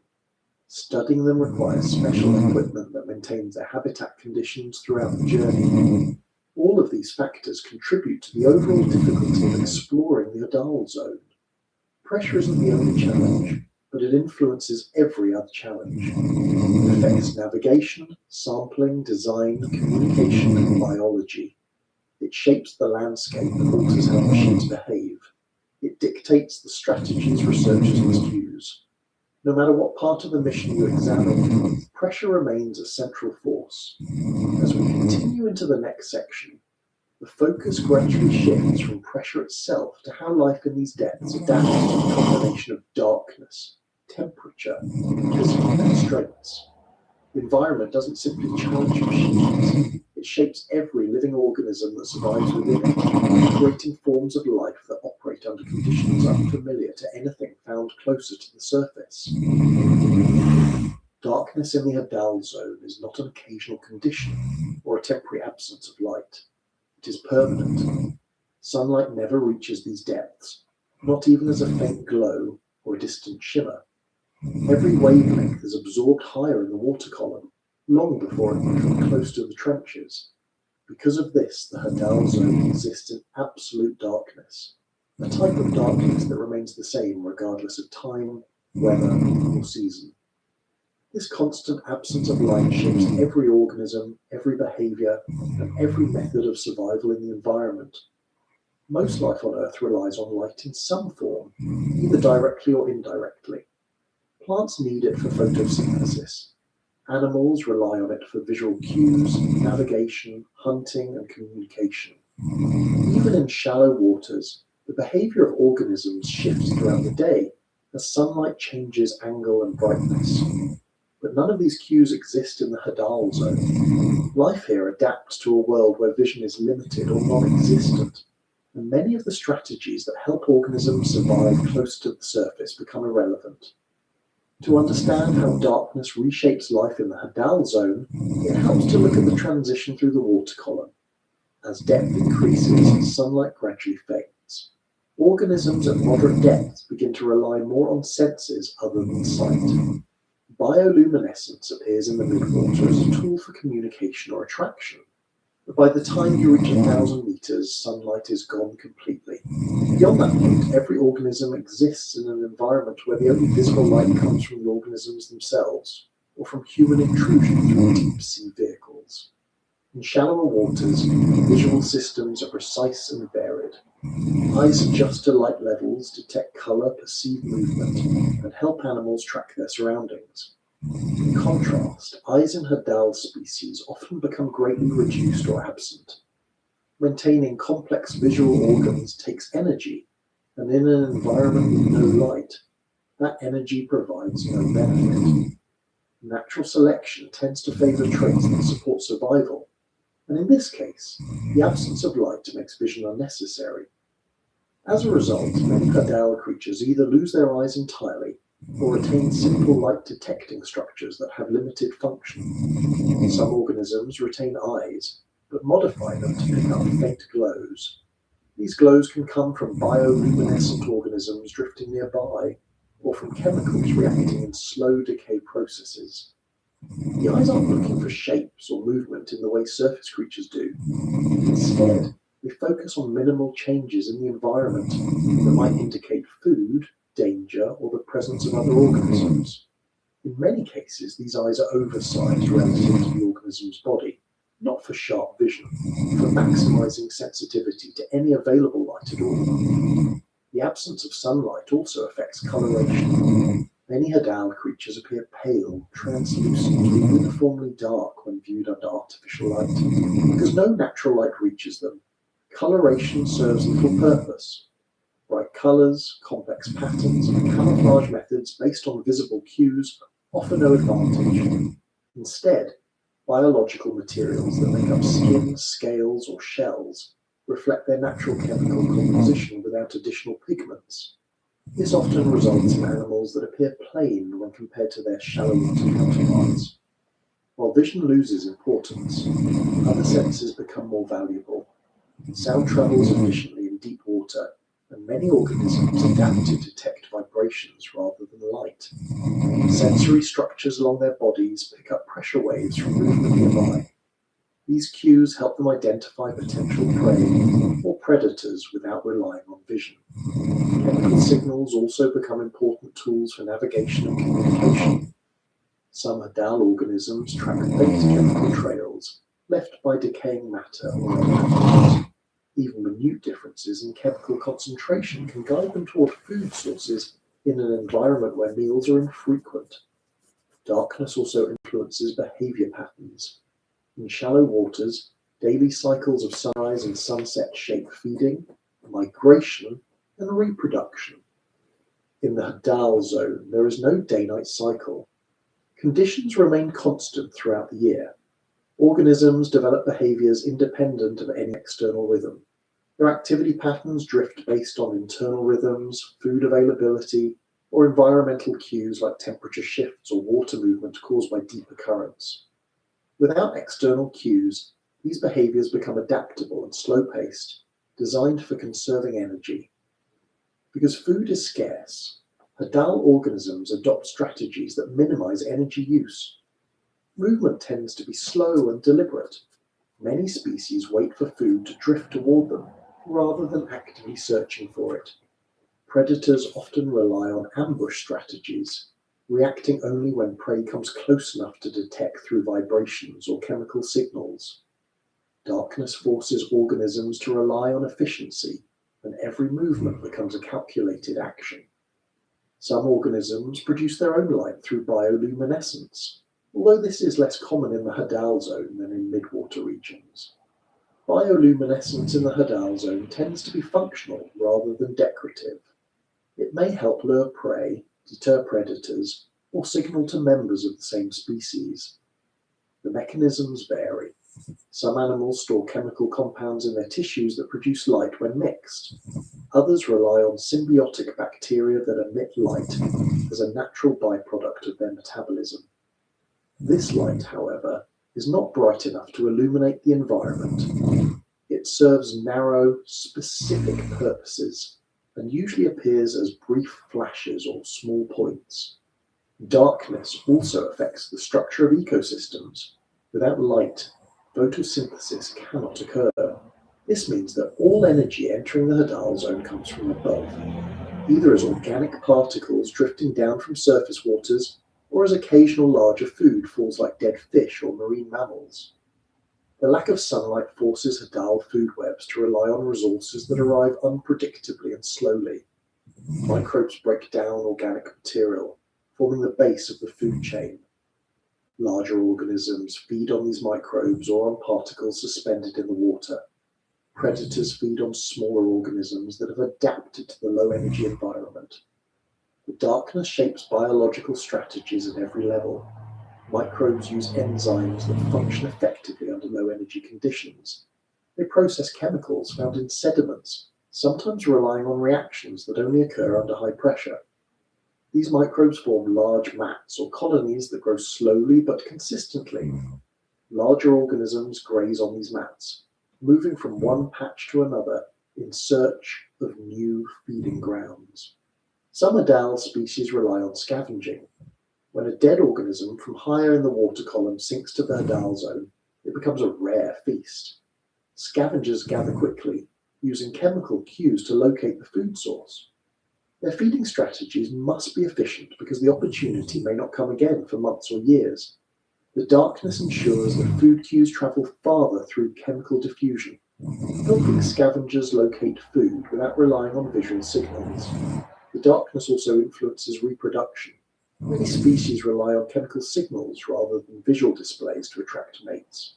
Some release clouds of gametes into the water, allowing fertilization to occur through chance encounters. Others use low-energy strategies that require minimal movement. Carrying eggs or young can be challenging due to the limited availability of food. So many species develop methods that minimize the need for parental care. Darkness even affects how organisms develop structurally. In a world without light, there is no need for pigments that protect against UV radiation.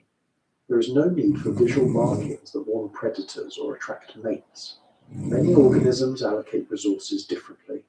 Instead of spending energy on color or vision, they invest in pressure-resistant tissues, sensory structures for detecting chemical signals, or metabolic systems that operate efficiently at low temperatures. The physiology of Hadal organisms shows subtle but important changes compared to shallow water species. Their muscles often contain lower densities of fast-twitch fibers because they rarely need strong bursts of movement. Their bones, if present, contain materials that remain stable under pressure. Many have flexible bodies that compress slightly under pressure. adapting to the environment rather than resisting it. This flexibility allows them to maintain internal equilibrium. Pressure and darkness together influence brain structure. Because visual processing requires significant energy, organisms in the Hadal zone often have reduced visual centers. Instead, their brains allocate more resources to processing chemical and mechanical cues. This redistribution of function allows them to survive despite the limited availability of food. Darkness also contributes to the structure of the seafloor community. Sediments accumulate gradually from material falling from shallower waters. In the absence of light, plant life does not grow to bind the sediments. Instead, microbial communities stabilize the surface.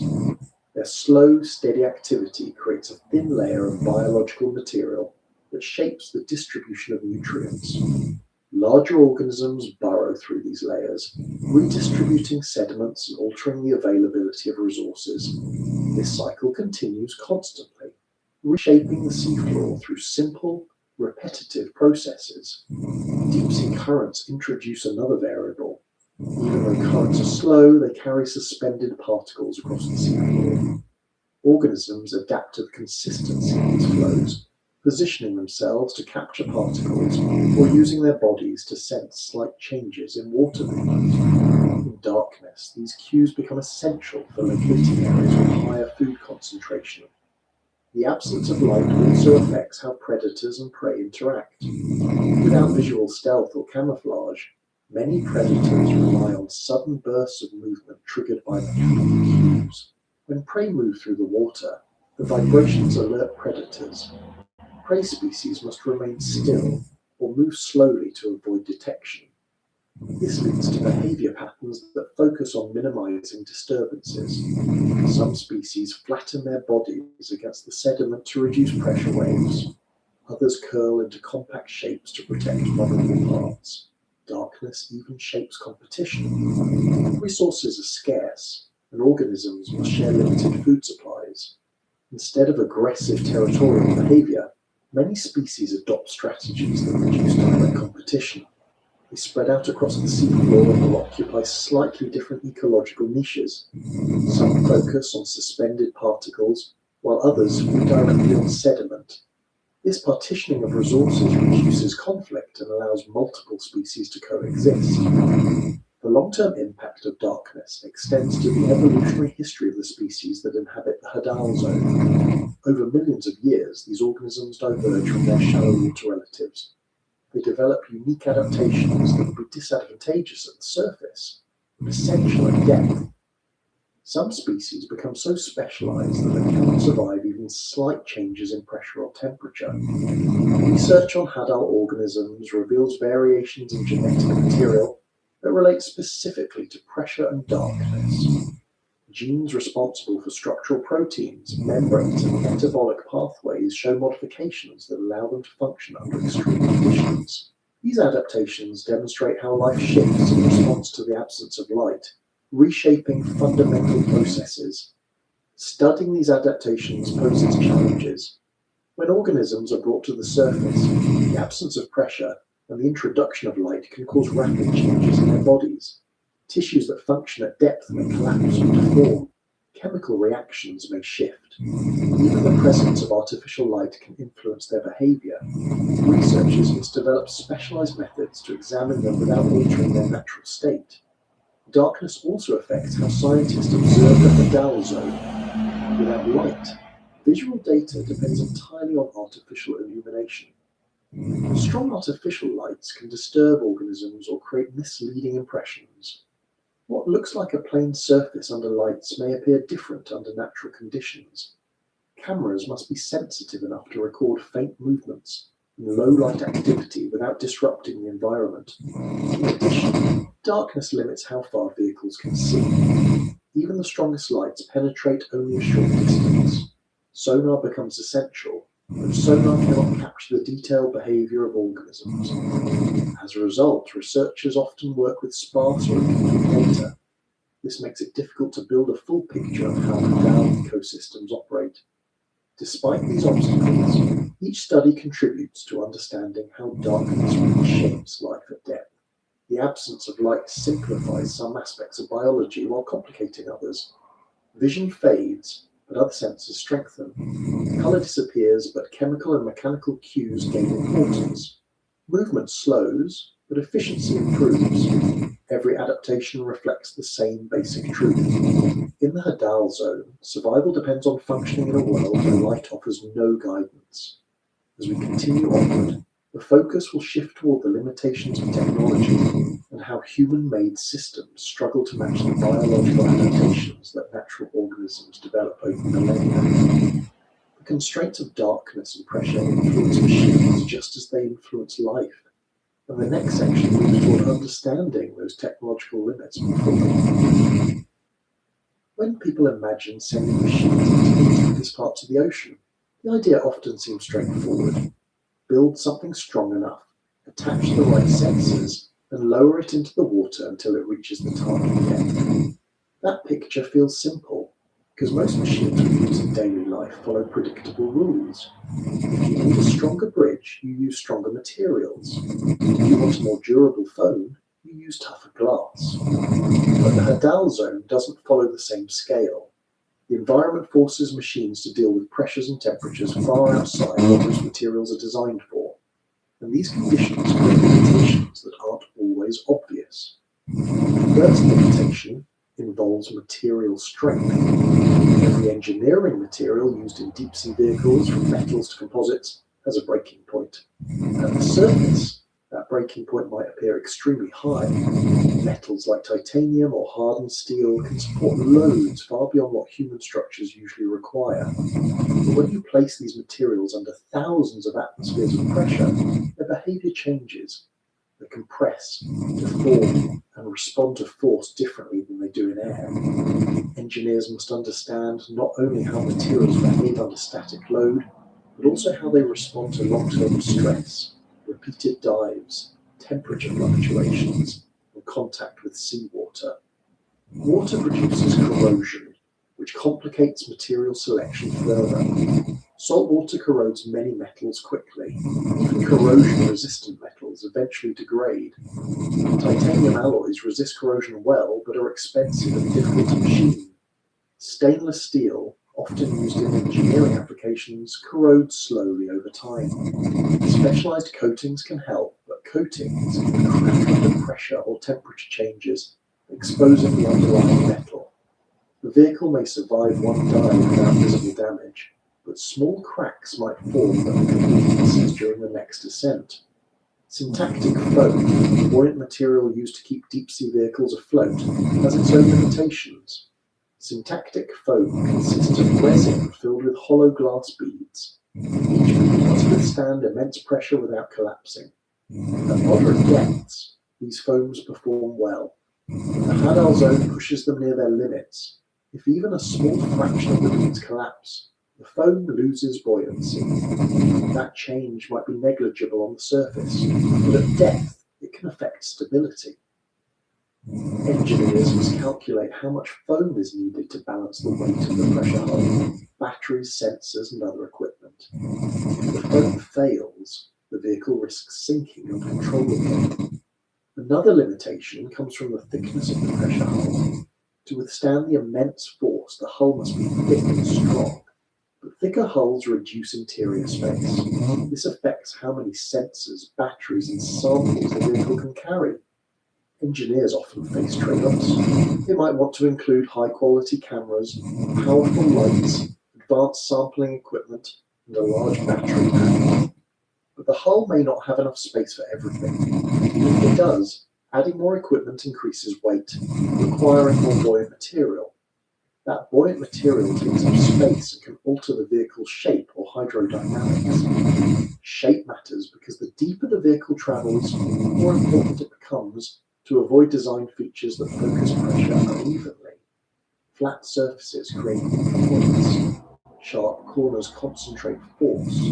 Large openings or viewports require reinforcement. The safest shapes are smooth and rounded, which distribute pressure evenly. But these shapes don't always align with practical engineering needs. For example, a perfectly spherical vehicle is ideal for resisting pressure, but it is not ideal for carrying large robotic arms or specialized sampling tools. The challenge becomes designing a structure that maintains strength while still allowing complex functionality. Windows present a major issue as well. Transparent materials strong enough to endure Hadal pressure are limited. Many submersibles use acrylic or quartz windows, but window size must remain small. The larger the window, the more pressure it experiences. Even small windows require significant thickness. As a result, human-operated submersibles often rely on cameras rather than direct viewing. Cameras themselves must be enclosed in pressure-resistant housings, which reduce image quality. Engineers must choose between better visibility and better safety, with safety always taking priority. Electronics behave differently in these conditions, and pressure-resistant housings only solve part of the problem. Batteries lose efficiency in cold temperatures. Some battery chemistries become unstable when exposed to extreme pressure. Large pressure housings reduce the amount of space for batteries, meaning vehicles must operate with limited power. Running lights, cameras, thrusters, and sensors consume energy quickly. Engineers must plan missions carefully, balancing how long the vehicle can stay at depth against its available power. If power runs low, the vehicle must release ballast and ascend, even if it has not completed its objectives. Thrusters themselves require specialized design. Standard electric motors depend on lubricants that change viscosity in cold conditions. Bearings can seize. Motors can draw more power than expected. Thrusters must be enclosed in housings that protect them from pressure but allow water flow. Creating a seal that maintains integrity at Hadal depths while allowing rotating components to move freely is technically demanding. Any failure in the thruster system risks the vehicle's ability to navigate or maintain position. Cables and connectors also create vulnerabilities. While it might seem simple to run wires between systems inside the vehicle, each connection must withstand pressure. Tiny imperfections in a connector can cause leaks. A leak the size of a pinhole can disable electronics or cause short circuits. Engineers use specialized underwater connectors. Even these can fail if not assembled carefully. Many parts must be purchased at high cost or built custom, adding complexity to the engineering process. The next problem involves the limits of robotic manipulation. Collecting samples at depth requires robotic arms, claws, or scoops. The mechanical arms must resist pressure and remain functional in cold temperatures. Hydraulic systems compress under pressure, altering performance. Electric motors become sluggish. The joints in robotic arms require seals that maintain movement while preventing water intrusion. Sediment can clog joints. Strong currents can push the arm off target. Even small adjustments become difficult, and sample collection can take far longer than expected. Because sensors must operate in darkness, vehicles rely on powerful lights. But lights generate heat, and heat dissipates poorly in cold water. Engineers must balance illumination with thermal management. If lights overheat, they shut down or break. If they remain too dim, cameras cannot collect useful data. Cameras also suffer from limitations. Image resolution decreases when housed behind thick, pressure-resistant glass. Condensation can form inside housings if humidity control fails. Focus mechanisms may not work reliably under pressure. Sonar becomes essential for navigation and mapping, but sonar systems also have limits. High-frequency sonar offers better resolution but does not travel far. Low-frequency sonar travels farther but provides less detail. The walls of trenches create complex echoes. A sonar pulse might bounce off multiple surfaces before returning, making it difficult to interpret the data. Engineers must develop algorithms that filter out noise and identify the correct reflections. But these algorithms cannot anticipate every possible formation or obstacle. Navigation without GPS adds even more difficulty. Vehicles must use inertial navigation systems, which track movement based on internal sensors. But small errors accumulate over time, causing drift. A vehicle might believe it is moving in a straight line when it is actually veered off course. Acoustic transponders placed on the seafloor can help, but placing them requires additional missions. The lack of reliable navigation systems limits the vehicle's ability to return to specific points or follow precise paths. Another limitation arises from how vehicles are deployed. Lowering a vehicle into the ocean requires a strong cable and a winch system. At great depths, the cable's weight becomes significant. The cable must support not only the vehicle but also its own length. For Hadal missions, tethered vehicles are often impractical because the cable becomes too heavy or risks entanglement in trench walls. This forces engineers to rely on autonomous or free-falling vehicles, which have less control. Freefall vehicles drop to the seafloor using gravity and ascend by releasing ballast weights.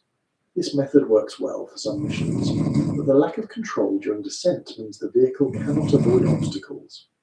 If it lands on an unstable slope or near a rock formation, it may tip over or become stuck.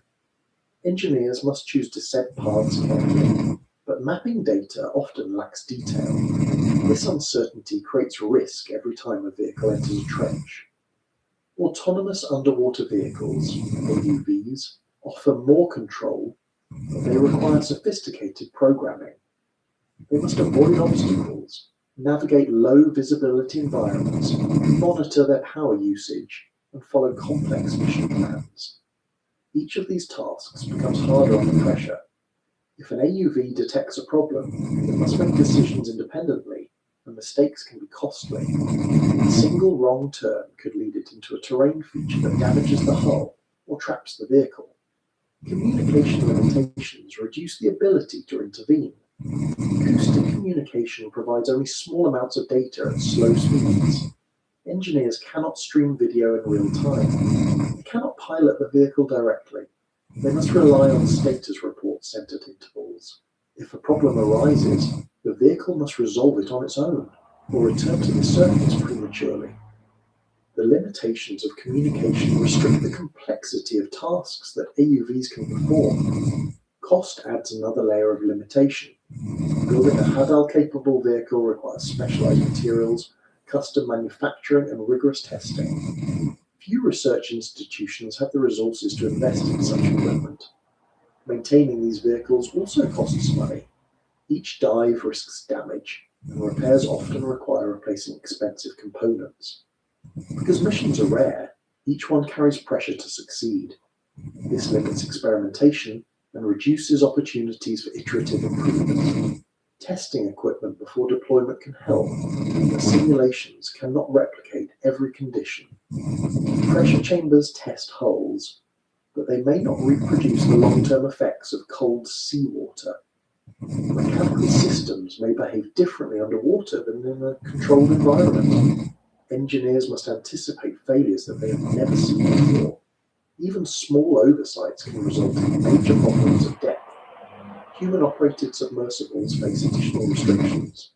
While they offer the advantage of direct observation, they require even more robust construction. Life support systems must operate flawlessly.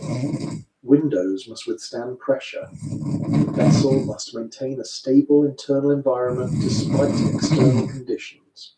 These requirements make crewed vehicles more complex and expensive to build. As a result, very few crewed submersibles can reach Hadal depths, and their dives remain rare.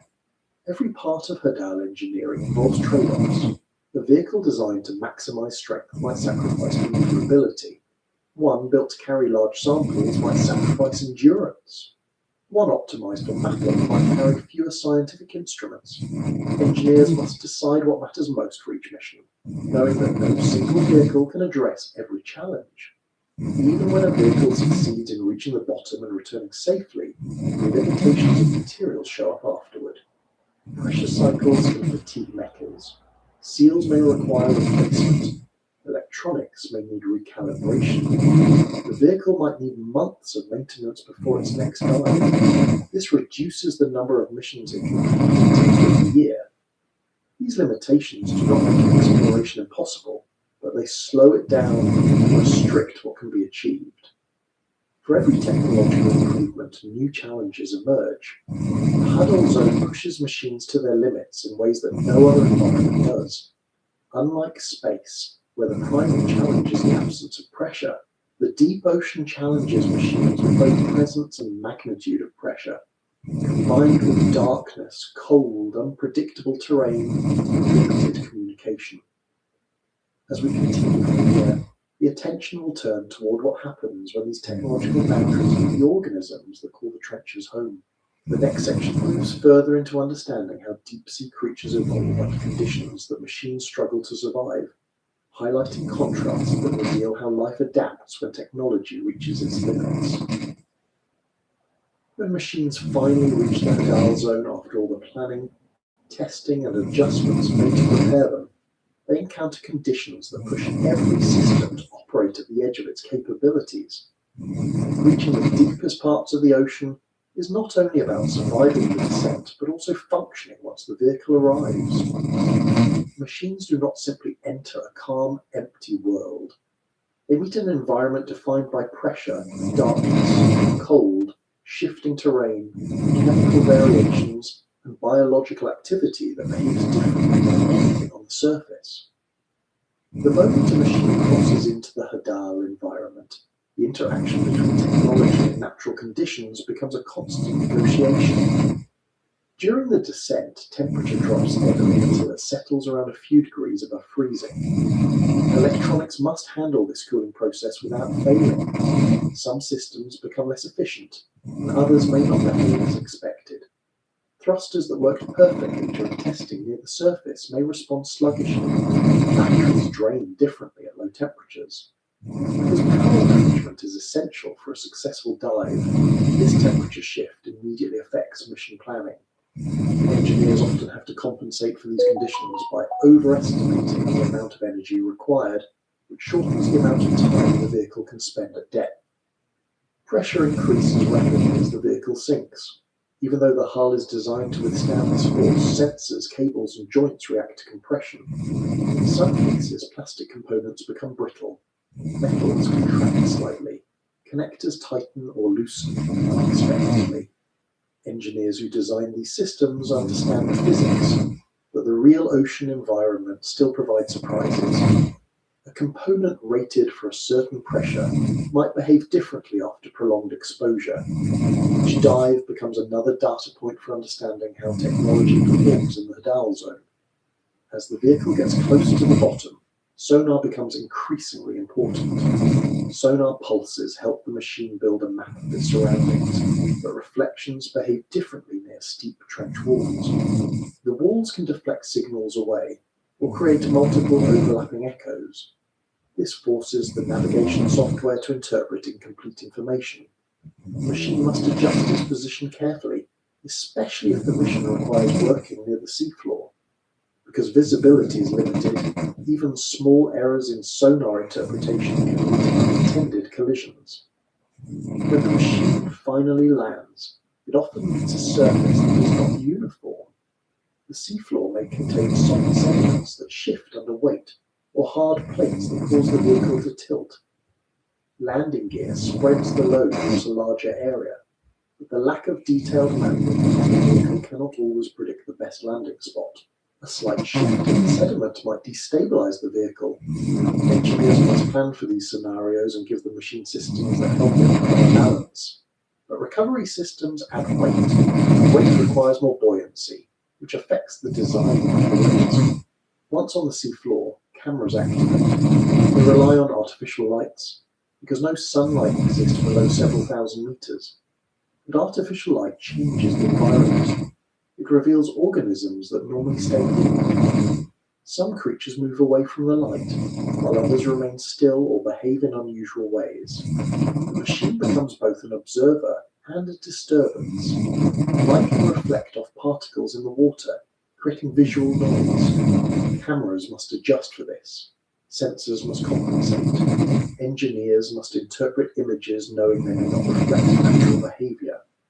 Lighting systems also interact with the environment in other ways. Lights generate heat, and at great depths, heat disperses slowly.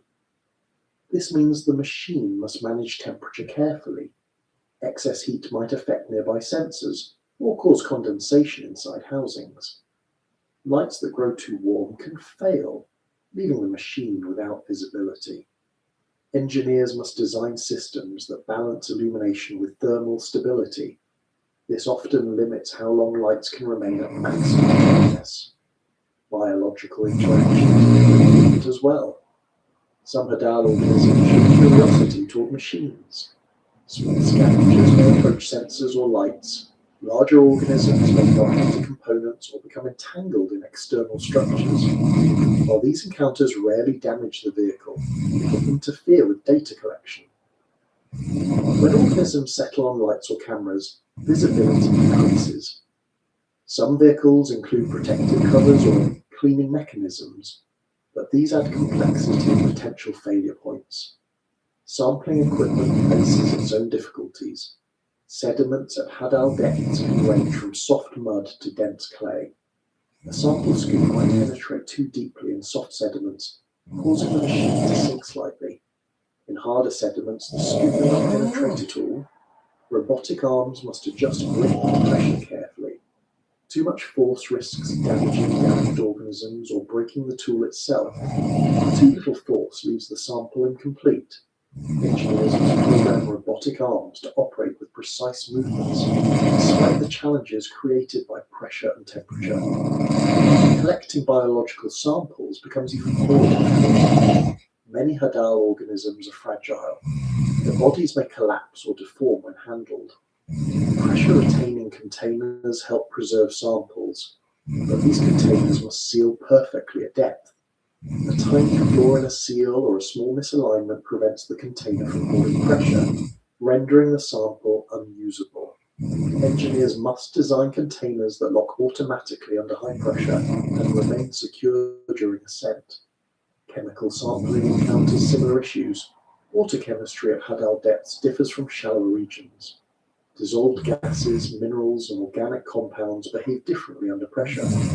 When water samples rise, pressure decreases and chemical equilibria shift. Some compounds precipitate out of solution. Others react with oxygen introduced during ascent. To obtain accurate data, engineers must design systems that isolate water samples quickly and preserve them under pressure. These systems involve numerous small valves and chambers, each of which must function perfectly under extreme conditions. One of the biggest challenges arises when the machine begins to move across the seafloor. Even slight movements can disturb sediment. The thrusters that move the vehicle stir up particles that reduce visibility. This creates a feedback loop where the machine must slow down or stop until the sediment settles. Engineers try to reduce this effect by positioning thrusters at angles that minimize disturbance, but no design eliminates the issue entirely. The environment responds to every action the machine takes.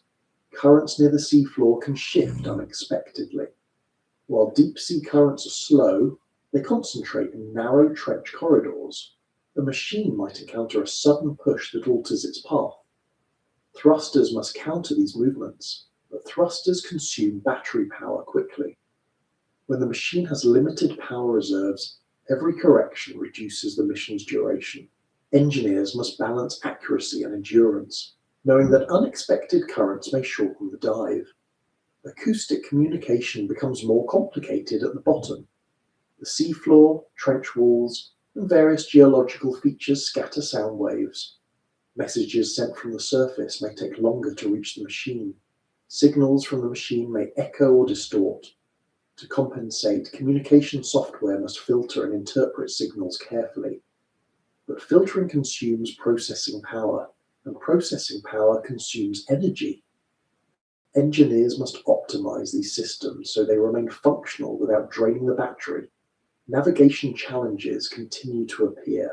Even with sonar, vehicles often struggle to identify slopes or ridges until they are nearby. Cameras help, but only within limited range.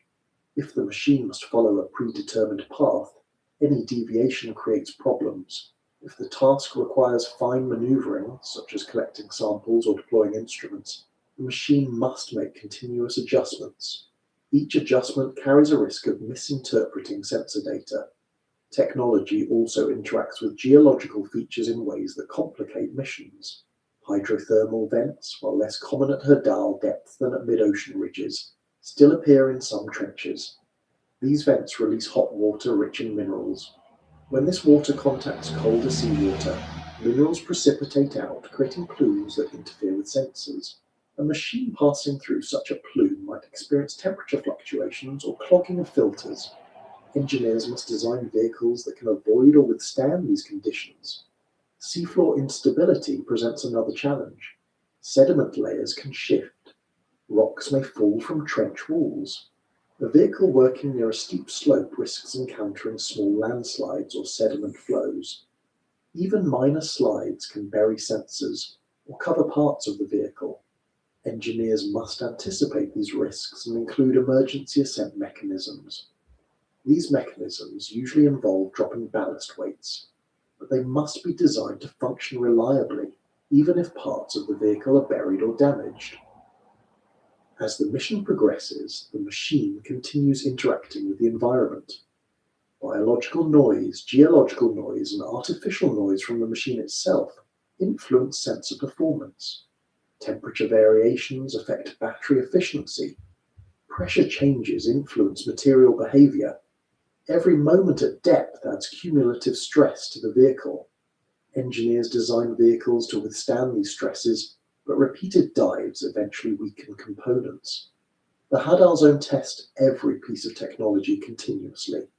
When the time comes to ascend, new challenges appear. As the vehicle rises, pressure decreases. This causes the hull and other components to expand slightly. Seals must maintain integrity despite this expansion. Electronic housings must remain dry. Buoyancy changes may alter the machine's stability. If the ascent process is not controlled carefully, the vehicle may rise too quickly, risking damage. Engineers typically include systems that regulate ascent speed, but these systems must function across a wide range of pressures. Data collected during the mission must remain intact. Storage devices must protect information despite temperature fluctuations and pressure changes. Some systems transmit data to the surface during ascent, but acoustic communication remains slow. Most data transfers occur after the vehicle reaches the ship, but only if the memory system has avoided pressure-related failures. Engineers must design redundancy into storage systems to prevent data loss. Once the vehicle surfaces, recovery involves another set of challenges. Rough seas may make retrieval difficult. The vehicle must remain visible and buoyant until crew members can secure it. If waves push the vehicle into the ship or against other objects, it may sustain damage. Engineers may include flashing beacons or tracking devices to assist recovery teams, but these devices also must withstand deep-sea conditions. After the mission ends, the vehicle undergoes inspection.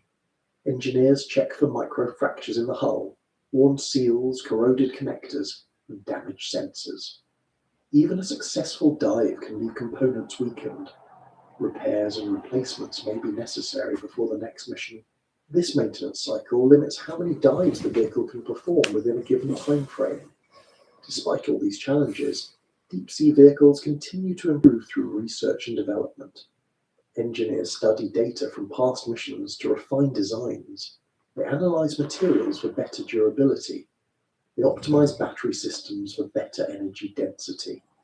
But each advancement introduces new complexities. A more powerful thruster might require a stronger housing.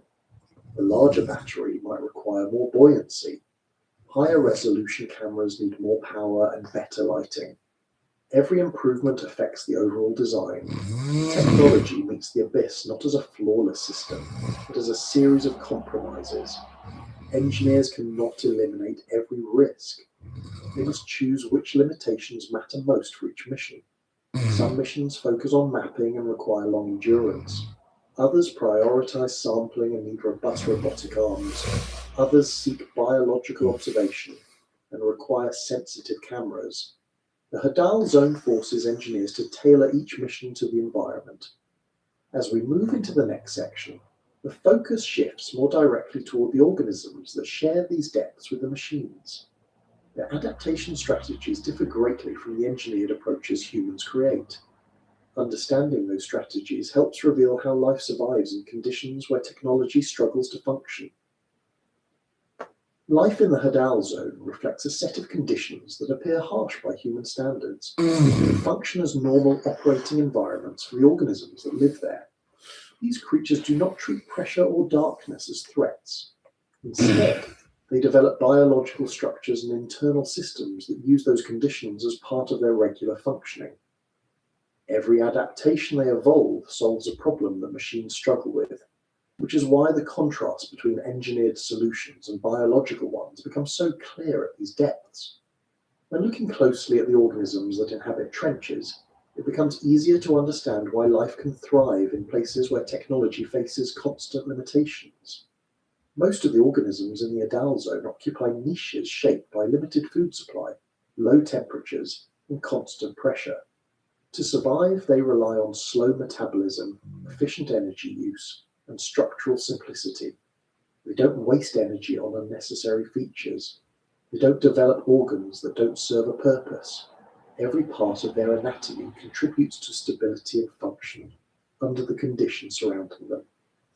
One example of adaptation appears in fish species that inhabit depths beyond 6,000 meters. These fish do not use gas-filled swim bladders to control buoyancy. A swim bladder would collapse instantly under Hadal pressure. Instead, they regulate buoyancy using fats, specialized proteins, and careful control of internal fluids. The distribution of these fluids helps the fish maintain neutral buoyancy without relying on structures that pressure could crush.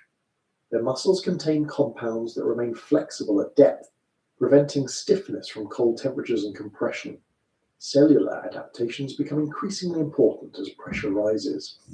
The cells of Hadal organisms contain molecules that stabilize proteins. Under immense pressure, proteins risk unfolding or misfolding, which disrupts their function. Shallow water organisms do not face this problem, so their tissues would fail quickly if exposed to Hadal conditions. But Hadal species produce compounds that ensure proteins retain their structure. These compounds adjust how proteins move and bend, preventing the damage that pressure might cause. Cell membranes also adapt. A membrane must remain flexible enough to allow nutrients, ions, and signals to pass through, while staying stable in the surrounding conditions. Extreme pressure tends to compress membranes, making them rigid. To counter this, Hadal species adjust their lipid composition. They use molecules that maintain membrane fluidity even when pressure compresses the surrounding water. These chemical changes allow cells to function normally, supporting metabolism, communication, and energy production. Organisms in the Hadal zone vary greatly in appearance. Some species resemble their shallower relatives but differ internally. Others look entirely distinct. For example, amphipods living in trenches have bodies adapted for maneuvering along sediments and capturing small particles. Their exoskeletons contain materials resistant to pressure. Their internal fluids match the surrounding water in density to minimize mechanical stress. These features allow them to move efficiently without struggling against the environment. Many Hadal organisms are small, but certain species grow to larger sizes than expected. Scavenging amphipods in particular can reach sizes greater than similar species found in shallower waters.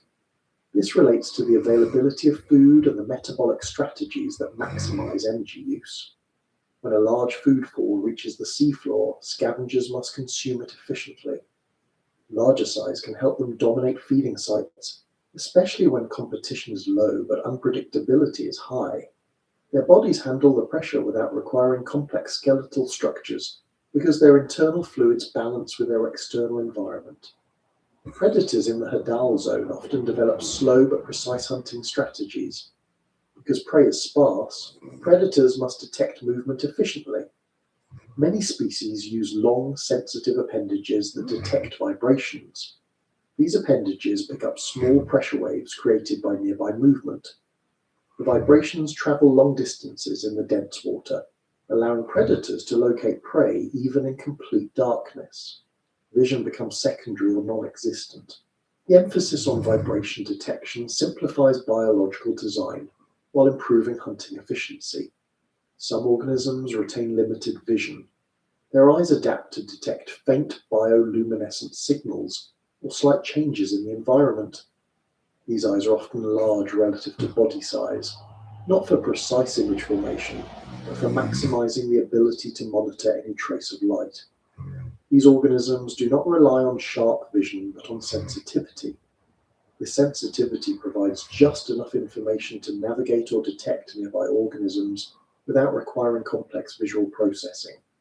Bioluminescence occurs in some hadal species, though not as frequently as in mid-water regions.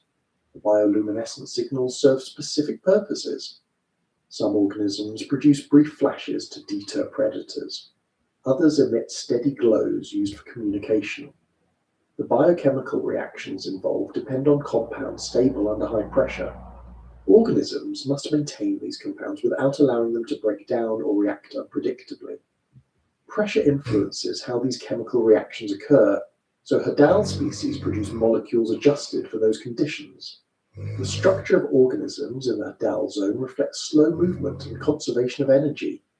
Many species have elongated bodies designed for gliding or drifting instead of constant swimming. Fins or limbs often appear reduced, streamlined, or adapted for minimal force output. Movement in this environment depends on efficiency, not speed. Any organism that wastes energy will struggle to survive because food is rare and unpredictable. Food sources for hadal organisms include small particles descending from upper waters, carcasses from larger creatures, microbial mats forming over sediments, and chemical deposits near specific geological features. Organisms develop specialized feeding strategies depending on which foods they target. Some species filter small particles from the water. Others sift through sediments, extracting organic matter. Scavengers detect chemical signals from decaying material and gather quickly when a carcass arrives. The arrival of a large food item, such as a dead whale or shark, transforms the area temporarily. Scavengers gather in large numbers. Bacteria break down soft tissues. Crustaceans feed on leftover matter. Over time, only bones remain, and these bones provide nutrients for specialized microbes. This slow decomposition process introduces nutrients into sediments, supporting microbial communities and smaller organisms. Microbial life plays a central role in hadal ecosystems. Microbes form the foundation of the food web in places where sunlight does not supply energy. These microbes break down organic matter, process chemicals in sediments, and recycle nutrients. Their metabolic pathways operate efficiently under high pressure. Some microbes rely on chemical reactions involving minerals in the sea floor. Others use organic compounds that drift down from shallow waters. Their strategies vary, but their role remains essential. They transform the environment into a place capable of supporting more complex life. Certain trench environments contain small pockets where chemical conditions differ from surrounding areas. In these pockets, unique microbial communities thrive. These microbes influence the distribution of nutrients and the behavior of larger organisms. Their presence introduces variability into the ecosystem. Some organisms develop symbiotic relationships with microbes, relying on them for nutrition or chemical processing. These relationships support survival in environments lacking predictable resources.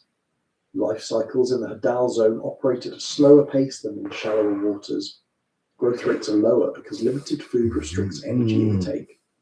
Reproduction often depends on releasing eggs or larvae into the surrounding water. These eggs must survive long enough to encounter mates or drift into environments supportive of development. Parents rarely provide care. Instead, reproduction depends on probability. Organisms maximize reproductive success by producing many offspring or by timing releases with environmental cues. Larvae in the deep ocean often float into higher layers of the water column, where conditions are less extreme. As they grow, they descend gradually toward the hadal zone. This vertical movement allows them to access different food sources during development. Once they reach adulthood, they settle into the depth permanently. This life cycle distributes populations across different layers of the ocean, increasing the chances of survival. Competition for resources shapes many aspects of behavior. In an environment where food is scarce, Organisms must avoid unnecessary conflict. Some species occupy narrow niches to reduce overlap. Slight variations in feeding strategy or movement pattern allow multiple species to coexist. For example, one species may feed primarily on suspended particles, while another focuses on sediment layers. Even small differences in preference reduce direct competition. Adaptations in body chemistry allow organisms to survive despite the cold temperatures. Enzymes must function efficiently at low thermal energy levels. If enzymes slow too much, essential reactions cannot occur. Hadal species evolve enzymes that remain active at near freezing temperatures. These enzymes differ chemically from those found in shallow water organisms. They bend and move more easily. Their structures remain flexible, maintaining reaction rates that support life. Pressure and temperature also influence reproduction timing. Some species reproduce throughout the year, while others use internal cycles. Without sunlight, seasonal cues become irrelevant. Reproductive behavior depends on internal rhythms or subtle environmental changes such as shifts in current patterns or food availability. Movement patterns reflect strategies that reduce energy expenditure. Instead of swimming constantly, many species drift using slow, controlled motions. Their bodies often contain gelatinous materials that increase buoyancy and reduce muscle needs. Gelatinous tissues compress slightly under pressure without losing function. These tissues do not require extensive blood supply or complex structure, making them efficient in an energy-poor environment.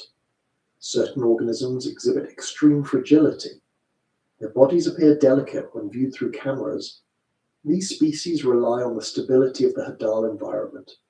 Pressure, cold temperatures, and darkness remain constant, so they do not need thick protective structures. This fragility makes them vulnerable to changes in pressure or temperature. When brought to the surface, they often disintegrate or lose their shape. This creates difficulties for researchers attempting to study them.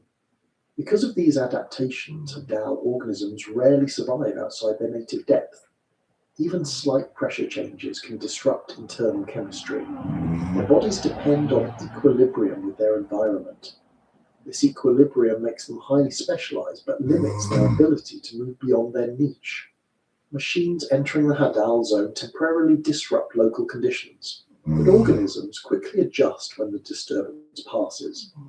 Predation at depth occurs without the speed or aggression seen in shallow waters. Predators rely on efficiency. They wait motionless for cues. Their attacks are short, decisive, and accurate. Prey respond by minimizing movement, hiding in sediments, or drifting slowly to avoid detection. This dynamic creates a calm but constant balance between predator and prey. The structure of population distribution in trenches varies depending on available resources. Some areas support dense clusters of organisms due to nutrient accumulation. Other areas remain sparsely populated. These distributions shift over time. The foodfall may attract organisms temporarily, but once the food disappears, populations disperse again. Researchers studying population dynamics in trenches must account for these temporary fluctuations.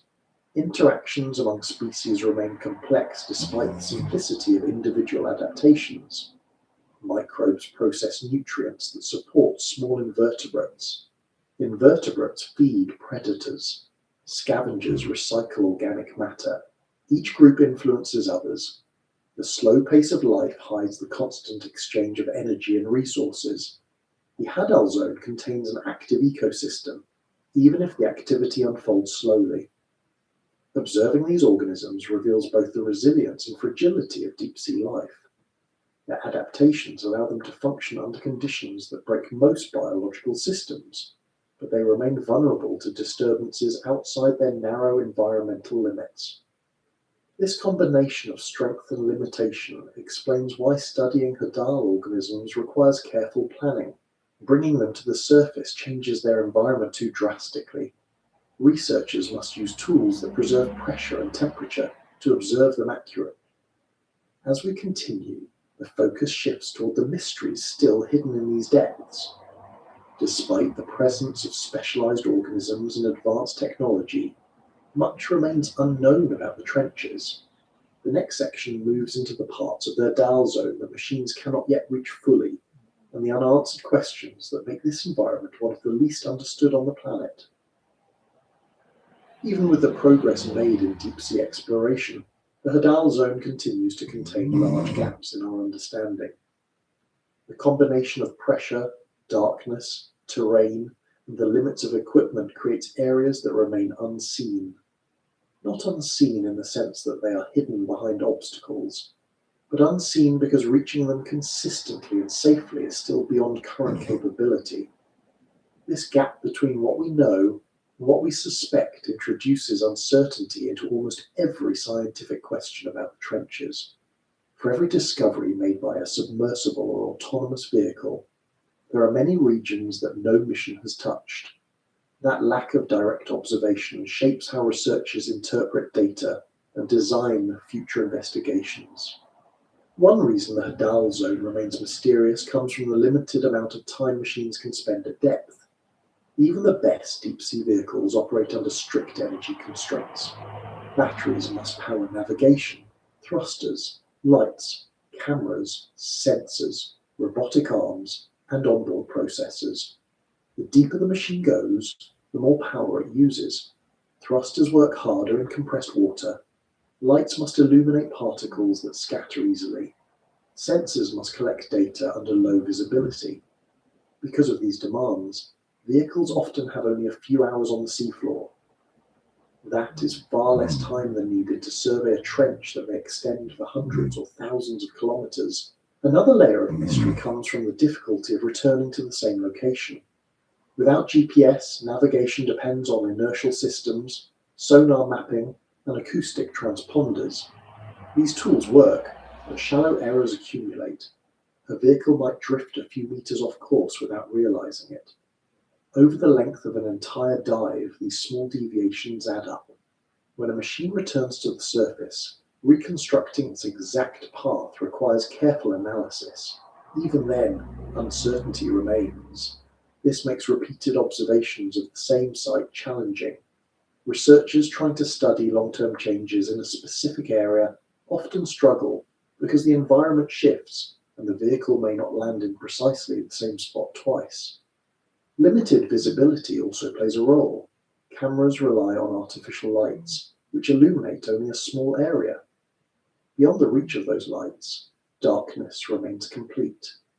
Even high-sensitivity imaging cannot extend visibility indefinitely. This narrow field of view means that most observations focus on small patches of the seafloor. Many organisms likely remain undetected simply because they live slightly out of frame. A species that stays in a nearby crevice might never appear on camera. A slight change in vehicle angle or lighting might reveal something entirely new, but only by chance. Sonar helps map the larger environment, but sonar resolution decreases with distance. High-resolution sonar systems need to be close to the seafloor to capture detailed features. When mapping wide areas, sonar data may blur together. Small ridges, cracks, or organisms become indistinguishable from background noise. This leaves large gaps in knowledge about the fine structure of trenches. Even features that appear smooth on sonar could be covered in small formations unseen by cameras. Environmental changes further complicate understanding. Trenches are shaped by geological forces that continue to operate. Sediment falls, small landslides, and shifting tectonic boundaries alter the environment over time. These changes might be subtle, but they influence the distribution of organisms, sediment layers, and chemical gradients. Without consistent monitoring, these shifts remain undocumented. Researchers must interpret the landscape based on snapshots taken at different times under different conditions. Another source of mystery comes from the limited number of dives. Conducting a single Hadal dive requires significant resources. Research expeditions take time to organize. Weather delays can interrupt missions. Equipment failures reduce available dive opportunities. As a result, entire trenches remain unvisited. Many of the deepest points documented in maps come from sonar readings collected by ships passing overhead, not from direct observation. These maps reveal the general shape of trenches, but they cannot show details of the seafloor or the organisms that live there. Food availability in trenches contributes to unpredictability. Large food falls happen irregularly. When a whale carcass or other substantial source of organic material sinks to the sea floor, it transforms the local ecosystem temporarily. Scavengers gather, microbial activity increases, and nutrients spread through sediment. If a vehicle happens to be present during such an event, the observations may differ dramatically from those taken during times of scarcity. Without repeated visits, it becomes difficult to distinguish normal conditions from temporary surges. Microbial life contributes another layer of mystery. Microbes occupy every part of the trench environment, including sediment layers, rock surfaces, and water pockets. Many of these microbes operate under conditions that remain difficult to replicate in laboratories. Pressure-retaining systems help preserve samples, but some microbes still fail to survive the journey. This means researchers often rely on indirect measurements, chemical analysis, and genetic sequencing rather than direct observation. Without full understanding of microbial behavior, the roles these organisms play in nutrient cycles remain partly speculative. Chemical gradients also shape the environment in ways that remain incompletely understood. Variations in salinity, dissolved gases, and mineral content occur at fine scales. Some areas experience slight chemical differences due to local geological activity. These differences influence which organisms can survive and how they function.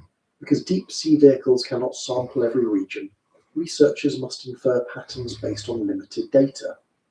A region that appears chemically uniform may contain multiple distinct microenvironments that only detailed sampling could reveal. Another complication arises from the behavior of organisms. Some adult species remain hidden in sediments. Others drift through the water column and only appear at depth occasionally. Some move through narrow crevices that cameras cannot reach. A few species may spend most of their lives in areas too steep or too unstable for vehicles to approach safely. These organisms remain unknown, not because they are rare, but because they inhabit spaces technology struggles to access. The movement of water adds yet another variable.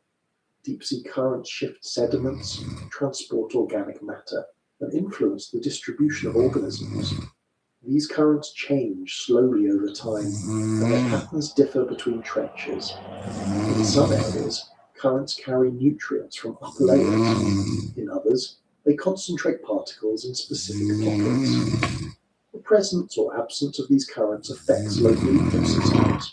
Without detailed measurements across large regions, researchers cannot fully understand how currents shape biological patterns. Geological activity also contributes to uncertainty. Subduction zones, where one tectonic plate moves beneath another, create trenches. These processes continue today. Earthquakes, fault shifts, and volcanic activity alter the environment. Even small geological events, temperature, or chemical anomalies. These events might last hours, days, or longer. Without continuous monitoring, researchers may never detect them. The data that does exist captures only brief periods, leaving many geological processes unexplored. The limitations of technology also affect how researchers interpret data. Instruments provide measurements, but these measurements require context. Temperature reading becomes meaningful only when compared to surrounding data. The chemical reading needs comparison with nearby areas. The biological observation needs knowledge of population distribution. Because data sets remain incomplete, interpretations often include uncertainty. Researchers must identify patterns based on small amounts of information and then test these hypotheses in future missions. Some of the mystery arises from the difficulty of studying life under extreme pressure. Even when samples reach the surface safely, recreating Hadal conditions in laboratories remains challenging. Pressure chambers help, but they cannot perfectly recreate the natural environment. Subtle differences affect experimental results. For example, pressure influences enzyme function, membrane behavior, and chemical reactions. These interactions may differ slightly in artificial systems. Researchers must interpret results cautiously, understanding that laboratory conditions may not fully match natural ones. The structure of trenches varies greatly, and each variation influences what researchers can observe. Some trenches have steep walls that prevent machines from entering certain zones. Others contain complex networks of ridges and basins. Some have large flat floors, while others contain uneven surfaces. The variation affects how organisms distribute themselves and how vehicles move. Each trench becomes a unique environment with its own patterns, challenges, and features. The scale of trenches contributes to the mystery. A trench might be hundreds of kilometers long and several kilometers deep. Surveying even a small portion thoroughly takes time and resources. Even when vehicles cover significant ground, their field of view remains limited.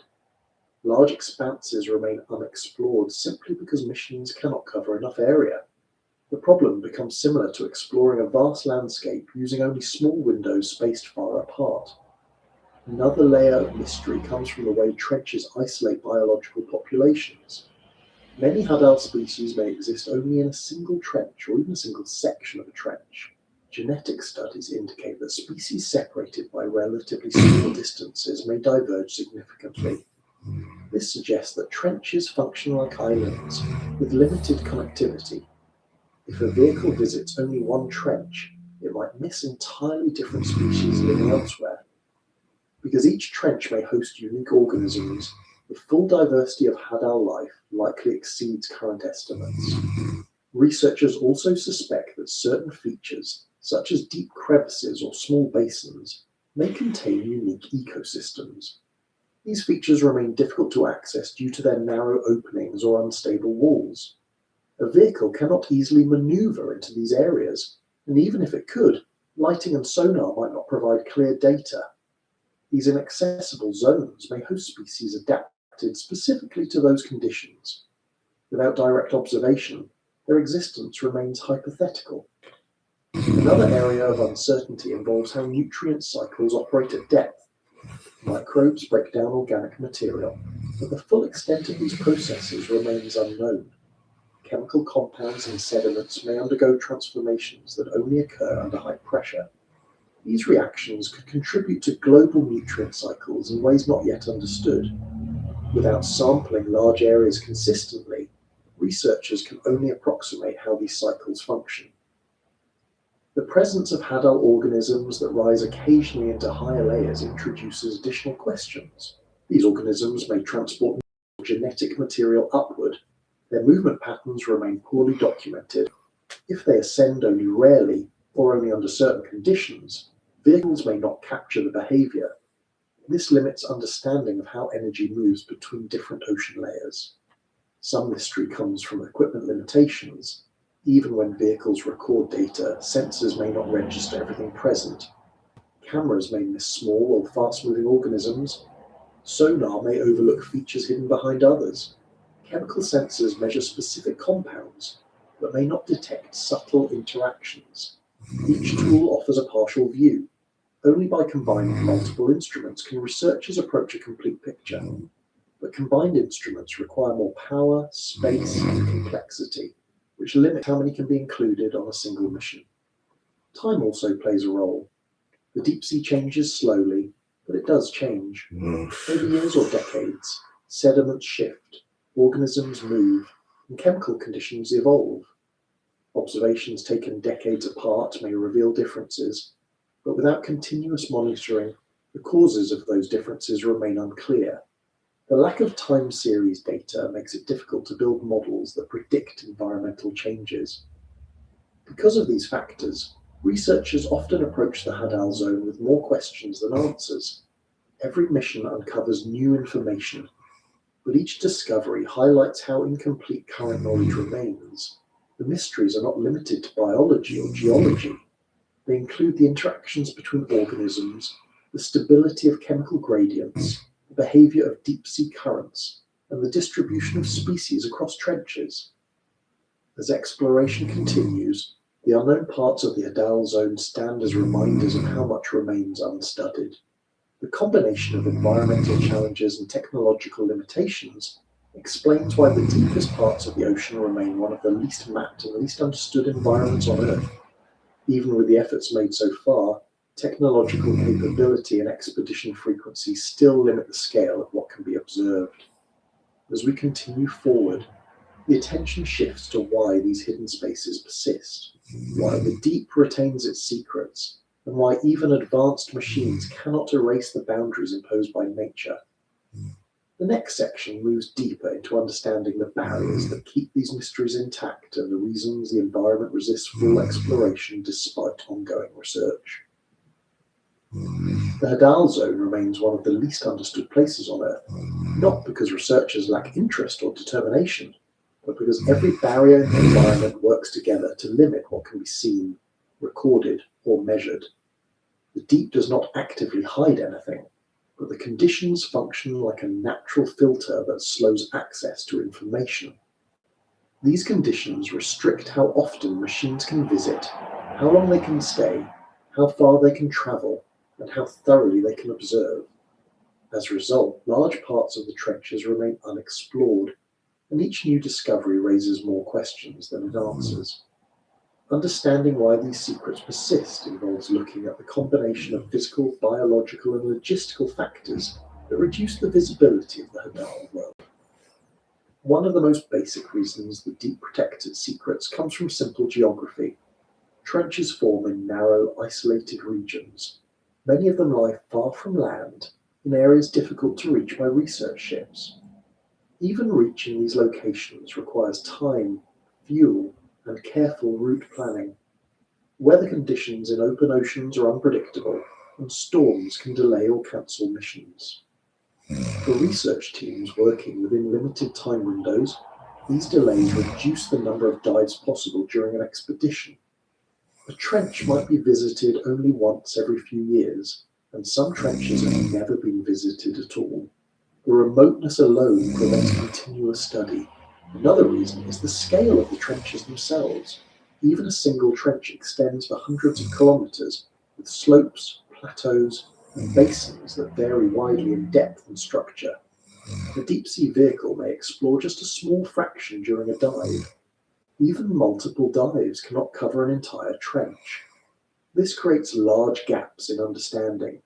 Important features may exist just beyond the range of the vehicle's lights or sonar. Entire communities of organisms might live in pockets that machines never reach. When the explored areas are so limited compared to the total environment, many parts remain unseen. Pressure is another constant barrier. Machines that reach the bottom of a trench endure forces that push materials to their limits. Engineering can compensate for this, but only to a point. Pressure influences every system on a vehicle, from the hull to the sensors. It reduces the reliability of mechanical parts. It increases the chances of fatigue or failure. Because vehicles must return safely, engineers design them with conservative safety margins. These margins reduce how much risk a machine can take. If a trench contains narrow passageways or steep inclines, vehicles cannot approach them without risking damage. This naturally limits where exploration can occur. Temperature adds another constraint. The cold of the deep slows chemical reactions, stiffens materials, and reduces battery efficiency. Batteries last only a few hours under these conditions. Lights must be used sparingly to conserve energy, which limits visibility. Thrusters consume significant power when operating in cold, dense water. If a vehicle uses too much energy early in the dive, it must abandon parts of the mission to ensure it can ascend safely. As a result, many planned observations never happen, and the data collected covers only a short period of time. The absence of natural light means machines must supply their own illumination, but artificial lights change the environment. Light attracts or repels organisms. Some species move away, while others draw near.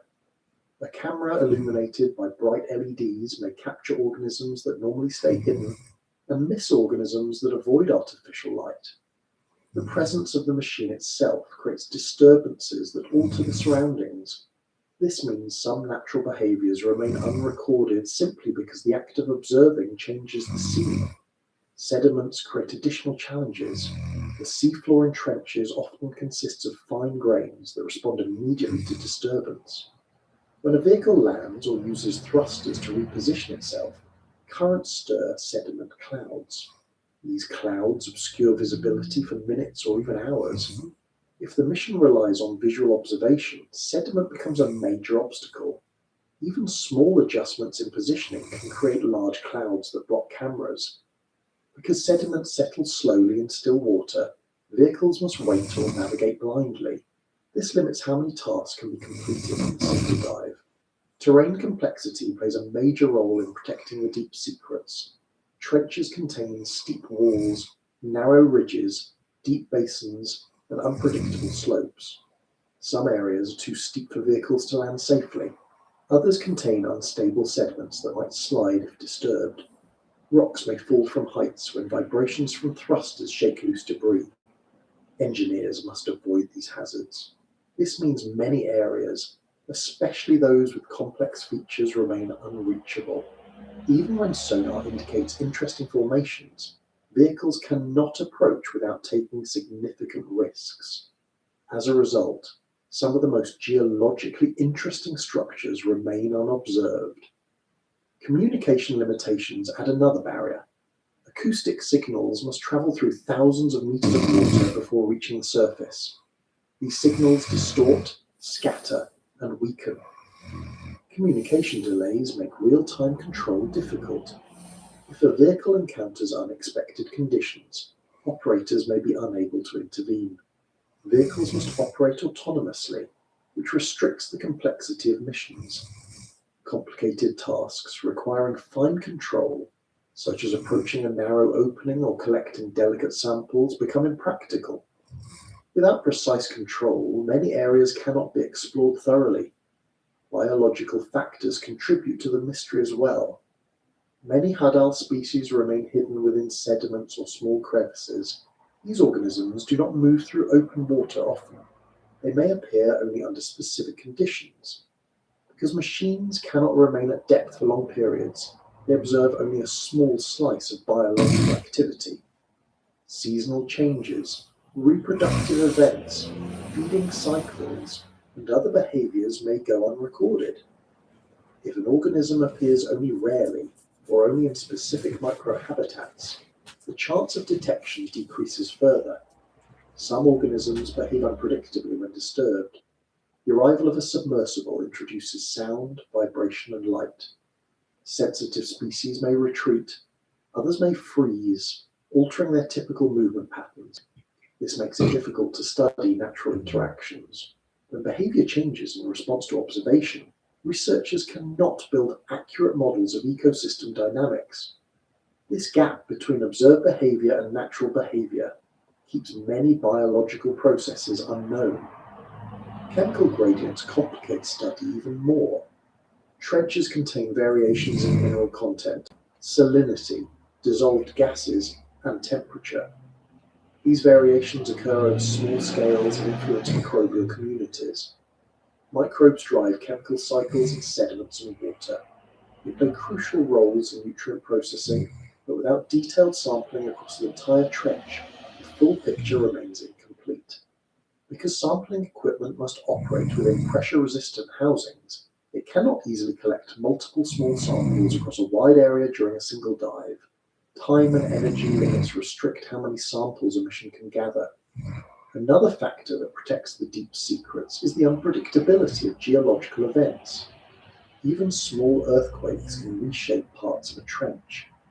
Landslides may bury sections of the seafloor or reopen previously inaccessible areas. Hydrothermal activity may emerge or disappear. These changes occur irregularly and without warning. A single dive cannot capture these shifts. Without constant monitoring, the geological timeline remains fragmented. The environment changes slowly compared to human timescales, but even small shifts influence where organisms live and how resources distribute. The separation between trenches creates another layer of mystery. Each trench functions like an isolated ecosystem. Populations remain separated by geography, pressure extremes, and incompatible environmental conditions. Organisms from one trench seldom migrate to another. This isolation leads to specialization. Species evolve traits unique to local conditions. Without exploring every trench extensively, researchers cannot know how many unique species exist. Many species identified from genetic sequencing may represent organisms never directly observed. Structural features within trenches hide microenvironments that resist exploration. Crevices, overhangs, and small caves create protected spaces. These spaces may contain species adapted to extremely narrow conditions. Cameras and sonar cannot easily detect organisms in these locations. Even vehicles small enough to approach may create disturbances that cause organisms to retreat deeper. Because these microenvironments remain out of reach, they preserve species from observation, delaying their discovery.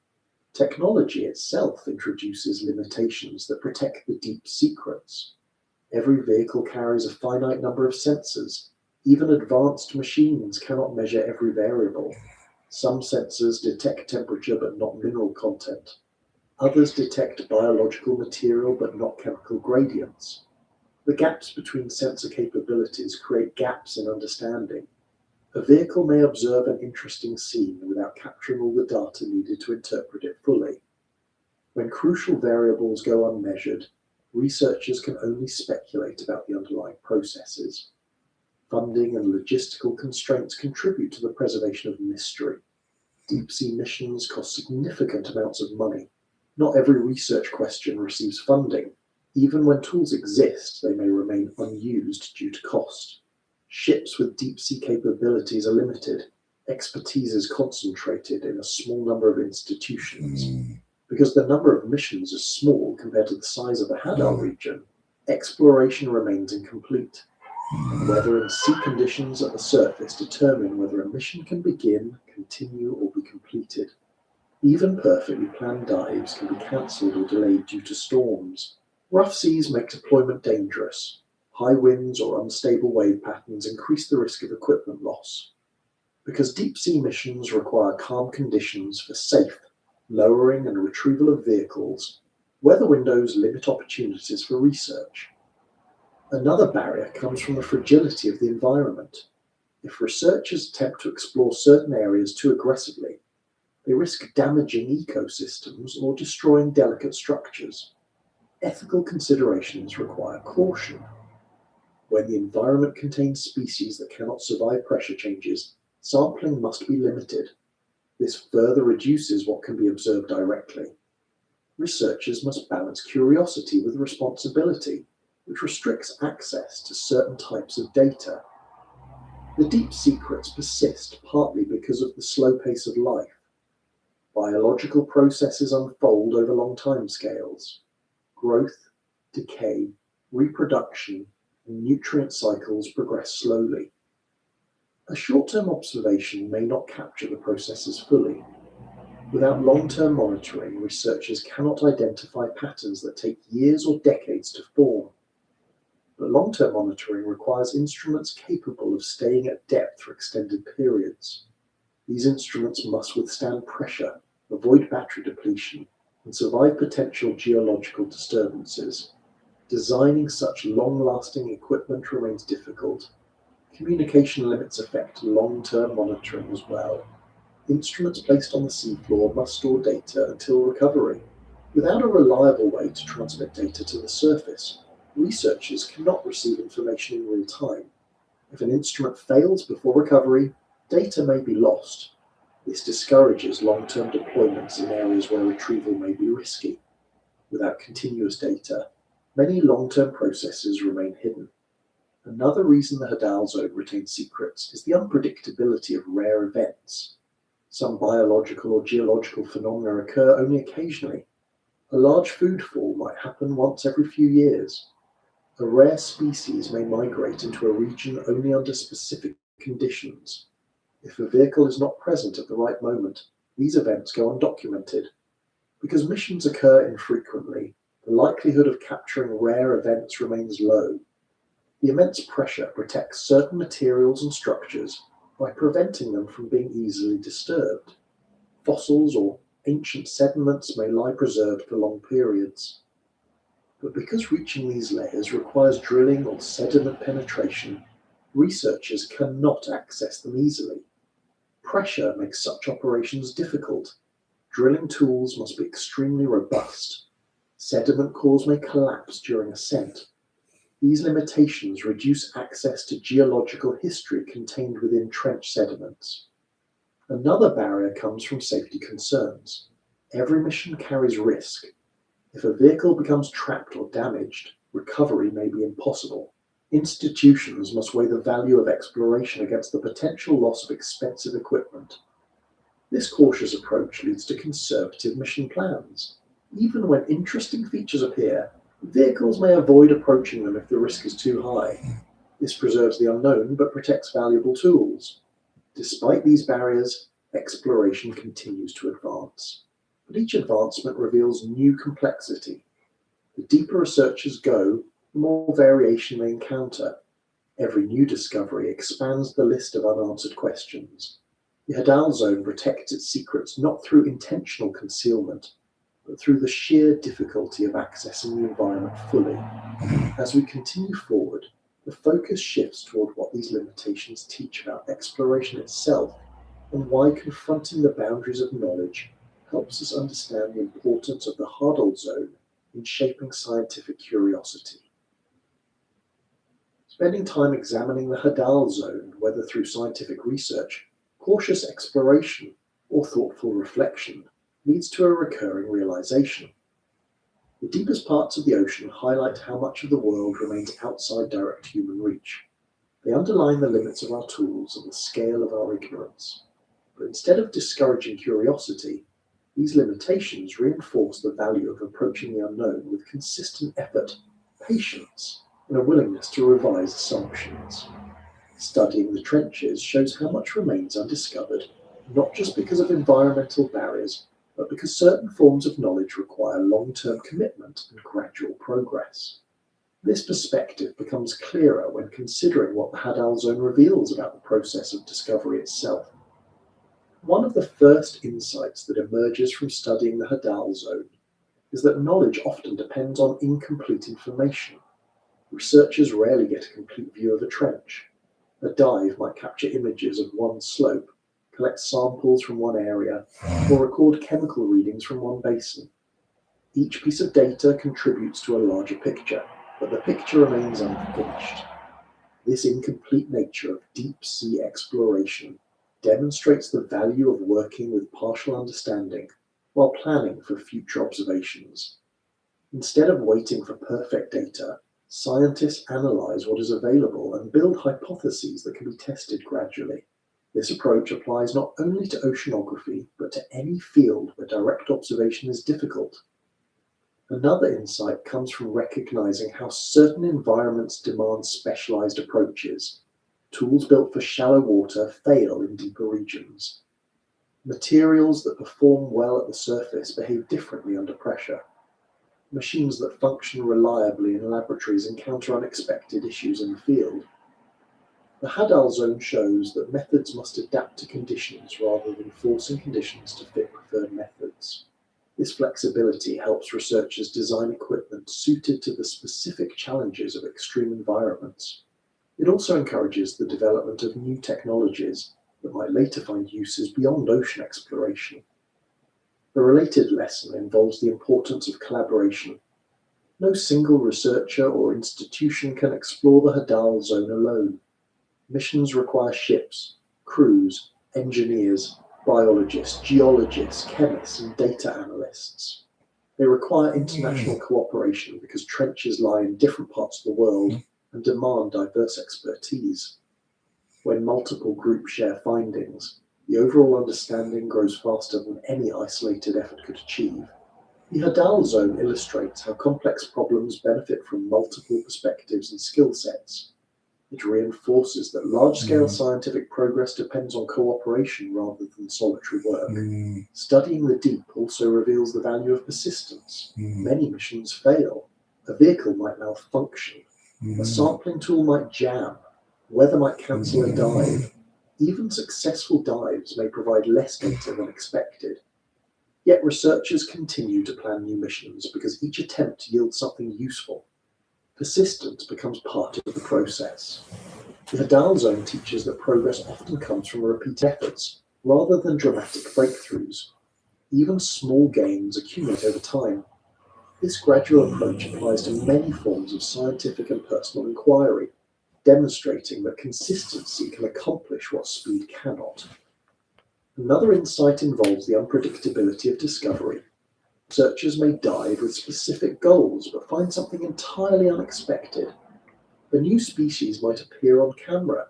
The geological formation might contradict existing maps. Chemical readings might indicate previously unknown processes. These surprises show that exploration is not always linear. Sometimes the most significant findings occur while investigating unrelated questions. The Hadal Zone reminds researchers that discovery often occurs alongside uncertainty, and embracing that uncertainty can lead to valuable insights. The deep also highlights how scale shapes perception. The trenches contain enormous distances, pressures, and time frames. Observing these scales forces researchers to adjust how they think about environments.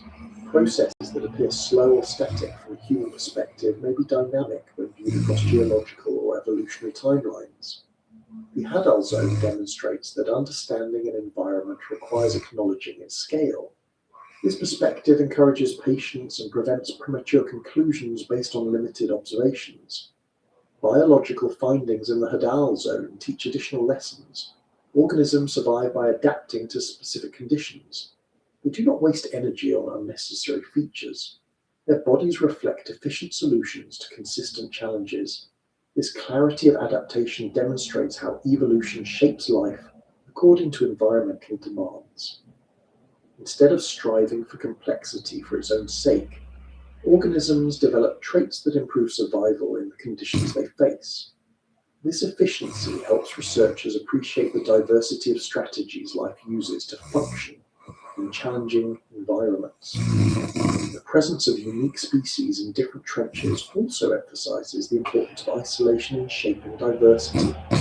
Each trench becomes a separate environment, where organisms evolve independently. Small differences accumulate over long periods, resulting in distinct populations. This pattern demonstrates how separation fosters variation and how environmental boundaries influence the distribution of species. The Hadal Zone offers a clear example of how life evolves uniquely in different conditions, even when the differences between trenches appear subtle. The fragility of Hadal organisms provides another insight. Their bodies function perfectly at depth, but collapse when removed from those conditions. This fragility shows how survival depends on environmental stability. It also illustrates how studying certain species requires careful handling to avoid damaging them. The need for specialized equipment to preserve pressure-sensitive organisms reveals how much work remains before researchers can fully understand deep-sea biology. It also shows that certain forms of knowledge require indirect approaches or new technologies not yet developed. The Hadal Zone demonstrates the importance of scale in time as well as space. Processes at depth unfold slowly. Growth rates are low. Reproductive cycles extend over long periods. Chemical reactions proceed gradually. Observing these slow processes requires patience. Researchers may need long-term monitoring equipment or repeated visits over years. The environment shows that not everything can be understood quickly. Some systems reveal their patterns only when studied over long timescales. This encourages a broader view of research that considers decades rather than days. Another insight involves the limitations of human perception. Humans rely heavily on vision, but vision becomes irrelevant in total darkness. Machines use lights, but lights illuminate only narrow areas. Sonar and other sensors capture different kinds of data, and each has limits. Studying the deep requires tools that extend perception beyond normal senses. This reliance on instruments highlights the constraints of human perspective and the need for technological extensions. It also shows how environments unfamiliar to human experience require new ways of interpreting information. The deep reveals the importance of designing systems that account for failure. Even well-tested equipment may malfunction. Pressure may cause unexpected mechanical issues. Sediment may clog thrusters. A battery may drain faster than anticipated. Engineers must anticipate these possibilities. They design redundancy into systems, allowing vehicles to recover from partial failures. This emphasis on resilience demonstrates how planning for failure increases the chances of success in complex environments. The Hadal Zone also teaches that not all mysteries require immediate answers. Some questions remain open because solving them requires tools or techniques that do not yet exist. Instead of treating these gaps as failures, researchers view them as opportunities for future investigation. The presence of unsolved questions motivates technological development. It encourages exploration and innovation. The deep shows that mystery can inspire progress rather than hinder it. Another lesson comes from the way trenches preserve certain forms of knowledge. Sediment layers capture history. Chemical deposits reveal past conditions. Patterns in species distribution hint at ecological changes. These preserved records demonstrate how environments store information over long periods. But accessing this information remains difficult. Understanding it requires careful sampling, analysis, and interpretation. The deep shows that knowledge often exists but remains hidden until methods improve. The Hadal Zone also highlights the importance of boundaries. Pressure, darkness, temperature, and terrain create natural limits. Instead of crossing those boundaries easily, researchers must work within them. These limits teach respect for physical constraints. They show that certain environments cannot be approached in the same way as others. They encourage creative problem solving and remind explorers that nature's rules remain non-negotiable. Another insight concerns the relationship between observation and disturbance. Even the act of exploring changes the environment slightly. Lights attract or repel organisms. Thrusters stir sediments. Cameras alter behavior. Recognizing this influence helps researchers interpret data accurately. It reminds them that observation is not passive. The deep teaches that studying an environment requires awareness of how tools affect that environment. Studying the trenches reveals the value of incremental progress. Each dive builds on the previous one. Each sample refines understanding. Each measurement adds context. This gradual accumulation of knowledge demonstrates how large scientific questions can be approached through small steps. The Hadal Zone teaches that progress does not always require large leaps. Consistent effort yields results over time. The trenches also highlight the connection between technology and knowledge. As tools improve, observations improve. New materials allow deeper dives. New sensors capture more precise data. New models interpret information more accurately. The relationship between equipment and understanding becomes clear. Without advancements in technology, knowledge would remain limited. The deep shows how technological development and scientific discovery depend on each other. Another insight involves humility. The Hadal Zone contains environments that humans cannot enter without machines. It holds species that cannot survive outside narrow conditions. It operates on scales far beyond daily experience. Confronting this complexity requires acknowledging how little is known. Instead of resisting this uncertainty, researchers learn to accept it and work within it. This humility does not diminish curiosity. It strengthens it by encouraging careful observation and flexible interpretation. The deep also demonstrates the value of patience in scientific inquiry. Because missions occur infrequently and data sets remain small, conclusions emerge slowly.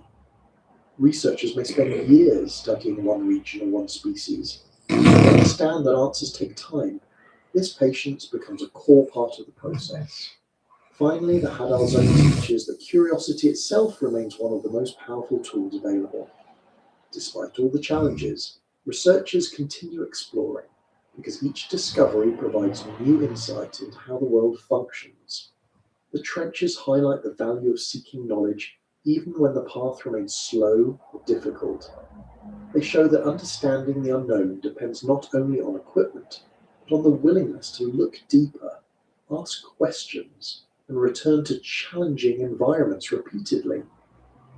With these observations, the exploration of the Hadal Zone continues not as a completed effort, but as an ongoing process shaped by curiosity, careful planning, technological development, and the recognition that unknown regions still contain more to learn than can be seen in any single mission.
Mm.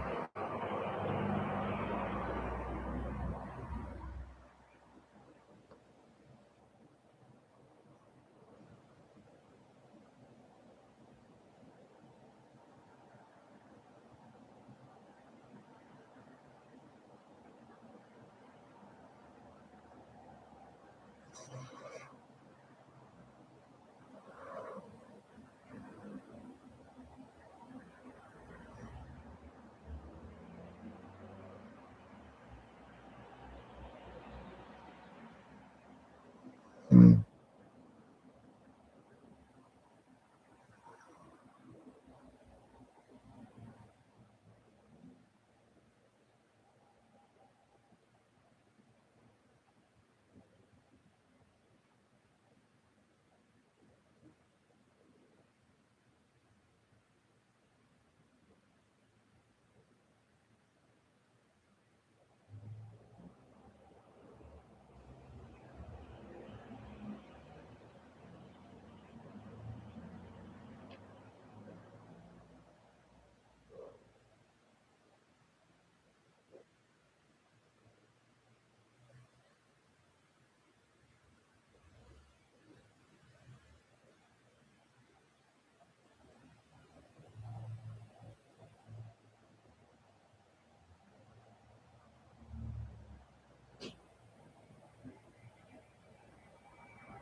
Mm.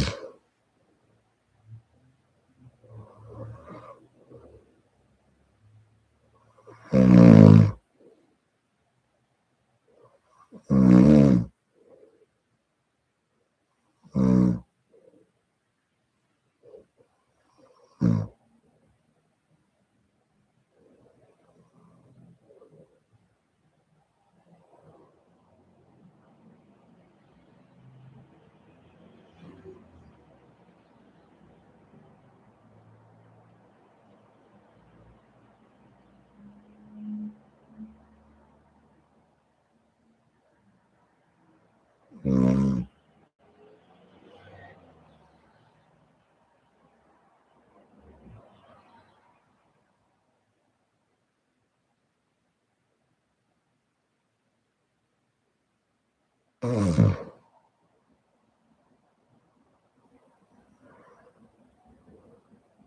Mm.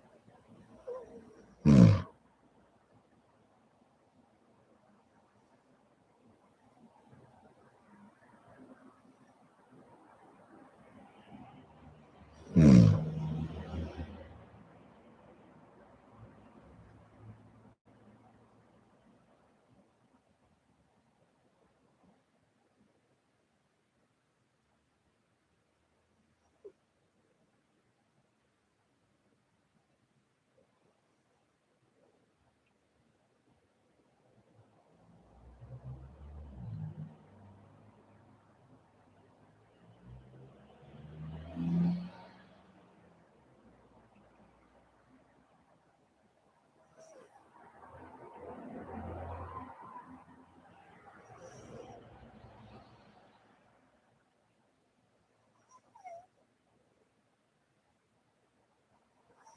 Mm. Mm.